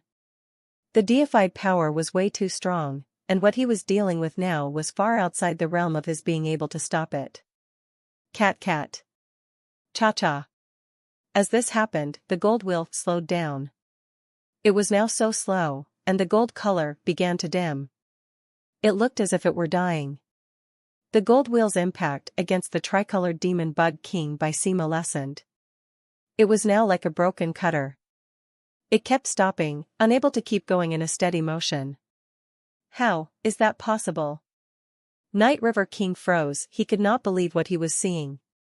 The tricolored Bysema was about to be cut open, and if that happened, Hansen would have no place to hide. As he saw that all of this was about to come to an end, Night River King's ancient warrior light also started to flicker. Many cracks formed across the ancient warrior statue's gold armor. It was on the verge of breaking. Night River King knew what was going on. It was the sign of the ancient warrior statue reaching its expiry point. He could not believe that the tricolored shield could withstand the brutal force of a deified attack. Byway was just as surprised. She had already been impressed by the demon bug king Bysema, but now it had managed to block the attack of an ancient warrior statue. She was amazed by its performance. Hansen and Han Yen were happy, too. One demon bug king Bysema was a half-deified treasure. Hansen did not believe the combined effort of the tricolored Bysema could block a deified attack, but seeing the truth of the matter now, it really had blocked the attack, even though it had been dealt a lot of damage. Pang! Night River King's ancient warrior statue light was extinguished. The gold light shattered into dust. The gold wheel was gone, too. There was just some black water power left. The tricolored demon bug king Bysema was gone, and the beast souls were damaged. It would take a while for them to recover. The tricolored Bysema was still not strong enough to challenge a deified power. I did not expect you had 3 of those shields. That defense is so strong. It is a shame that it could not kill you. But now you don't have the protection of any shield, and so you will die. Night River King looked so ugly, and his eyes looked to be filled with greed. Hansen's shield could block a deified attack, and while the powerful treasures hadn't been destroyed, they could not currently be used. That meant Night River King thought he could kill them and take the shield treasures for himself. Night River King looked very greedy and murderous. He used his black water power and the moonwheel blade to create a black water wheel. There was no ancient warrior statue to power up the attack, but it was still a king-class power. Hansen moved his body and summoned both sets of dragon wings, the ones on his back and the ones behind his ears. He held Bower and evaded Night River King's black water wheel attack. Night River King looked crazy, and he roared, "Let's send them to hell so they can wait for you." The pair of moonwheel blades did not lessen in their strength, and they kept creating scary black water wheels to send after Ji Qing and the others. "I am afraid you will be disappointed." Hansen looked at him mockingly. Pang! A gold shield arose from Han Yin. It was the fourth demon bug king by Sima. It was not damaged by his attack, as the gold by Sima protected them and prohibited the black water wheels from reaching them. Many giant black water wheels came down on the gold by Sima, spinning in a bid to cut through it. But try as they might, they could not cut through the surface of the new gold by Sima. Damn it! He still has one more of those treasures? Night River King felt so angry. And in addition to that, he felt hopeless and sad. He had done everything he could to try and kill Han Sen, but every attempt had failed. He hadn't even managed to hurt him in the least. The presence of the gold demon bug king by Sima had hurt his confidence quite a bit. Without the help of the ancient warrior statue, his power was not enough to break through the shield. His plan had completely failed. No one expected Han Sen to possess 4 of those treasures, and no one expected the tricolored shield to block a deified's attack. But quickly, Night River King did find himself some hope, and that was because he saw Han Sen coming for him. He hadn't hidden himself inside the gold demon bug king by Sima for protection. I don't think you have a 5th shield treasure. Night River King looked ugly as he roared. His body exploded with a burst of power as black water started popping off in every direction. The moonwheel blade he was wielding was carrying a black water wheel toward Han Sen. Han Sen's dragon wings flapped. He teleported past the black water wheel and rushed to Night River King. Night River King was so angry, and his blade was so fast. The black water wheels appeared everywhere.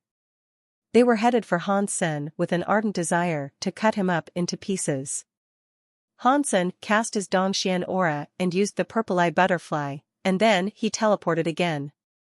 His speed and power wouldn't be up to Night River King's par. Dodging Night River King's attacks were very difficult, of course. He had to count on his judgment and prediction abilities and use Break Space Flash to evade each and every black water wheel. By doing so, Han Sen came nearer and nearer to Night River King. 10,000 meters, 5,000 meters, 3,000 meters, 2,000 meters, 1,000 meters. Night River King's mad attacks could not prevent Han Sen from inching his way forward. Finally, when Han Sen was only 500 meters away from Night River King, Han Sen roared. He held his ghost teeth knife and brought up the demonic knife air. He slashed toward Night River King. You underestimate the power of one who is king class. Night River King was incredibly angry from Han Sen's provocations. The moonwheel blade slashed toward Han Sen with a black water wheel spinning like crazy at its tip. It looked as if it were going to cut the world and Han Sen open. Night River King did not think Han Sen was an equal opponent. Without those horrible shields of his, Han Sen was little more than a cheap ant before him. Now that the ant sought to challenge him, it made Night River King angry, but it also gave him hope.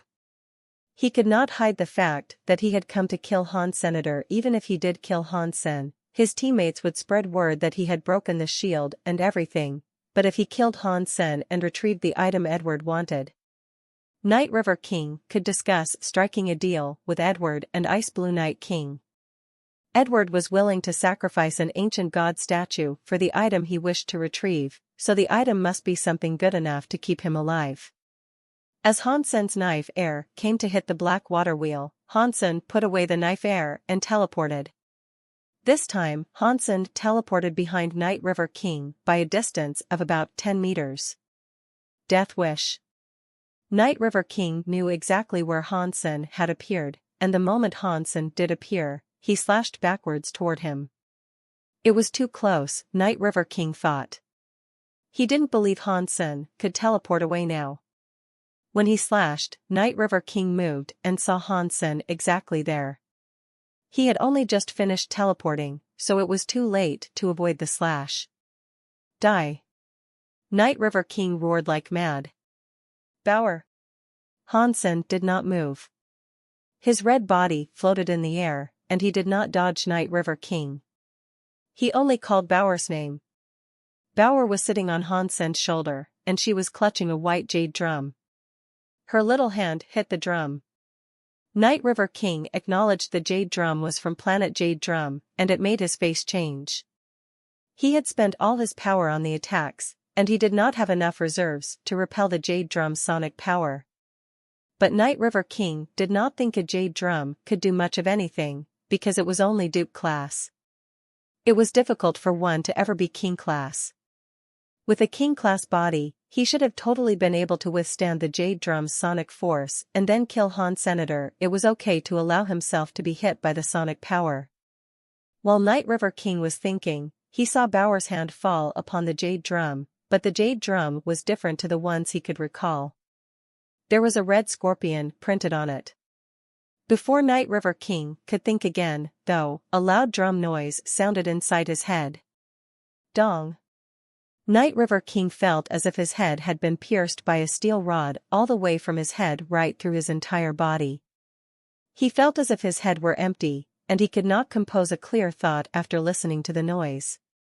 He brought his hands up to clutch his head as he screamed. While Night River King was broken, the black water wheel that was about to hit Hansen faded. At that close range, a king-class elite could not hope to block the power of a blood scorpion jade drum, especially without a defensive effort. Hansen knew this, because he had tested it while he was on planet Jade Drum.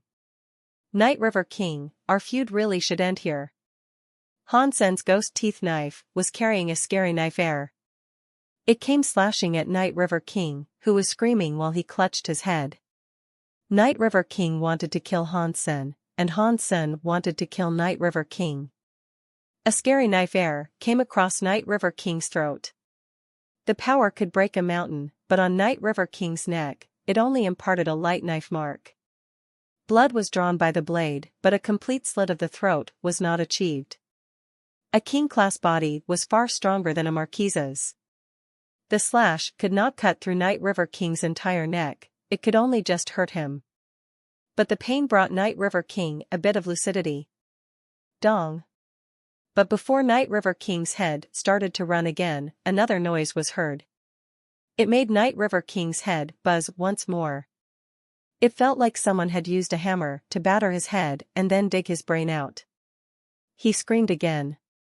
Bauer's hand came down on the blood scorpion jade drum, and she did not stop there. Her hands alternated to hit the jade drum continuously. Night River King shouldn't have stayed that close to Han Senator. The blood scorpion jade drum's attack wouldn't have been so potent if the distance between them had been greater. At such close range, Night River King had tried to attack Hansen without reserving any of his strength for defense.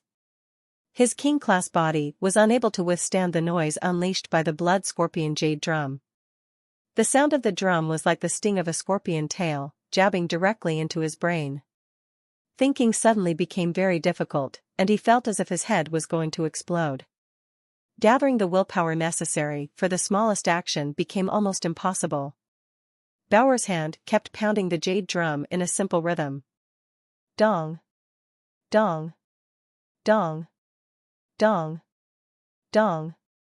Dong. Dong. Every beat of the rhythm felt like a thick needle being driven deeper into Night River King's skull. He clutched his head and screamed aloud. He couldn't control his body, and so he started to fall. The booming of the drum echoed through the sky. It hit the gold by Sima, but the shield blocked it.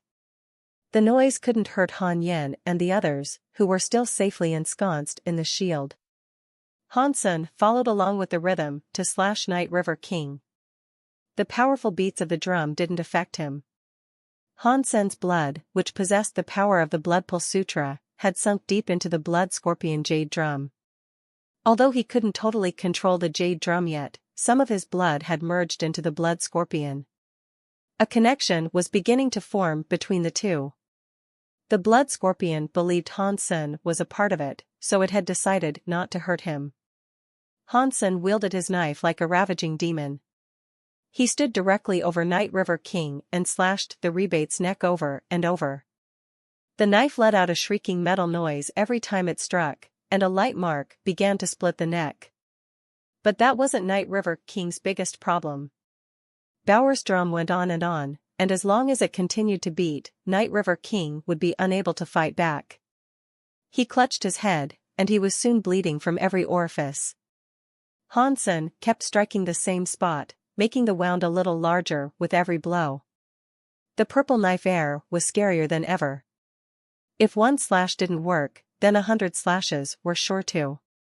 If 100 slashes didn't work, though, then it would take 1,000 slashes. It didn't matter how tough Night River King's body was, he would have a limit, and Hansen would find it. Night River King wouldn't be able to withstand those cuts forever. An ordinary marquise couldn't even cut the skin of a king, but Hansen's knife air was so strong that he could destroy far more than a normal marquise could. Not even dukes could compete with him. And teeth powers also had a tearing force. As Hansen slashed the wound, he let that teeth power build up. The purple wound became deeper and deeper, while the tearing force became stronger and stronger. Bai Wei was still standing inside the Bysema. She watched as Hansen began cutting into Night River King's neck, as the blood began to spill. The scene left her speechless. Hansen had given her many surprises, and he had proven himself to possess both confidence and a fine sense of judgment. He had a shield that could withstand the blow of a deified enemy, and on top of that, he had a jade drum that could leave a king-class elite dazed and disoriented. All of Hansen's possessions made the extreme king-queen jealous. If Bai Wei wanted a king or deified weapon, she could get them easily. But having such a weapon would matter little. She was just a marquise, and she couldn't utilize the full powers of a deified weapon. It would be pointless for her to have one. However, Hansen's tricolored shield could be used by a marquise, and it could block deified attacks. It was difficult to imagine what sort of treasure that was. Bai Wei recognized the jade drum, too. Even though the jade drum was king class, she couldn't strike the jade drum in the same way Bauer was able to. She could never deliver such an impact against a king-class opponent. Even more frightening, the person using the jade drum to unleash such devastating attacks was just a child. She looked like a 5-year-old kid. Hansen kept slashing, and eventually, Night River King's neck was cut open. Blood spilled out freely, and even the bone was marked by his blows. Hansen slashed at it endlessly. The teeth power was sinking in the bone, ripping at it. Marks covered the bone now. Catcha! Hansen slashed again, and his ghost teeth knife split the bone open. Night River King's head dangled. Night River King had been dazed by the drum, and he couldn't fight back. Blood trailed from his eyes, nose, and mouth. Hansen waved for Bauer to stop hitting the blood scorpion jade drum. He looked at the half-dead Night River King. "Who sent you to kill me?" Hansen didn't believe Night River King had the pull to come to planet Ice Blue and attempt to assassinate him alone. If Night River King owned the ancient god statuette, he wouldn't have saved it for that day. Night River King had wanted to kill Hansen long before they left with the Extreme King. Hansen already knew the answer, but he still wanted to confirm it. Night River King's neck was in the process of breaking, and the teeth powers were tearing ever deeper into the wound. As his grievous wounds deepened, he lay on the ground, completely immobile. His face was bleeding, and his eyes were starting to close. "No, don't kill me." Night River King's eyes turned white as he mumbled. He had blood leaking out of his mouth, so his words were garbled. "Who sent you to kill me?" Hansen repeated his question. Inspector. "Don't kill me." Night River King's words were clear enough to remove all doubt. Upon hearing what the man said, Hansen just slashed. He severed Night River King's neck that was still being devoured by his teeth power. Night River King's head rolled away. A king-class elite had been killed. Hansen had needed to know who was behind all of this, but no good would come from keeping Night River King alive. His word alone wouldn't be strong enough to take down Edward. Edward might have had more opportunity to distort the truth if Night River King was left alive. Saving Night River King would have been possible. After killing Night River King, Hansen looted the corpse. There were 2 king-class moonwheel blades to take, and a bunch of other things as well. But these weren't beast souls that could go in a sea of soul. Hansen had to physically carry them. He was already carrying many of his own things, so there was a limit to how much he could take. The 2 moonwheel blades had to be extraordinarily expensive. He should be able to swap them and some of the other items for King-class xenogeneic genes. After killing Night River King, Hansen couldn't search anymore. So, he destroyed the camera and took Night River King's body back to base. Hansen blamed Night River King for destroying the camera, and that excuse managed to save him a lot of trouble. Ice Blue Night King was enraged upon Hansen's return. It wasn't because Night River King had sought to kill Hansen, though. He was angry because Bai Wei had almost been killed. Ice Blue Night King wanted to find out what had happened. He knew someone inside the Ice Blue Knights had assisted Night River King, otherwise, the rebate wouldn't have been able to sneak onto planet Ice Blue. But there was no evidence to implicate anyone, and as for Edward, nothing could be done at the moment. Hansen and his team were put on call at the base. They wouldn't have to do any wilderness cleanup for a while. That stupid Night River King. He used an ancient warrior statue, and he still couldn't kill a few marquises, said an Ice Blue Knight who looked ill. Night River King wasn't very smart, but he wasn't stupid either. There must have been a good reason for him to lose so dramatically, Edward said flatly. It looks like Hansen poses a graver threat than I first assumed. The Ice Blue Knight frowned. What do we do now? Ice Blue Knight King is on high alert. It will be harder for us to move. If they find the tablet, then all our work will have been for naught. Edward shook his head. Don't be such a negative, Nancy. We've learned that Hansen didn't give the item to Ice Blue Knight King or Mr. White, at least. Even if he did find the tablet, we still have a chance to claim it. Hansen was playing with the items he had taken from Night River King. The most valuable trinkets were the 2 moonwheel blades. They were a good pair of weapons for a king to wield. Hansen didn't need them because he already had his ghost teeth knife, but he was in no rush to sell them. So, he decided to save them for Han Yin. Little Angel, Zero, and Han Menger had their own weapons. They didn't need an extra pair of knives. Night River King had also been carrying a King-class shield. Sadly, he hadn't gotten to make use of it. Those were the only King-class treasures that Night River King had with him. Perhaps he was poor, or maybe he just didn't like carrying his riches around on assassination missions. The few Duke treasures and materials that Hansen found were already in storage. Hansen was going to save them for himself and use them to top up his Duke gene tally. There was one more thing that caught Hansen's attention, though, and it wasn't a treasure. Among the things he had stolen from Night River King, he found a box that was around the size of a hand. It drew Hansen's attention because the box itself had been made from a King-class gene. The material seemed to be horn or antler, and it was unusually hard. But instead of being turned into a treasure itself, it had merely been used as a storage container. Strangely, there was nothing precious inside the box. There was only a simple diary. Hansen opened the diary, and indeed, it was exactly what it appeared to be. The diary recorded everything Night River King had going on, even the unimportant details of his days. Hansen couldn't believe someone like Night River King would write entries in a diary each and every day. It didn't make much sense for the man to place a mere diary inside such a precious box. Because of this, Hansen assumed that the diary must be special in some way. He used his Dongxian aura and the purple-eyed butterfly, but the outcome was disappointing. It really was just a diary. The purple eye let him see how it was created, and the production was average. It didn't even come with a bookmark. It had been made from materials that were extremely common in the Geno universe. Even the brand that made it was well known.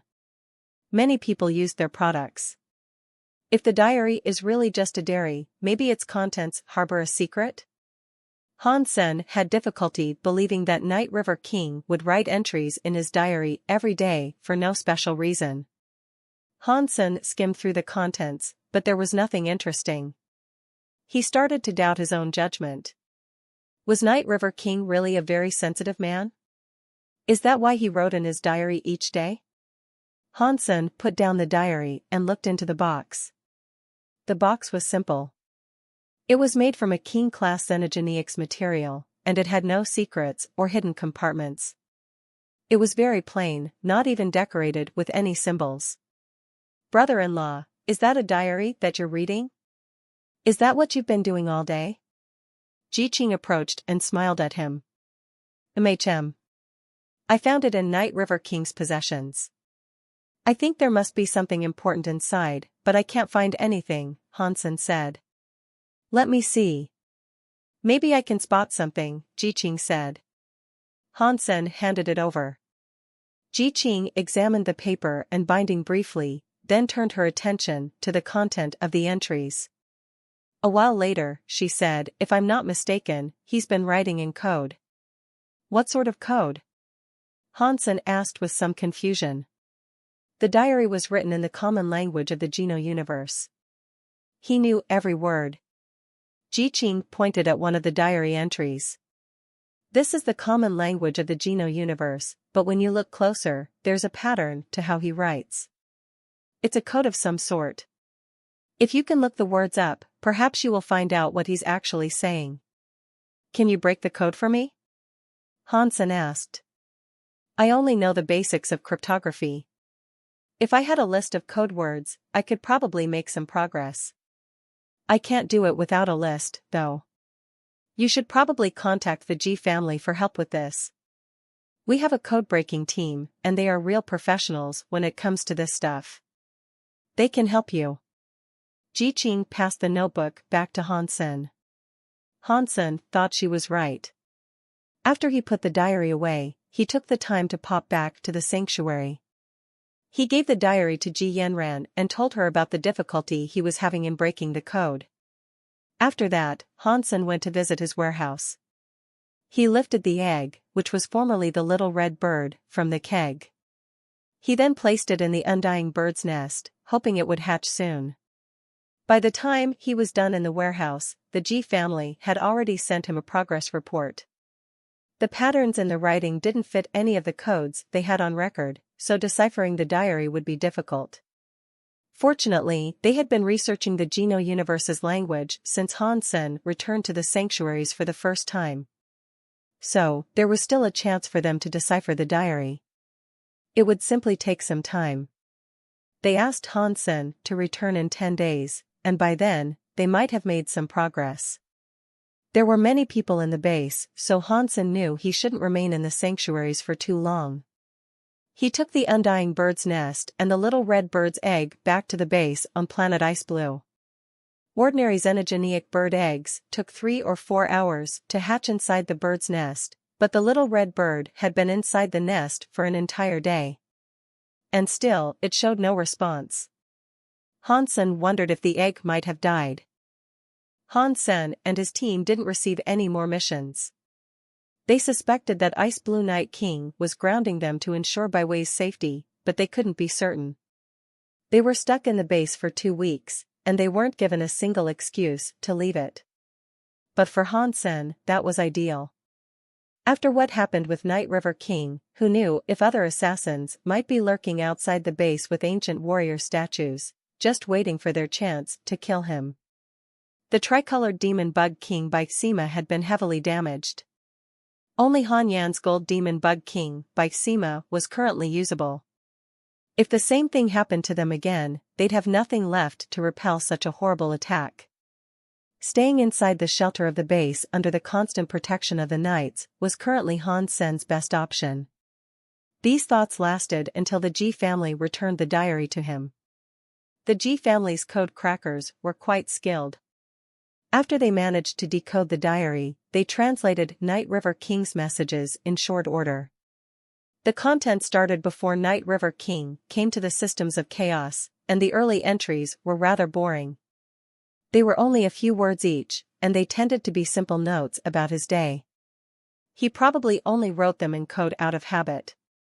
When Night River King arrived in the systems of chaos, however, he was attacked by Xenogeneics while he was defending Ice Blue system.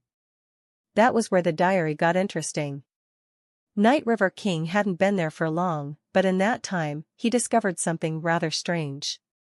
Instead of telling the Ice Blue Knights, he began secretly investigating on his own. 67 days before Hansen began reading the diary, Night River King had been spending his second day stationed defensively at the edge of the Ice Blue system. A group of Xenogeneics had approached the border of the Ice Blue system and attacked the Ice Blue Knights that were on guard. Then Night River King had made this note. It was here. It was always here. That didn't make much sense. Hansen didn't know exactly what it meant, but it clearly indicated that Night River King had found something. Hansen kept looking through Night River King's diary. He noticed that over the following days, each entry was short. It's still here. Purple. 7th is infected. Haven't found anything abnormal. 32nd is infected. Nothing abnormal. 1st is abnormal. Observation ongoing. The short entries continued for an entire month. Night River King seemed to have discovered something, and although his entries were short and mostly without emotion, Hansen could sense the worry that had filled Night River King as he wrote. What did he find that scared him so badly, I wonder? What are his notes talking about? Hansen wondered with a frown. He didn't have any answers yet. The diary continued in that way for some time. The entries led up to a few days before Night River King had come and attempted to kill Han Senator. At that point, the diary included something new. Edward asked me to kill Han Senator. It is risky, but it is worth a try. If I succeed, I can be away from it. Hansen frowned again. Night River King knew helping Edward would be a dangerous venture, but he was scared of this mysterious thing even more. Over the next few days, Night River King continued his observations. He still referred to it and the numbered creatures frequently. Those numbered creatures had undergone many weird changes. The day before Night River King came to kill Hansen, he wrote his last entry. He had seen something that shocked him a lot. His last entry was much lengthier than the others. What was written there made Hansen feel an uneasy sense of disbelief. Good God. 7th became King class. It affected number 7. What is that power? Is it dangerous? Can I use it? Night River King seemed very nervous, and he used many question marks. What did Night River King see? What are these numbers he's referring to? It can raise creatures to King class? If it is inside the Ice Blue system, and Night River King saw it so regularly, there's no way that it has escaped the notice of all the other Ice Blue Knights. Hansen frowned as he thought to himself. But Night River King's diary never once described exactly what it was. And so, Hansen couldn't accurately guess its nature. Purple. Night River King found it, but the Ice Blue Knights with him did not. He said it affected a number of creatures, and one of those became King class. Hansen sorted through the various leads, but there was nothing solid enough to go on. It looks like I will have to go to where Night River King was originally stationed. If I head there, I might be able to find out what he is referencing, Hansen proceeded to think. It was simply a shame that the Ice Blue Knights owned every inch of the system. He couldn't just go wherever he wished. Hansen used Night River King as an excuse to ask for more information about the borders of the system. In the time that Night River King had been with the Ice Blue Knights on the border, none of them had ranked up from Duke to King class. Hansen had thought that the numbers might have indicated the Ice Blue Knights that were working with Night River King, but that seemed to have been an incorrect assumption. What are these numbers referencing? If I can just figure that out, they shouldn't be too difficult to find, Hansen said with a groan. Night River King's final diary entry was very intriguing to Han Senator. If the mysterious it could raise another creature to King class, then Hansen was very interested in finding out what it was. But since it had terrified Night River King to such a degree, it was probably quite dangerous as well. How do I get to where Night River King was stationed as a guard? Hansen tried to think of a way to get there, but no ideas seemed to stick. Hansen needed to get to the very edge of the ice blue system, and only proper ice blue knights were allowed to fill those posts. Hansen was just a backup knight, so he wasn't qualified for the position. He wouldn't receive permission to go, even if he really wanted to. Plus, Hansen didn't think going there on his own would be a good idea. Edward would find a way to deal with him in order to retrieve that tablet. And Edward could definitely take advantage of such a place. But being stuck in the base, unable to discover what Night River King was talking about, left Hansen with an itchy feeling. If the thing was as dangerous as Night River King indicated, there was every chance it was a threat to the entire ice blue system. Hansen was included in that threat, as well. A backup knight knocked on Hansen's door. "Hansen, Night King has asked you to meet him at his office." "Okay, I will be there," Hansen said, waving his thanks. He got up and went straight to Ice Blue Night King's office. He had no idea why Ice Blue Night King had summoned him. When Hansen arrived at Ice Blue Night King's office, the Night King and Mr. White were already there. They both looked at Hansen with strange intensity as he entered. "Ahem. Mr. Night King. Is there something you require of me?" Hansen asked with a cough. Ice Blue Night King squinted while he looked at Han Sr. "Kid, you are good. You are just like me in the days of my youth." "Mr. Night King, what is that supposed to mean?" Hansen looked at Ice Blue Night with a modicum of confusion. Ice Blue Night King handed Hansen a form with a blank space for his signature. "Queen Byway would like to invite you to go to the Extreme King homeworlds with her. The request has been approved. If you sign this, you can leave with Queen Byway." After giving Hansen a quick rundown on the relevant details of the trip, Ice Blue Night King smiled and said, "You are good. It only took you a few days to attract the desire of the arrogant little Queen Byway. She is a uniquely talented girl. Many nobles of the Extreme King wish to marry her, but she has rejected the advances of every one of them. I sure didn't see this coming. You misunderstand. I think Queen Byway only admires my power." Hansen didn't really agree with Ice Blue Night King's description of her talents. But still, Byway was strong. Her body wasn't any weaker than Hansen's, and she was a top marquise by all accounts and measurements. It was an exaggeration to say she was uniquely talented, though. Lone Bamboo's fitness was just as strong as Byway's, and it'd be fair to say he was more skilled. It seemed that Mr. White could see right through Hansen, though. The man smiled and said, "You might not have heard this, but there is something special about the Extreme King. Being accepted amongst the 3 highest races has its perks. Right now, Queen Byway is top class. She might not be the strongest in the universe, but if she becomes king class and activates her king body, killing a half-deified enemy won't be a difficult task for someone like her. She might even be able to hold her own against a fully deified opponent." "King body?"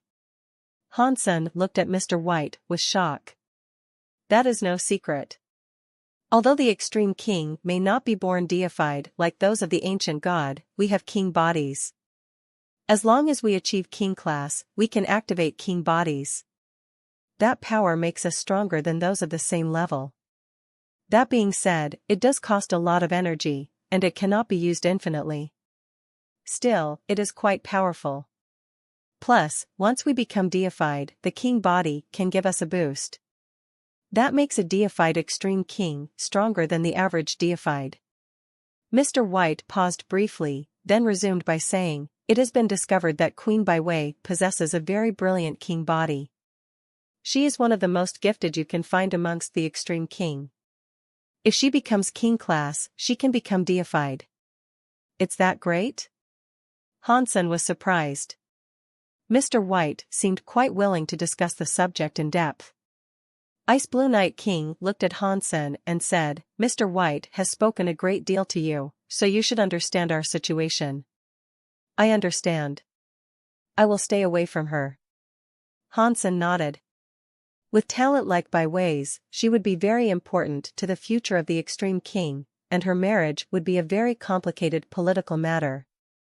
The two men before Hansen were giving him a warning. They didn't want him chasing after Bai Wei. You don't have to think too much. We might be going overboard. Just be yourself and don't disobey her. Being Queen Bai Wei's loyal guard is an important posting. You will benefit greatly from that position. Ice Blue Night King smiled. I don't like leaving so soon. Please let me stay in the Ice Blue system for a while. Hansen wasn't interested in selling himself off to the Extreme King. Hansen had little interest in being a loyal guard, and he hadn't yet discovered how to use the plate. He hadn't tracked down what Night River King had discovered out at the border of the Ice Blue system, either. He didn't want to leave with so many loose ends. That won't be possible. This transfer order is coming straight from King Bai. You and your team have to go to the Extreme King homeworld with Queen Bai Wei, Ice Blue Night King said. She said she was here as punishment, and she is going back so soon? Hansen had a wry smile. After what happened with Night River King, King Bai doesn't believe she is safe here. So, she's being forced to return, Mr. White said. Return to your rooms and ready yourself. In 2 days, I will be escorting you to the Extreme King to be sure that nothing else happens to you. Ice Blue Night King then waved his hand in dismissal. Hansen had to leave Ice Blue Night King's office. As he walked, he thought to himself, did King Bai find out that I took the undying bird nest? Is that why he's actually summoning me? It had been 2 weeks, and the little red bird had remained quietly in the nest the entire time. Hansen had put other bird eggs inside, and within 2 hours, they hatched. That meant the nest still had its powers. He just didn't know why the little red bird was taking so long to hatch. I hope the little red bird hatches before I journey to the Extreme King. If the undying bird nest is taken by King Bai, I'll have no chance. Back in his rooms, Hansen explained his situation to Han Yen and his companions. They prepared to go to the Extreme King in a few short days. Edward heard the news, and it made him frown. If Hansen goes to the homeworld, we'll lose our chance to get our hands on the item. As the Ice Blue Knight spoke, his expression turned pensive. We can't allow him to go to the Extreme King. He has to stay here, Edward said. How do we make him stay? After the incident with Night River King, Ice Blue Night King himself is going to escort Hansen to the Extreme King. We wouldn't stand a chance. You want to take on people loyal to Ice Blue Night King? We aren't strong enough. Maybe not. Edward suddenly had a thought. The only way is to cooperate with Ice Blue Night King. What? The Ice Blue Knight jumped out of his chair, staring at Edward with wide eyes. You're going to tell Ice Blue Night King that Hansen took the relic? Yes. Edward nodded. No, no way, the Ice Blue Knight shouted. It is the only way. That is how we keep Hansen and the item, Edward stated coldly. But, before the Ice Blue Knight finished, Edward interrupted. There is no but. This is the only way. Edward squinted and thought. Do not forget that Ice Blue Night King doesn't know about the relic. The Ice Blue Knight was shocked. He sat down and forcibly calmed himself, then said, You mean we are going to tell Ice Blue Night King that Hansen has a relic, but we won't tell him what it is? Hansen was sleeping on his bed with Little Silver lying next to him. Little Silver suddenly got up, and silver lightning sparked to life across his body. It grew in volume, illuminating the room in chaotic flashes. His silver eyes stared toward the door. Hansen woke up, and across the room, Little Star was shaking off sleep as well. Han Yen and the other girls were sleeping in the next room down the hall. When Hansen scanned the hall with the Dongxian aura, his face hardened. Before he could react, there was a knock on the door. Hansen, Night King wishes to see you, said the knight delivering the message, his voice coming from just outside the door. Ordinarily, Hansen wouldn't mind the intrusion, and he would politely open the door. But this time was different. Little Silver was very smart, and he could always discern who was a friend and who was a foe. If he was showing hostility to an ice blue knight in the base, then he must have had a reason. He was gathering up power as if he was prepping for a fight. Hansen used his Dongxian aura to scan outside the room, and a lump formed in his throat. It felt as if a mountain-sized stone had dropped into his heart. Ice Blue Night King is outside, Hansen thought. Although he couldn't see or feel the presence of Ice Blue Night King, Hansen's senses were telling him that the man was looming out there like a mountain. Although Hansen didn't know why Ice Blue Night King had come personally, he knew it was for nothing good. Plus, the knight who knocked on the door had said that the Night King wished to see Han Senator. He made no mention of him already being there. Now, Ice Blue Night King was standing outside the room and masking his presence. In addition to being abnormal, it was simply impolite. Okay, wait a second. I'll be right there, Hansen called back, pretending to get dressed. Hansen used his Dongxian aura to peer outside the room again. There, he found other ice blue knights knocking on the door of the girl's room. Hansen's nerves were starting to make him ill. Thinking fast, Hansen picked up Little Silvern and set him down on Little Star's back.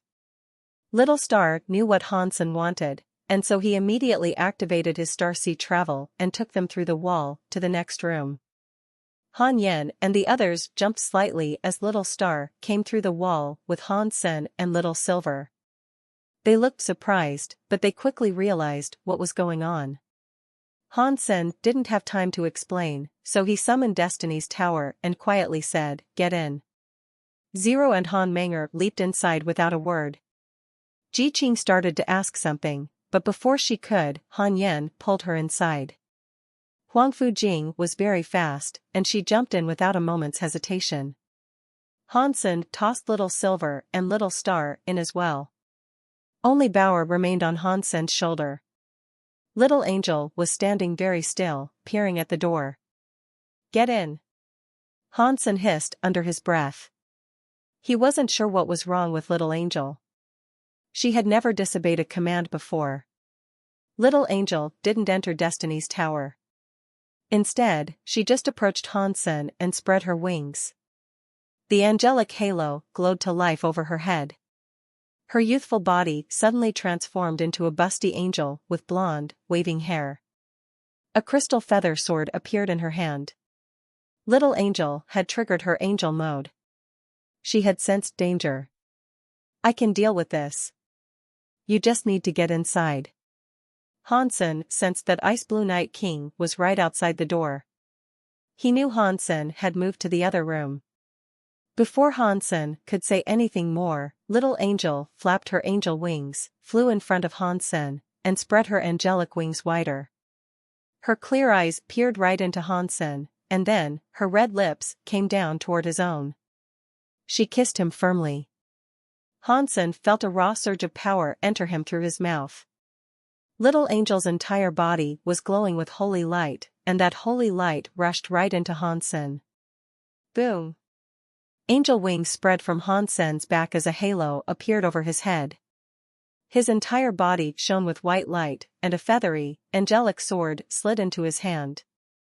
Pure angelic power was combining with Hansen's own strength. Hansen felt his power rise by an insane amount. Hansen was surprised by this. Little Angel hadn't demonstrated this power since she stopped being a mere beast soul. Since she now had a genuine body, he hadn't thought that she could still combine herself with him. Hansen and Little Angel were both marquises, but Little Angel's power was so clear. It was almost as strong as Hansen's. The two marquis' powers mingled together, and Hansen's power shot past the power ceiling of a marquis. His entire body felt incredible. Hansen knew Little Angel had combined herself with him because she had sensed imminent and extreme danger. If it wasn't for that, she wouldn't have taken such drastic action. The moment Hansen put Destiny's Tower back in the Sea of Soul, the room door was forced open. Hansen saw Ice Blue Night King enter. He didn't use any power, but Hansen felt waves of pressure rolling off of him. This was the power of a half-deified being. He was no weaker than Isha. Bauer. Hansen didn't hesitate. He summoned the dragon wings for his back and his ears, then employed his stone cow body. His skin looked red, and both draconic and angelic wings spread behind him. Pang! Bauer's hand slapped the surface of the blood scorpion jade drum. A shockwave rolled out of the drum, and Hansen flapped his 3 pairs of wings. He teleported to the back wall. Ice Blue Night King frowned. He used a blue halo to shield himself. The shockwave was like a scorpion's tail, striking and stinging the Night King's head. But the blue halo swirled around him, and the sting couldn't land and puncture him properly. Hansen, I will ask you this clearly, are you about to desert this army? Ice Blue Night King stared at Hansen, his eyes having followed Hansen's teleportation instantly. As he spoke, an unnerving power came out from him. Hansen teleported into a hallway, and the Night King's power landed on him immediately. It felt like a mountain had slammed into him, and it almost made him collapse on the ground. If you were willing to let me explain, you wouldn't have come here like this, Hansen said flatly. Then, he exploded with power to fight off Ice Blue Night King's own. He teleported away and broke through the roof of the base as he did. Now, he was in the air. Hansen didn't know if he could escape, but going back to the sanctuary wasn't an option this time. Han Yen and the others were in Destiny's Tower. With their level of strength, they would be damaged by the restrictions of the sanctuary. Not even Destiny's Tower could shield them from that. If he took them back to the sanctuary, they'd either self-destruct or be thrown out of the sanctuary. Both options would lead to death. Hansen gritted his teeth. Before he teleported again, Ice Blue Night King rose into the air as well. The king looked down at Hansen from above. That pressure he exuded was hard to explain, but it made Hansen feel as if the man was a god. It didn't matter where Hansen chose to flee, he couldn't escape from this terrifying being. Hansen, you can still turn back from this, Ice Blue Night King said gravely. Hansen didn't answer, though. Instead, he kept thinking. Ice Blue Night King had no personal vendetta against Han Senator actually, considering their mutual connection with Isha, Ice Blue Night King shouldn't have been hostile towards him at all. And on top of that, Bai Wei was supposed to be taking Hansen to the Extreme King very soon. There was no reason for Ice Blue Night King to attack him now. This was going against the will of the Extreme King's ruler, and thus, it could be considered a most grievous crime. As he thought about it, Hansen could only pin it on the stone tablet that was in his possession. Edward had even used the ancient god statuette to try to get his hands on the stone tablet. If Ice Blue Night King knew about the stone tablet, he would have attacked me already. Why would he have waited until this very moment? He must have just learned about this, and only Edward knows that I took the stone tablet. But if that is the case, what would prompt Edward to suddenly tell Ice Blue Night King that I have the stone tablet? Hansen thought, racing to figure it out. Right, it has to be, because Bai Wei now wants to take me away. Edward must know that there is nothing he can do to stop me. Telling Ice Blue Night King would have been his last resort. It looks like this stone tablet is worth more than I thought. Even Ice Blue Night King is willing to go against the king's decree by trying to keep me here. If they are that desperate to get me to stay, perhaps the stone tablet only works here. Otherwise, they could think of a way to get it back once I'm with the Extreme King.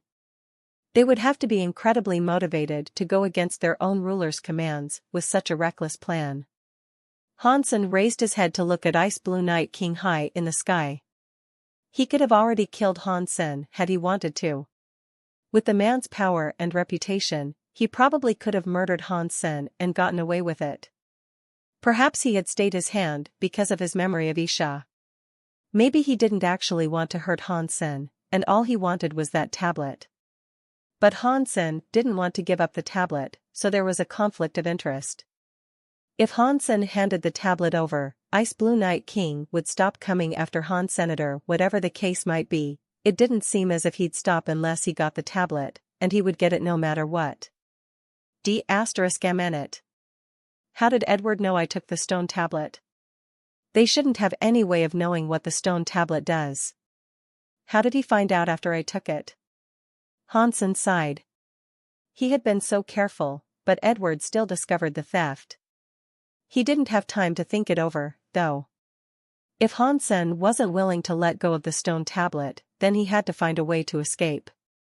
They were currently in the headquarters of the Ice Blue Knights, so Hansen was surrounded by elites on all sides. Ice Blue Knight King didn't want to cause a big scene, and he didn't want to push Hansen to the edge. So, he had come for him alone. Hansen, that thing is useless for you. Leave it, and you can still receive a reward. Ice Blue Knight King hadn't actually attacked yet, he was only using his strength to suppress Hansen. What are you talking about? Hansen used his knife mind and sword mind to blast away Ice Blue Knight King's powerful aura. As soon as he struck back against the aura, the pressure released him. His knife and sword mind were half deified, and so they were just as good as Ice Blue Knight King's. But there was such a difference in physical power between the two that there was no chance of any real competition between them. If you insist on this course, then I will have to take you back myself. Upon seeing Hansen's knife mind and sword mind, Ice Blue Knight King's eyes glowed with admiration. It was very rare to see a Marquis Extreme King who had refined their minds to such heights. A glowing blue light had covered Ice Blue Knight King since he forced his way into Hansen's rooms. It was only a passive effect, but the longer it ran, the wider the glow became. It looked as if the air itself was becoming blue. It surrounded Hansen, and he felt a chilling energy radiating from it. He felt as if that aura was going to freeze him. The cold power would limit Hansen's ability to fight back. Attempting to teleport would be useless inside of that blue light. Break Space Flash only let Hansen teleport short distances, so he couldn't escape that radius. Hansen and Bauer were freezing inside that blue light. The two looked like a pair of frozen ice cubes floating in the blue. Inside the base, Edward watched the events unfold with a satisfied smile. Ice Blue Knight King isn't a particularly talented member of the Extreme King, but he has faith in principles that others have forgotten. He is the only one who has brought the Ice Blue Geno art up to that level. It's a basic skill that people rarely spend any time on. His attempts to rise are useless, though. Even from birth, we knew that he would never become deified. He will be half deified, no matter what. The Ice Blue Knight next to Edward smiled. His gaze then moved over to Hans Sr. I am curious about this Hansen, though. He has an amazing shield treasure, but he also managed to kill Night River King. That isn't something he could accomplish simply by having a good defense. Have you seen the little girl with the jade drum? That isn't an average jade drum. It is a Mutant King-class jade drum, and it has a sonic attack power. I inspected Night River King's body. Although he was killed by being decapitated, his brain had already suffered tremendous damage. He must not have blocked the jade drum's attack, Edward said quietly. He is just a marquis of some small race. He has so many treasures that you and I want so badly, though.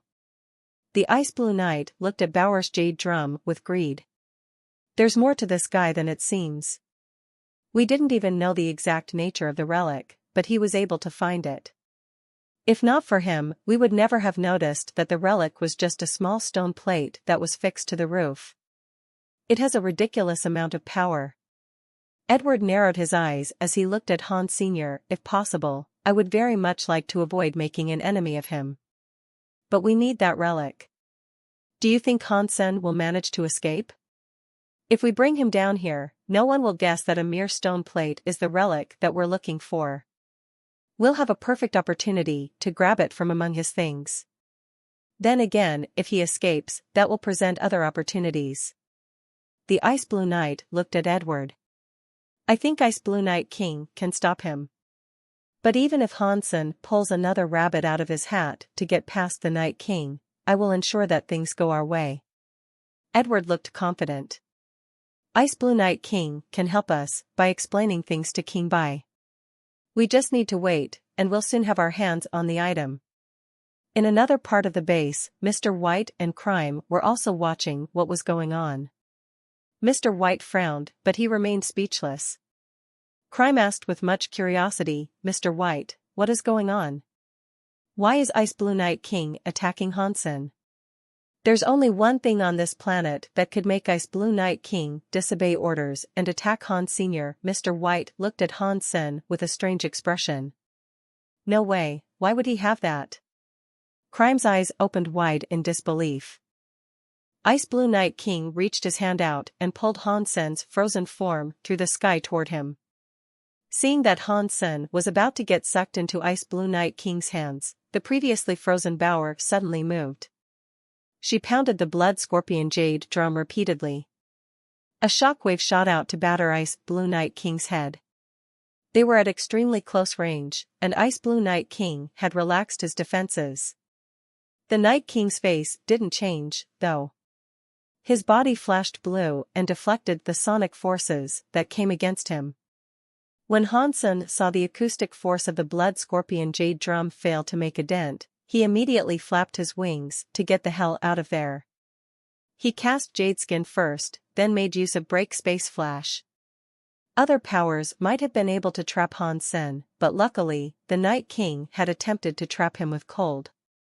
A power like that didn't stand a chance of holding Hansen against his will. He had spent a long time practicing Jadeskin near that jade toad. Even deified cold powers couldn't harm Hansen in the least.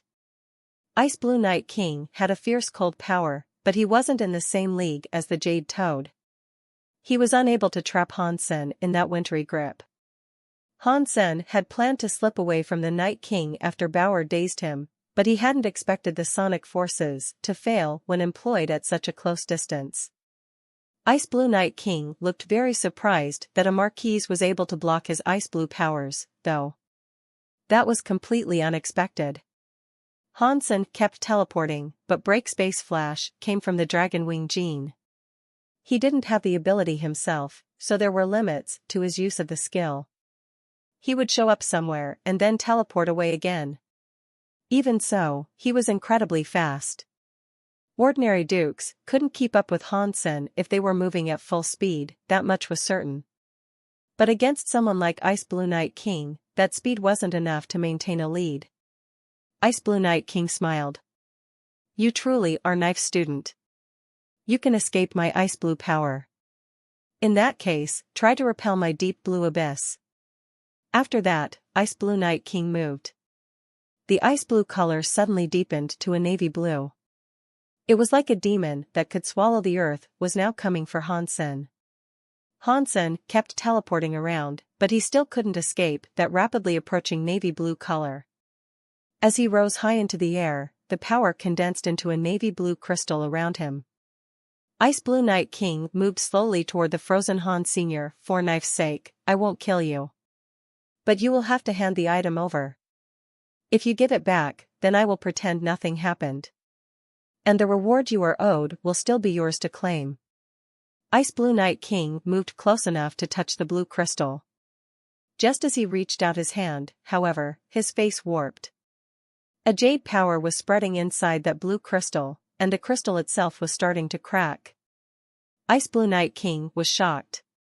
His blue powers weren't just cold powers, they also had sealing effects. But it looked like even those powers couldn't trap Hansen. Hansen's body was running Jadeskin at full strength. His Jadeskin had been on the verge of becoming Duke, and under the pressure of the deep blue power, it finally achieved the breakthrough it needed. Jadeskin power spread all across Hansen's body. His flesh had been red because of the Blood Pulse Sutra, but it suddenly changed to look like ocean ice. Hansen's entire body seemed like it had been made from crystal. It was so pure and elegant, he didn't look human at all. The angelic power he received from Little Angel had imbued Hansen with a pure energy. It changed along with Hansen's breakthrough and was transferred into Jadeskin energy. It pushed Hansen's body to become Duke. Marquises could develop skills for the element they were associated with. When they became dukes, those skills would change. Dukes combined more completely with their element, which allowed them to use it more fully. That pure element touched the edge of the rule. It wasn't quite like the power of a king, which could be used to directly affect an enemy without the activation of a skill. It did, however, provide a nice power increase. Hansen didn't know what element Jadeskin belonged to. It might have possessed some icy powers, but it wasn't completely icebound. Boom! Defying the sealing powers placed on him, Hansen moved. The blue crystal that had trapped him cracked. Hansen flapped his wings and teleported again. This time, he did so much faster. Ice Blue Night King was stunned. He waved his hand and sent more of that deep blue power after Hansen. The Night King tried to drown Hansen with it as he attempted to flee. The next second, Hansen was rushing out of the blue. He shrugged off the sealing powers without difficulty. Ice Blue Night King's deep blue power was unable to seal him. It looks like his elemental associations are strong, and he has a high resistance to sealing powers. Edward's gaze was disturbingly intense. When Hansen was trapped by the deep blue power, Edward had planned to help Hansen escape. But Hansen had managed to get out by himself before Edward could take action. Hansen had broken Ice Blue Night King's deep blue power using his own strength. Ice Blue Night King has struck twice now, and still, he hasn't been able to stop Hansen. No wonder Night River King failed to kill this maniac. You are right. He is a scary guy. The Ice Blue Knight seemed unsettled. The Night King continued his attack, but Hansen kept sliding out from under that deep blue abyss. The deep blue powers couldn't stop him. Hansen felt as if his body had been crystallized.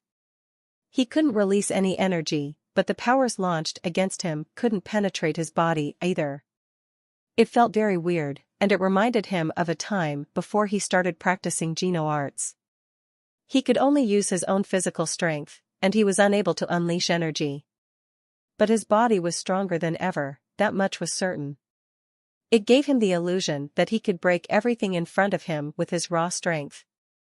Ice Blue Night King, watching Hansen slide effortlessly out from under the deep blue abyss, felt powerless and frustrated. He moved forward to catch up with Hansen, gathering a frightening power as he went. This wasn't just an icy sealing power. This one possessed great destructive strength. Ice Blue Night King looked serious, and Hansen could see in his eyes that he had given up on the prospect of simply sealing him. Dong! Ice Blue Night King's power came slashing down on Hansen, but a ghostly shield suddenly appeared to block his attack. It was Hansen's only undamaged Demon Bug King Bysema, the one he had taken from Han Yen. With the Demon Bug King Bysema's protection, Hansen quickly escaped to an unexplored area of planet Ice Blue. Ice Blue Night King teleported after Hansen with a fist brimming with power, and he thrust it forward against the Demon Bug King Bysema. The Bysema vibrated, but it showed no sign of cracking. The shield can block Ice Blue Night King's attacks. It really is powerful, but it cannot last forever. We should get ready to show ourselves soon, Edward said. He snuck out of the base and went after Hansen.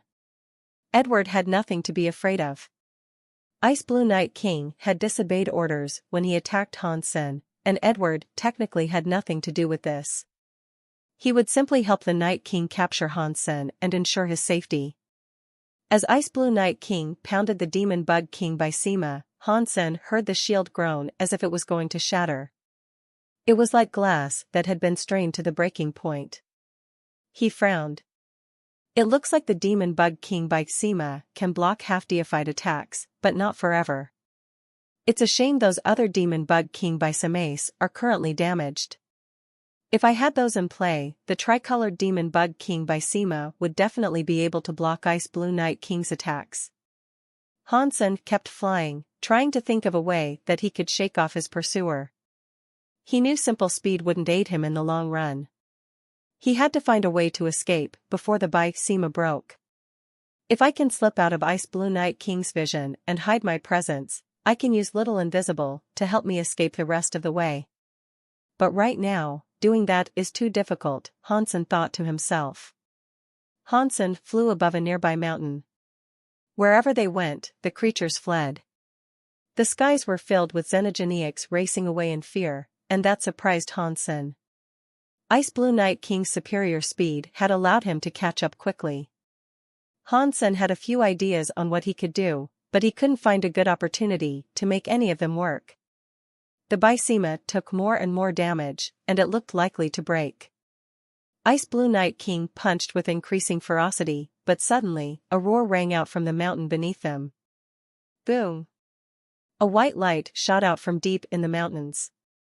Its target was Ice Blue Night King.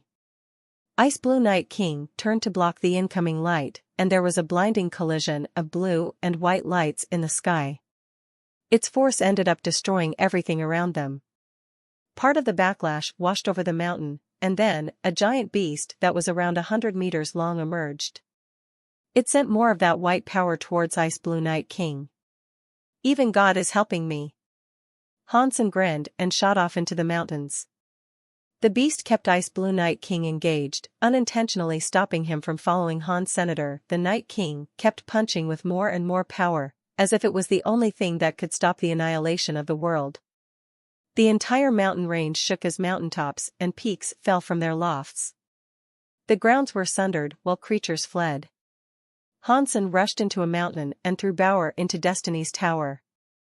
Then he dropped onto the ground and turned himself into a stone cow. He thundered towards a nearby crowd of Xenogeneics. Hansen was blending into the stampede of Xenogeneics when he suddenly saw a shadow circle the mountain. It was Inspector Edward. Edward's eyes roved over the ground. It seemed as if he was on the prowl for Hansen, too. Hansen didn't look at Edward, hoping that the man wouldn't see through his disguise. He followed the Xenogeneics deeper into the mountains. Weird. Where did he go?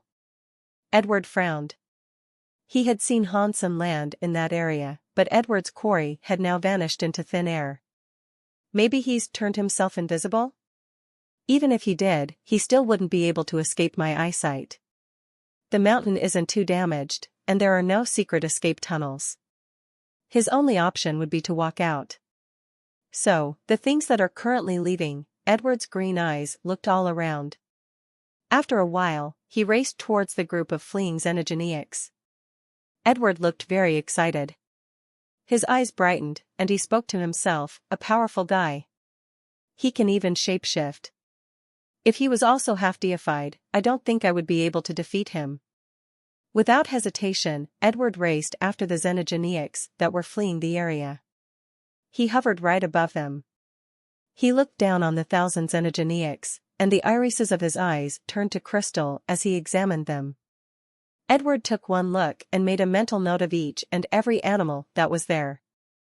In just a second, he noticed the problem. That stone cow has disappeared. But Edward didn't keep following the group of Xenogeneics. Instead, he looked back the way he had come. When Hansen escaped Edward's vision, he used Little Invisible to leave the group of Xenogeneics.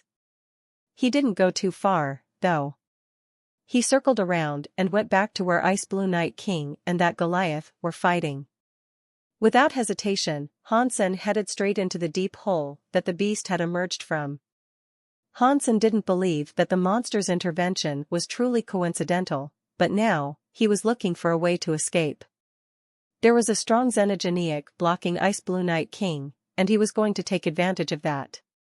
It looked as if the fight between Hansen and Ice Blue Night King had disturbed the beast, but instead of coming after them both, the monster had decided to ignore Hansen and go straight for Ice Blue Night King. That seemed strange to Hansen. He ran into the abyss it had emerged from to have a look around, and he immediately noticed that the cavern wasn't the beast's home. It looked very similar, but under the clarity gifted to him by the Dongxian aura, Hansen could see the molecular traces of the beast. It had come to the cave recently, and it had only been there for a short time. It couldn't have been there any longer than 2 days. The cave did house a powerful Xenogeneic nest, but the molecular traces of the cave's original inhabitants were different. They didn't belong to the beast that had saved him. It looks like Edward was willing to help me escape from Ice Blue Night King. Hansen ran deeper into the nest without hesitation. Hansen was certain that all the creatures that should have been living there were now dead. The beast must have had some kind of relationship with Edward. But if Edward had sent the creature, then Hansen sneaking into the lair of the dangerous beast should be the last thing he would expect. Edward's mind is pretty scary. He will come here sooner or later. I need to get out of here quickly, Hansen thought to himself as he observed the nest. After entering the giant nest, Hansen saw some large bones strewn about the cavern. Most people would have assumed that those bones were the remains of the beast's prey, but Hansen could tell their true origin from the molecular traces. The bones belonged to the xenogeneics that originally lived there. I don't know if this nest has another exit. Hansen confirmed there were no other xenogeneics present, then decided to explore a little deeper into the nest. Hansen looked around the cave, but he couldn't find another exit. He wasn't in much of a rush, though. He released Little Star from Destiny's Tower. Little Star, let's see how you do here. Hansen leaped atop Little Star. Ukini Ukini! Little Star bellowed. Starlight began to glow softly from its form as its body, and Hansen's, started to become transparent. Then, it raced into the stone. Little Star had only been gone for 10 minutes when Edward appeared in the mouth of the cave. After he entered, he had a look around. Not here? Edward frowned. He was confident in the logical process that had led him there. It took him by surprise when Hansen was nowhere to be found. This guy is a lot of trouble to deal with. Every creature leaves traces of their presence, even if it is only a couple of molecules. He hasn't left behind anything, however. How has he managed to do something like that? Edward frowned as he continued poking around. Although he hadn't found Hansen, Edward felt certain that his quarry had indeed entered this cave. My lead comes to a dead end here. It looks as if I will have to find him by another means, Edward observed to himself, looking around the nest. He looked at one of the walls and then took his leave. With Little Star's help, Hansen had traveled directly through the stone. Together, they must have gone at least a few hundred miles before reaching another underground cave. Hansen let Little Star rest for a bit while he went to look around the cave. I don't think Edward will be able to find me anytime soon, but regardless, I cannot emerge just yet. I need to find out what is so special about that stone plate. Hansen looked around. That cavern they had found was a segment of a complicated subterranean complex. That area was devoid of xenogeneics, so Hansen settled in to rest for a while. As he leaned back against a comfortable outcropping of stone, he thought about how he might proceed. The stone plate seems to be something of tremendous value, and very few people know what powers it holds. Some of the upper echelon of the Extreme King might know, but at the very least, King Bai doesn't seem to be aware of it. If he was, Ice Blue Night King wouldn't have risked disobeying his orders. Sending me back to the Extreme King means giving the stone plate to King Bai. Hansen was deep in thought when he suddenly heard a sound coming from deeper within the stone cave. It sounded as if something was crawling around. Visit website ourlistnovel.com. Hansen peered into the cave with his Dongxian aura activated.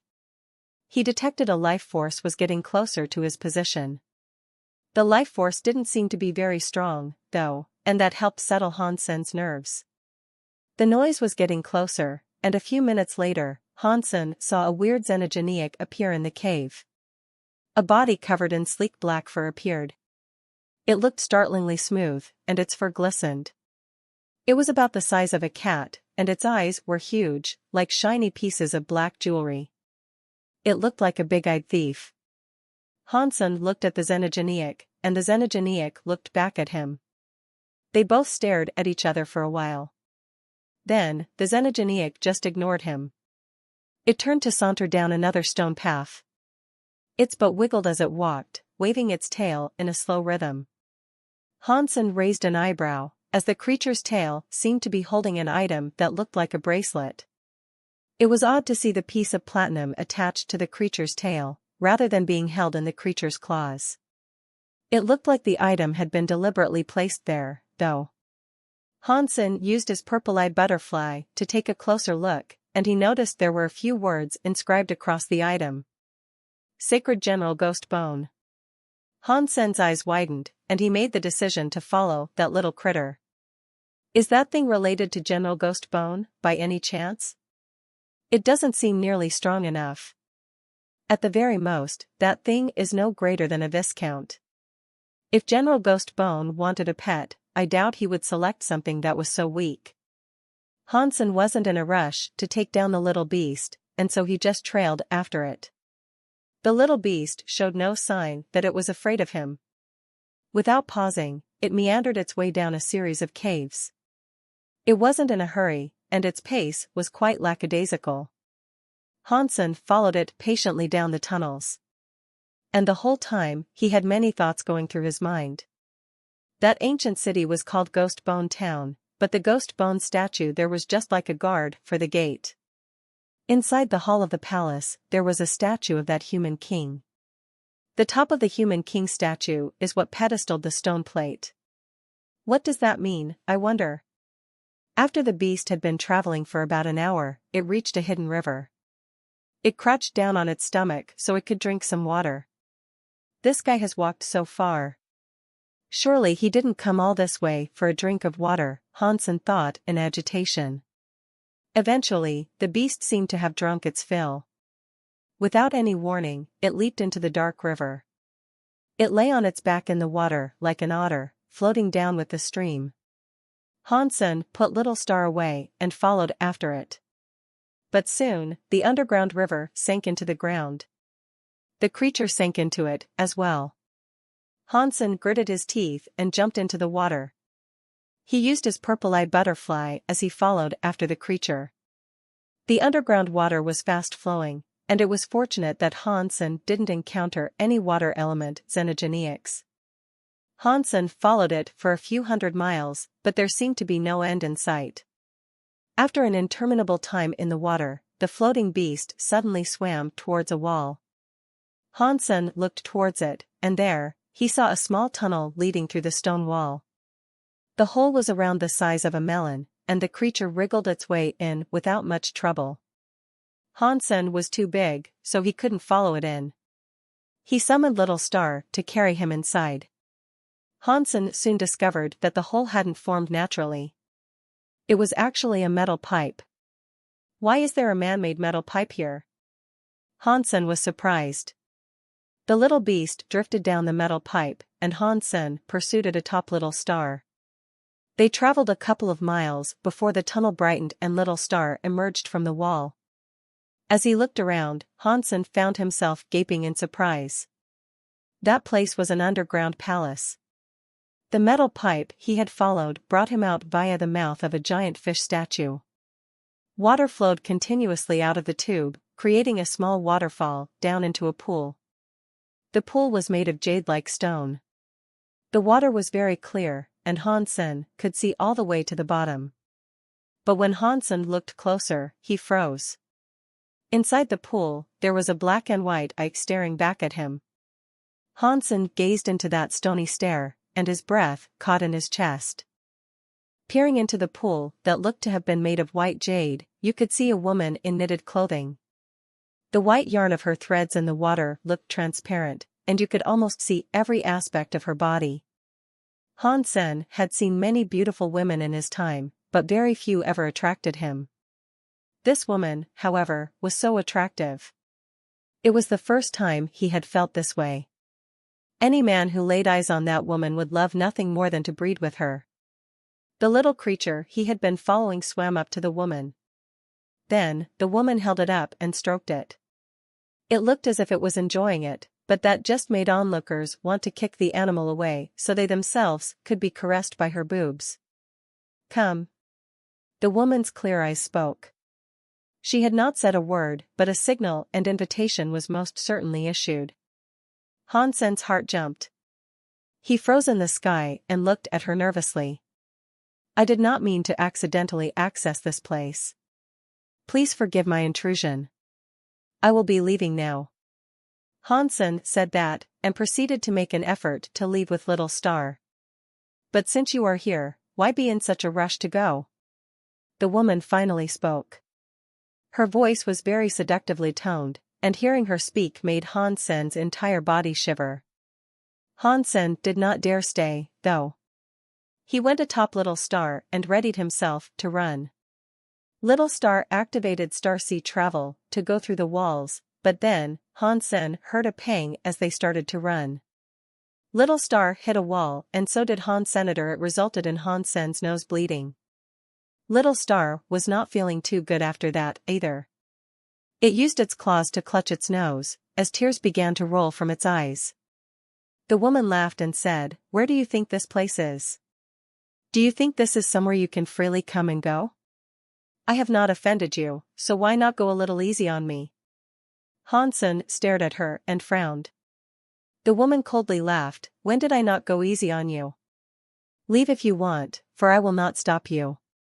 If you are not going to stop me, then turn off the boundaries of these walls." Han Sen frowned. The woman laughed so hard, her body started to shake. Her boobs in the water made people's hearts jump and stare at intensely. "Did I say something funny?" Han Sen coldly said. "If I could break the boundaries, why would I still be here?" After that, the woman walked out of the pool. Han Sen was shocked. He could see that the woman's neck, wrists, and ankles were shackled with metal chains. At the end of the chain was a lock that was as small as a hair. The lock went all the way to the bottom of the pool. There were a few holes, and each chain went through each. Where they went, none could guess. The woman walked away from the pool and went to lie on a jade bed. She held her neck and looked at Han Sen seductively. "When you came in, I tried my best to break the locks. You would not have been able to get in, had I not. In that case, please help us again by letting us out." Han Sen looked depressed. Han Sen thought the woman had released that creature on purpose, in a deliberate attempt to lure them to her. But looking at her face, it did not seem as if she was in cahoots with Edward. But that just made her identity even more of a mystery. "No. I have not seen anyone else in a long time. It is rare to have a visitor here, so I cannot let you go so soon." The woman smiled as she looked at him. "I used all my power to only just about open the boundaries. Now I don't have strength to do the same again, even if I did want to help you. So, just stay here with me." Han Sen could see that the woman had a hairy white tail. It made him think and then ask, "You are a shape-shifting fox?" The woman smiled. "You can call me Fox Queen." "What?" Han Sen did not understand what the woman said. "Fox Fox. Queen Queen." Fox Queen stroked the creature in her arms as she spoke. "Which king's queen are you?" Han Sen's face changed. Judging from the races that wished to live alone, Extreme King had to be the most famous one. Fox Queen smiled. "I am the queen that belongs to Ghostbone King. One of 10 generals of Sacred? General Ghostbone?" Han Sen thought, and he knew exactly who she was talking about. Everyone called General Ghostbone and the others the top 10 generals. This one's name was General Ghostbone. Han Sen hadn't guessed his name was actually Ghostbone King. Han Sen gleaned this from what she had said. "Nice. You are familiar with my husband?" Fox Queen smiled and looked at Han Sen as she asked. "No. I only know his name." "If you are his wife, then why are you locked here? Did General Ghostbone not make an effort to save you?" Han Sen looked at the palace as he asked. He did not know if General Ghostbone was still alive or not, but if his wife was still alive, there was every chance that General Ghostbone was not dead as presumed. "He locked me up here. Why would he come and save me?" Fox Queen laughed. It was as if she was saying it was not any of his business. "Are you not his wife? Why did he lock you up here?" Han Sen looked at Fox Queen with much surprise, and he couldn't understand why this might have happened. "It was because he feared me." Fox Queen squinted with her eyes. "He was scared of you?" Han Sen checked her out. It was difficult to imagine this woman might have been stronger than Ghostbone General. "Yes. He was scared of me, and that is why he locked me up here. He wouldn't let anyone come and pay me a visit, either. Fox Queen smiled, and she then went on to say, you know I am a shape-shifting fox, yes? And you know I can turn into any creature I desire to? I can turn into any pretty woman of any race. So, it is possible for me to seduce any man that lays their eyes on me. If you were my husband, would you be afraid? Yes, I would be. Hansen gave a wry smile. Haha, at least you are honest. Fox Queen looked at Han Sr. Are you one of the crystallizers or one of the extreme king? I am one of the crystallizers. Do you earnestly think I look like the extreme king? Hansen looked surprised. My race is very good at gene shaping. I can tell your body has some extreme king genes in it. Perhaps I am mistaken, but the extreme king shouldn't be breeding with ones of a lower race such as the crystallizers, Fox Queen said after a think. What Fox Queen said made Hansen flinch. Humans are a hybrid of the crystallizers and another race? Are the extreme king included in that equation? It seems like it is a possibility. The structure of an extreme king does look an awful lot like a human. Since you cannot leave, would you like to see something fun? Fox Queen suddenly winked at Hansen. What fun thing are you referring to? Hansen asked the Fox Queen worriedly. It's so cold here, with nothing but stone walls and icy water. How many forms of entertainment do you think are available here? Of course, you must know what I'm referring to. Fox Queen's eyes smoldered as her voice drifted off. She salaciously licked her red lips, then moved one hand into her white gown. The other hand started to drift across her boobs. Hansen's eyes couldn't help but follow her hands. He mumbled in his heart, being horny is bad. It doesn't mean anything. At the end of the day, we're just skeletons. Although Fox Queen sounded very seductive, Hansen doubted that her intentions were as simple as she pretended. She had to be a king-class elite, at the very least. God only knew what she was up to. Hansen didn't believe she would lure him all the way there just for a little cuddle time.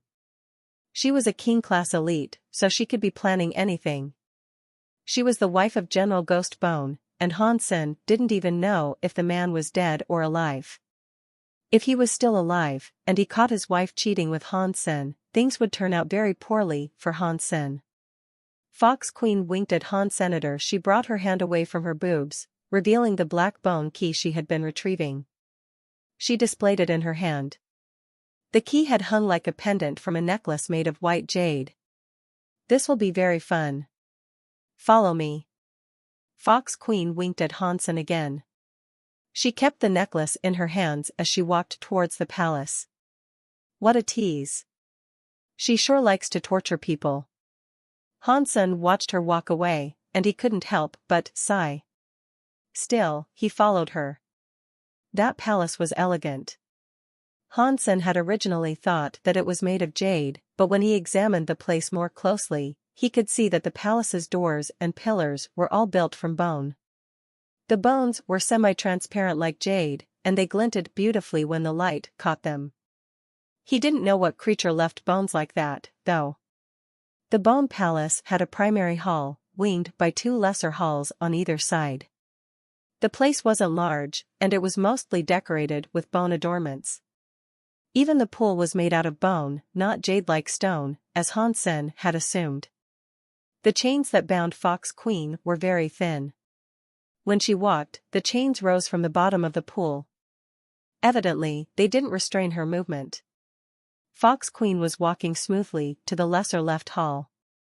Hansen followed after her, and he saw there were many special treasures there. There was an array of weaponry, sets of armor, jewels of all kinds, herbs, and all sorts of different treasures. Hansen's breath caught in his chest as he looked at the place, and he desperately wished all of those goodies belonged to him and only him. Seeing Hansen eyeing those treasures with such greed, Fox Queen smiled. She looked directly at him and said, "If you will agree to be my lover, all of this can belong to you. You can take whatever you please." How does that sound? Hansen stopped looking at the treasures and turned his gaze to her. Did you bring me here just for that? Fox Queen gave him a look of disdain. Of course not. What is the meaning of possessing all that useless stuff? After that, Fox Queen walked in front of a wall that housed an enormous mural. Countless demonic faces had been drawn across it. Hansen didn't recognize what kind of demons they were, but it looked like the gates of hell had been swung wide open. Many ghostly forces were trying to crawl out of a dark pit to unleash havoc on an unsuspecting world. The faces held chilling expressions of greed and bloodlust. As Hansen looked at the artwork, it seemed like the demons were about to leap to life and start devouring people. Fox Queen stood on the left side of the mural, in front of the gate to hell. The closed gate was shaped like an enormous skeleton, and it was wreathed in wicked hellfire. Fox Queen placed the black bone key into the skeleton's right eye. She twisted the key, and a loud clacking noise came from the mural. The hellish, skeletal gate opened. The painted gate had become a real gate, which now opened into darkness on the other side of the wall. It was pitch black, like a black hole. A faint wailing noise came from that lightless pit, and hearing it gave Hansen a chill. The fun thing is in there. Do you dare enter? Fox Queen still stood next to the open door, smiling at Hansen. No, Hansen shook his head. Fox Queen didn't seem to mind the refusal. It's okay. I will ensure your protection. Follow me, and I will lead you on a trip to hell. After that, Fox Queen stepped towards the hellish skeleton gate. Hansen was thinking to himself, you can go, but I sure as hell am not setting foot in there. God only knows what sort of trap is awaiting me. Hansen was quite resolute in his decision, but he swiftly realized that his body wasn't obeying him. He was headed into the hellish skeleton, too. He had no control of his limbs, like he was a puppet on strings. Hansen looked at Fox Queen in fear. Half of her body was through the gate by this point, but she looked back and gave Hansen another one of her smiles. She lifted a hand, and it was as if an invisible cord jerked Hansen towards her. Hansen cast his Dongxian aura and used the purple-eye butterfly. He could see that Fox Queen was tugging on a chain made of some invisible substance. The chain was looped around Hansen, allowing her to pull him along easily. Hansen frowned. He didn't know when he had fallen into this trap of hers. He tried casting various powers to see if he could escape from the chains, but it was all to no avail. Nothing he tried worked. She managed to tie me up, and I didn't even notice. This Fox Queen is stronger than I presumed. Maybe she's actually deified? Hansen used a few more powers, but they didn't work either. That gave him a big shock. He couldn't free himself from the restraints, so he decided to stop fighting them. He allowed Fox Queen to lead him towards the hellish gate. I cannot escape if she wishes to kill me with her talents.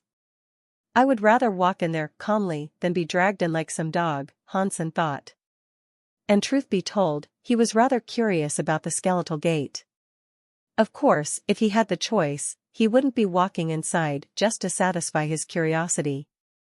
Fox Queen smiled. She walked through the gate with Hansen following. When Hansen stepped inside, he felt a sudden force of suction drag his body forward. A bright light shone around him, and he was transported somewhere else in the space of a second. When Hansen's vision returned to him, a very disturbing sight greeted his eyes. White bones were everywhere. In one place, they had been piled up to form a small mountain. It was difficult to fathom how many lives had been lost there. The earth there was full of the essence of death. The skies were blood red, and the rains that fell from the sky were crimson. A river coursed its way through the mountain, and its water was red. He had stepped into a new world, and the whole place was bloody. Hansen stood atop the mountain of bones, and he could see that the entire thing was composed of skulls. The hellish skeletal gate stood at the mountain's peak. Fox Queen stood next to Hansen, chains still running from her neck and limbs. The chains had followed her through the gate. What is this place? Hansen asked as he looked around. If this was all real, it was difficult to imagine just how many creatures must have been killed to form the land they now stood upon. Fox Queen answered coldly, Ghost Bone King was the captain of Sacred Blood Army. He led the Sacred Blood Army to kill everything in his path, and in the process, he claimed many territories in the name of Sacred. Many beings died by their hands. These bones are the collected remains of all the creatures and people slain by Ghost Bone King. Why amass all of the bones in here? Hansen asked. It would have made sense if Ghost Bone King had used the xenogeneic bones to gain strength, but throwing all the bones in a pile and leaving them there was a waste. Fox Queen stroked her hair and smiled. Ghost Bone King was of the bone. This is the White Bone Hell, the origin place of the bone. He buried all of his enemies here in order to create more bone. Things didn't go as he planned, as no more of the bone were born here, but... Fox Queen's voice trailed off. But what? Hansen asked. Fox Queen looked at Hansen and asked, Have you heard of a general becoming famous by destroying his compatriots? Hansen nodded. He had heard of this when he was in the Alliance, and also during his time in the Geno universe. Fox Queen gave the White Bone Mountain a mocking look. The bone are like that. A long time ago, the bone were numerous. But the evolution of the bone is a very bloody thing. Ghost Bone killed the rest of his race, and in so doing, he became the greatest Bone King. While his strength allowed his race to achieve new heights of power, it also destroyed them. He was the only bone left when all was said and done. He eventually became very lonely, and he sought to create more of the bone. But his efforts were in vain, and he failed. His actions benefited his enemies more than anything. Hansen still didn't really understand. Fox Queen then went on to say, Ghost Bone bound me here, so I don't know what became of the outside world. After billions of years, he has yet to return. The bones here were unable to produce more of the bone. Instead, they have just helped the growth of other beings. As she spoke, Fox Queen pointed to a place far in the distance. Hansen turned his gaze to a range of mountains that were positioned like lotus flowers. Between those white bone mountains, there is a blood pool. The pool is home to a creature that feeds on the blood bone air. That xenogeneic is quite small, and it is just the heir of some long-forgotten viscount. It was one of the nameless xenogeneics that General Ghost Bone killed and brought here to rot. This one, however, was pregnant. Unbelievably, the child survived. Nothing should live in White Bone Hell, but the heir of that xenogeneic has managed to. In fact, it had thrived here. It has feasted on the bones here and grown strong. As she spoke of the creature, Fox Queen looked visibly afraid. She sighed. This should have nothing to do with me, but that xenogeneic is right on my doorstep. It keeps growing, and above all, it loves death. If it continues to grow, it will one day become deified. And it is sure to find a way to leave White Bone Hell eventually. When it does, you and I will be the first things it kills. You tricked me into this place, just so I can kill it for you? Hansen now understood what she wanted.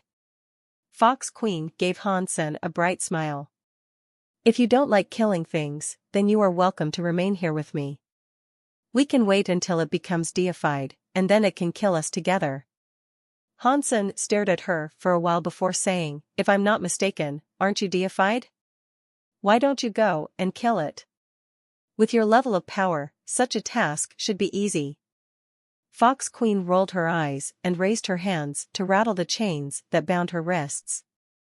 Ghost Bone trapped me here to watch over White Bone Hell for him. But he was always worried I would ruin his work, so he placed a restriction on my powers that activates when I enter White Bone Hell. I can't even break one of these bones in here, in my current state. After saying this, Fox Queen picked up a skull from the ground. She flexed her arms to crush the skull, and the chains binding her released a thick black fog. Streams of fog latched onto her like black hands and lifted her up into the air. Fox Queen's neck looked ready to break. Her body sagged in submission, and after a while, the black fog disappeared. She fell to the ground and coughed. "As you can see, I am unable to do anything," Fox Queen groaned, gingerly regaining her feet. "You and I are trapped here. If that xenogeniac becomes deified and manages to leave Whitebone Hell, we will be unable to escape. By killing it, you won't just be saving me, you'll be saving yourself, too." Hansen was quiet for a moment. "What is the xenogeniac's current strength?" Fox Queen looked quite grim, and she told him, "I have searched for help all these years, but not many creatures were ever able to come here. When it was just a baby, any baron would have been able to kill it. But now?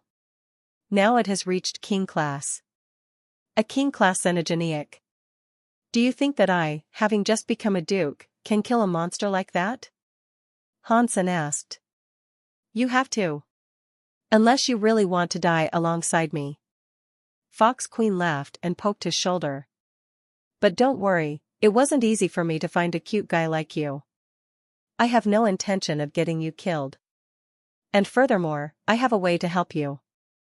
Hansen looked at Fox Queen without speaking. Truth be told, he didn't actually believe everything that she had told him.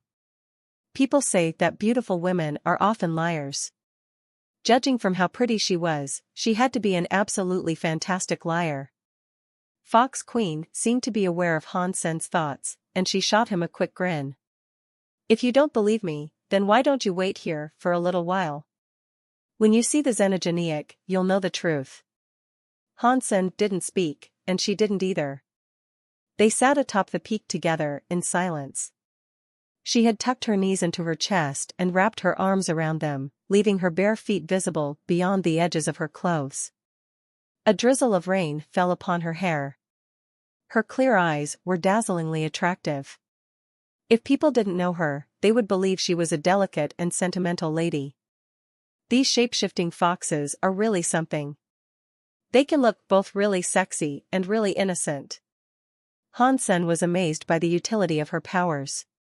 With the way she could change, it was impossible to even guess her age. There was no day or night cycle in Whitebone Hell. The blood-filled sky continued to wash the land with a light rain, but after a while, it became a heavy downpour. Fox Queen sat atop the peak, allowing the rain to fall across her. But no drop of rain could actually touch her. Her body glowed with an aura of holiness. She was like a goddess amidst the bloody bones. It was a strangely beautiful sight. Hansen's body cast a skill that allowed the rain no closer than an inch from his skin.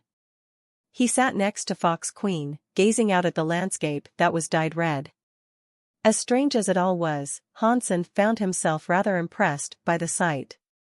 The blood seeped and ran between the bones. It was like a bone mountain inside purgatory. The scene was frightening, but also oddly clean. "I still don't know your name," Fox Queen said quietly, raising her head to glance at Hansen.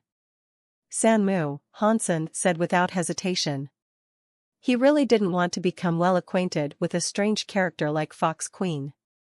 She obviously had a long and complicated history, and it seemed as if further association would only lead to trouble. If she really did make it out of that place, Hansen hoped she wouldn't want to follow him. "Sanmu, what a terrible name." Fox Queen barked a laugh. "That name means 3 wood, but 1 wood is boring enough, surely. You have 3. My. It is no wonder you are such a boring individual." Hansen laughed, but he didn't speak. In his experience, no shape-shifting fox was innocent. Many rich men married women like her, only to end up losing something precious. Just like the destroyed. If not for a shape-shifting fox, they wouldn't have lost the destroyed Bible, their most valued treasure. And the 2 women who pulled off that crime were just minor foxes. This was like a grandmaster fox. If Hansen made her angry, he would end up losing more than just his undies. Based on the way he behaved, Fox Queen believed Hansen was a fairly boring guy. She closed her eyes and raised her face, letting the red rain fall across her. The scene was lovely and artfully arranged, which Hansen admired. Fox Queen could keep changing her style effortlessly. Any man could find something attractive in a person like her. Her scariness reminded him of Gu Qingqing. As Han Sen was losing himself in thought, Fox Queen suddenly pointed towards the mountain range that resembled a lotus and said, "It's coming." Han Sen looked in the direction she was pointing, but there was too much rain. A river of blood appeared across the lotus mountain, gushing out like a waterfall. Han Sen didn't see anything. And as he hesitated to believe her, he heard a cry. Something was coming down the blood waterfall, moving smoothly like it was walking over the blood rather than swimming through it. The creature was out of the mountains now, and it was following the river down. It was too far away, and the blood rain blocked much of Han Sen's vision. He could see a body, but it was blurry. He decided to summon his purple-eyed butterfly to get a better view of the thing. It was a red Kirin. Its scales were like crystals dipped in blood, and a pair of coral-like Kirin horns rose from its head. The creature wasn't quite as large as an adult bull, but it gave off a sense of unleashed violence as it walked. It looked like it was striding across blood clouds. The beast looked excited. Although it didn't release any power, Han Sen could sense clearly how strong it was. It was different from other creatures, and aside from its life force, it gave off an aura of death. "What is it?" Han Sen asked with curiosity. Fox Queen shook her head. Ghost Bone led the Sacred Blood Army, and they killed billions of creatures. This was just the son of some average viscount. Who knows what it was? If it was just a member of a smaller race, and its parent was a viscount, then how could it have become a king? And if it was left here to grow, how could it one day become a deified thing? Han Sen didn't believe her tale. Fox Queen didn't bother explaining it. "You'll figure that out later." Fox Queen didn't say anything more, so Han Sen turned back to watch the creature. The blood Kirin was still surfing along the river. The creature seemed scared. It didn't seem to want to get close to the hellish gate or interfere with Han Sen. After a while, the rain stopped. The blood clouds faded to reveal a sky that looked as if it had been rinsed clean.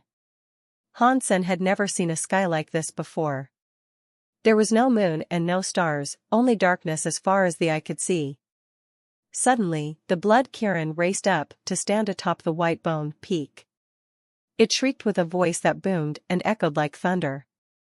It did that for some time. Han Sen noticed something weird. The blood Kirin was glowing red. Its red body seemed to split the space that it walked through. It looked very murderous. A creature with a weak will would piss their pants if they were to see it. When the blood Kirin released its blood power, its form turned into a bloody swirl. White Bone Hell's bones and rivers started to rumble. The bone air rose, and the blood river released a blood light. It was headed for the blood swirl. Everything moved because of that blood Kirin. He was intimately connected with this world, like some god demanding sacrifices. When the bone mountain and blood river power entered its body, the blood Kirin's body looked clearer. It was like a blood crystal statue, and it looked murderous. Previous index. Next, add bookmarks. Han Sen looked at the blood Kirin, and his eyes shone as if he was looking at a giant, delicious piece of cake. Now he finally understood how the child of a mere viscount had reached king class after being born amidst the bones. The creature had learned to absorb the power that resided within flesh and bones. God only knew how many dead bodies had been thrown into this hellish place over the years. The creature was surrounded by mountains of food. The bones could fuel the creature's growth, especially since some of the bones possessed massive amounts of power. In such a unique environment, the creature had more potential as a newborn than most elites from the higher races. There were so many resources there, and the creature didn't have to compete with anyone to obtain them. Becoming deified was only a matter of time. Han Sen wasn't focused on the creature's body, though. The blood Kirin was a rare being whose essence was defined by blood. It was the same sort of power that underlaid Han Sen's Blood Pulse Sutra. If he absorbed the blood Kirin's xenogenic gene or ate its flesh, the ascension of his Blood Pulse Sutra would accelerate dramatically. He quickly realized that consuming the blood Kirin would benefit him little in the grand scheme of things.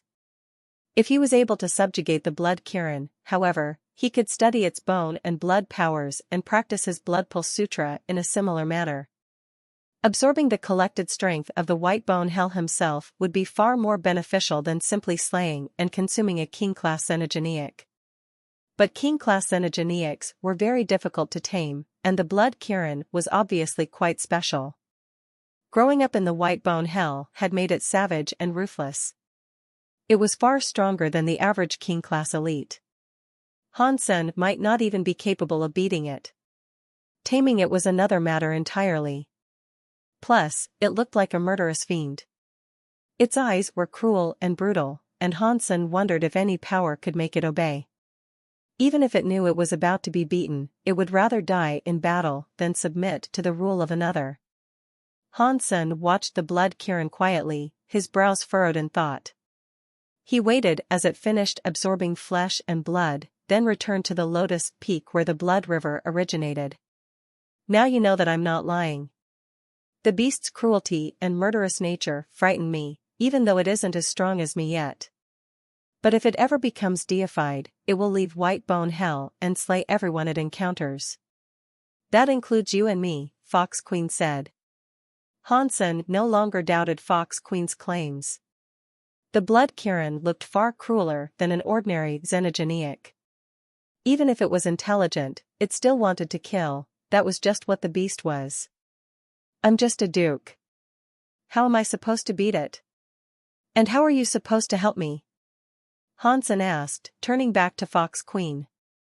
Although Hansen had a couple of ideas about how he might take the creature down, he still hoped to gain something from Fox Queen for his trouble. If Fox Queen had asked Hansen to kill the blood Kirin for her, she must have prepared some pretty impressive bribes. Otherwise, there was no way a rationally minded duke would ever contemplate going up against a king-class xenogeneic. Hansen never ignored the prospect of free goodies. Instead of answering, Fox Queen sauntered back over to the hellish skeletal gate. Let's go back to the caves for now. You are just a duke, so you are not yet prepared to kill it. I have waited many years for an opportunity like this to arise. I don't know if someone like you will ever pass by me again, so don't worry. I'm not fond of the possibility of you dying. You might be my last chance. Hansen followed Fox Queen back to the palace. She walked to the mound of treasure, collected a few items, and then tossed them to Hansen.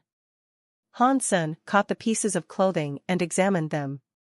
She had tossed him a white silk robe, black leather boots, and transparent gloves. Wear these.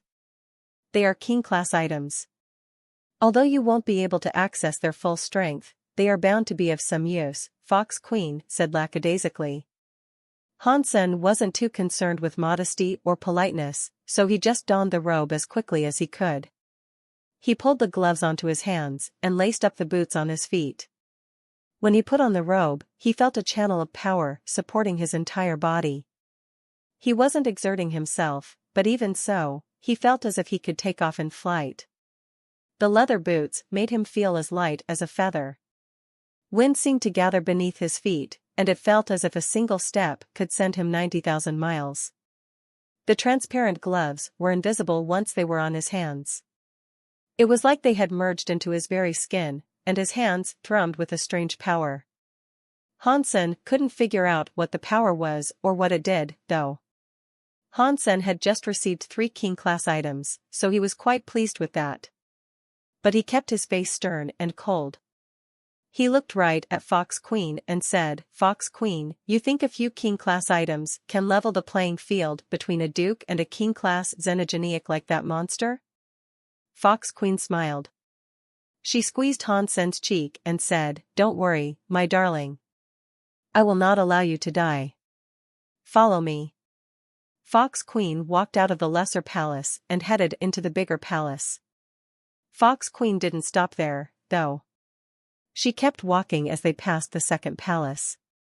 Hansen followed without hesitation. It didn't matter whether or not he could kill the blood Kirin right now. He just wanted the spoils. Judging from Fox Queen's wealth, all of her gear would be top tier.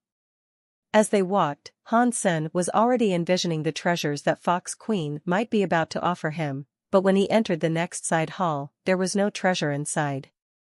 The place was empty except for the rows of skulls that lined the stone walls. Upon closer inspection, he realized that the skulls were actually masks. There must have been 100 of them, and each of them was unique. Some of them were very frightening, and some of them were actually smiling. Some looked utterly evil, whereas others actually looked quite pleasant. Seeing the various expressions side by side was a chilling sight. Fox Queen was eyeing those creepy masks, and her face looked dark and twisted.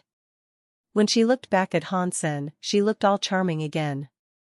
She gave him another one of her smiles. These masks belonged to Ghost Bone, and they were created by the man himself. Every mask here was crafted from the skull of a half-deified creature. After all their refinements, they looked like this.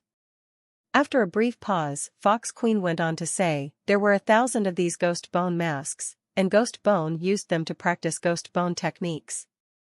As he practiced, the masks were destroyed. At this point, only 100 of them are left. These Ghost Bone masks possess Ghost Bone's power. If you can overwrite them, you can receive Ghost Bone powers when you wear the mask yourself. They will allow you to achieve the power of a half-deified being. With these, killing that xenogeniac shouldn't be difficult. A treasure like this cannot be used by just anyone. Firstly, I'm not one of the bone. And secondly, I don't know any of the Ghost Bone techniques. How am I supposed to control one of these Ghost Bone masks? Han Sen asked, staring quizzically at the Ghost Bone masks upon the wall. Using powers that were beyond his control didn't sound like a very good idea, and the last thing Han Sen wanted to do was take more risks. Do not worry, I can teach you Ghost Bone techniques.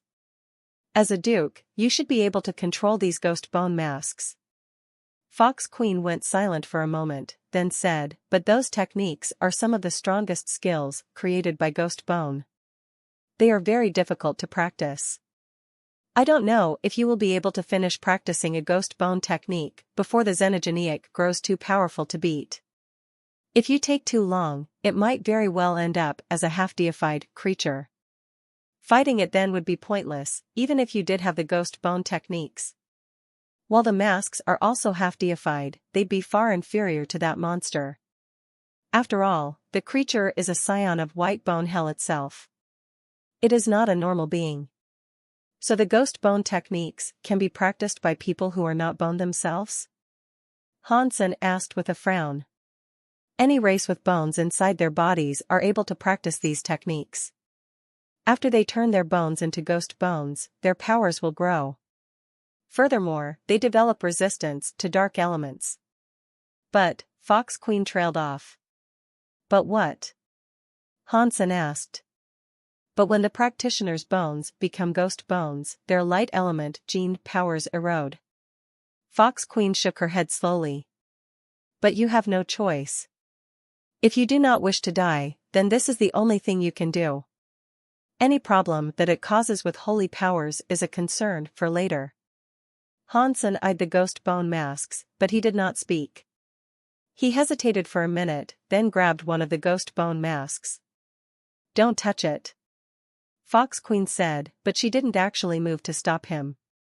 Han Sen ignored her as he gathered up power. He grabbed the Ghost Bone mask and felt a cold power emanating from the thing. A sudden force sent Han Sen flying. He slammed into the wall behind him, and the impact was so powerful that he found himself wheezing. I did tell you not to touch it. Until you practice Ghost Bone techniques, there is no chance that the Ghost Bone masks will give you their approval. You are lucky that it did not kill you outright, Fox Queen muttered grumpily. These things are obscenely strong. Han Sen got back to his feet and looked back at the Ghost Bone mask with new respect. Of course. The masks with poor performance were broken long ago. The ones that remain here are the best of the best. Fox Queen sighed and said, I hope you can gain the approval of at least one Ghost Bone mask before that xenogeniac takes any serious steps toward becoming deified. If you don't, then ready yourself to die here with me. I can try, Hansen said quietly. When Hansen agreed, Fox Queen began teaching him a ghost bone technique. She was General Ghost Bone's wife, so she was well versed in his techniques. She had watched him use the techniques for eons, and although she hadn't practiced them herself, she was familiar enough with them to teach Hansen. Hansen wasn't in a rush to practice the new techniques, though. After Fox Queen explained the skill to him, he spent some time investigating it on his own. He didn't entirely trust Fox Queen, and he was worried that practicing the ghost bone techniques might pose dangers that she hadn't told him about. As Hansen researched the skill, he learned that it really would weaken his resistance to light powers. But that was the only risk involved with learning the skill, and it really did make the body much stronger. It wasn't difficult to see why General Ghost Bone created the skills and kept them a secret. Hansen didn't think the skill would be dangerous for him, but even so, he didn't plan on practicing it. Instead, he had thought of another way to subjugate the ghost bone masks. The power of the masks aligned with the power of the ghost bone techniques. If Hansen could use the Dongxian aura to simulate the power of the ghost bone masks, he might be able to trick the masks into believing that he had a ghost bone technique. Gaining the mask's approval in such a roundabout way might protect him from Fox Queen. If she was planning to use the ghost bone technique against him in some way, then using the Dongxian aura to simulate the technique should leave him less vulnerable. Hansen remained in the side hall and pretended to practice the ghost bone technique in the way she had instructed. But in reality, he was using the Dongxian aura and the purple-eye butterfly to watch the ghost bone masks. As Hansen examined the powers of the ghost bone masks, he considered how he might tame that blood Kirin. He wanted to own it for himself. If Fox Queen was telling him the truth, then taming the blood Kirin should be easy once he obtained the power of the ghost bone masks. So, Hansen was in no immediate rush. The key that unlocked the gate to White Bone Hell was around Fox Queen's neck. Unless she opened the gate personally, no one else could enter. In the base of the Ice Blue Knights, Edward looked gloomy. Hansen had disappeared right in front of him. Edward tried to locate Hansen using every method he could think of, but nothing had worked. For him, this was a major failure. He's just a marquise. Even if he became a duke, his chances of surviving the wilds of planet Ice Blue are slim. Perhaps he was killed by a xenogeniac, an Ice Blue Knight suggested with a frown. Edward shook his head. No. If he was eaten by a xenogeniac, it would have left behind evidence that I could pick up. Ice Blue Knight King used the full might of the Ice Blue Knights to search for him, but Hansen eluded them all. There's more to this guy than we thought. Is there no other way to find him? The Ice Blue Knight asked, quite worried about how things were going.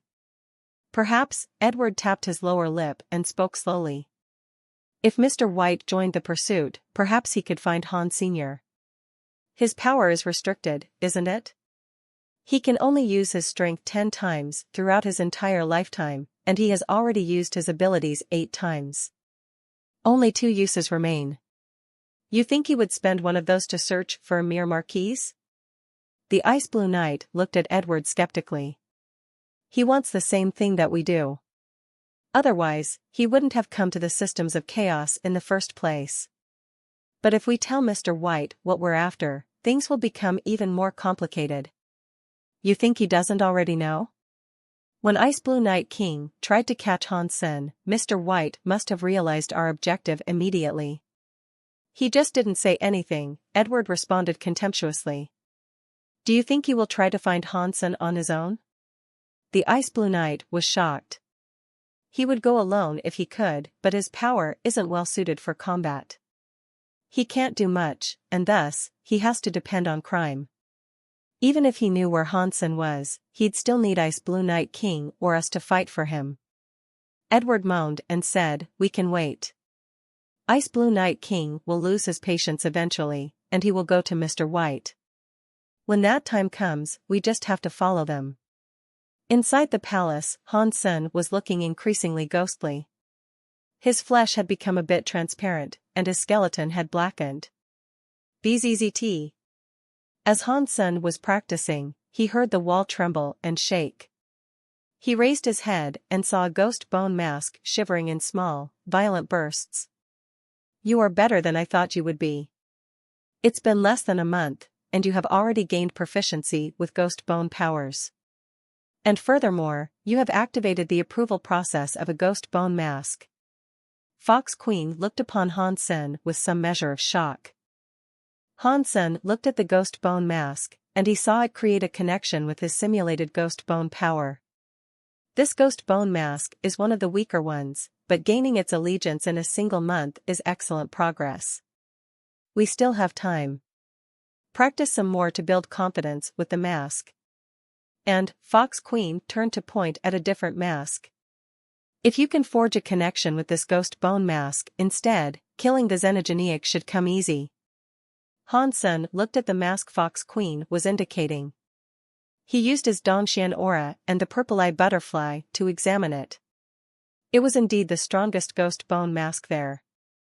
Its powers surpassed those of the other masks by a substantial margin. What makes this ghost bone mask different from the others? Han Sen asked, pretending he hadn't noticed its strength. Fox Queen said, they are all half-deified xenogeneic skulls, but some of the creatures were stronger than others. That ghost bone mask is made from the skull of a demon of hell. Ghost Bone spent a lot of time and effort on that one. And I do mean a lot. Its powers were almost deified. It is the strongest ghost bone mask here. Don't worry, it's just a xenogeneic king that I need to kill. No matter how strong it is, the power of something half-deified will surely be enough to kill it. I can just use the mask that I've already claimed. Han Sen raised his hand toward the ghost bone mask he had already established a connection with, and the mask flew over to him. He clutched it in his hands. Before he had ghost bone powers, simply touching the mask had sent Han Sen shooting back into a wall. Now that he could hold the mask freely, he could get a real sense of its overwhelming power. Han Sen used his Dongxian aura and purple-eye butterfly to get a good look at the mask, then he settled it on his face. As soon as it touched his face, power surged into Han Sen's body. The new energy swelled through Han Sen's ghost bone powers, increasing their might dramatically. Suddenly, Han Sen's face went pale, and worry clenched his stomach. He wanted to take the mask off, but it was now too late to do so. A powerful will roared out of the mask and swept inside Han Senator. It prevented Han Sen from moving a single inch.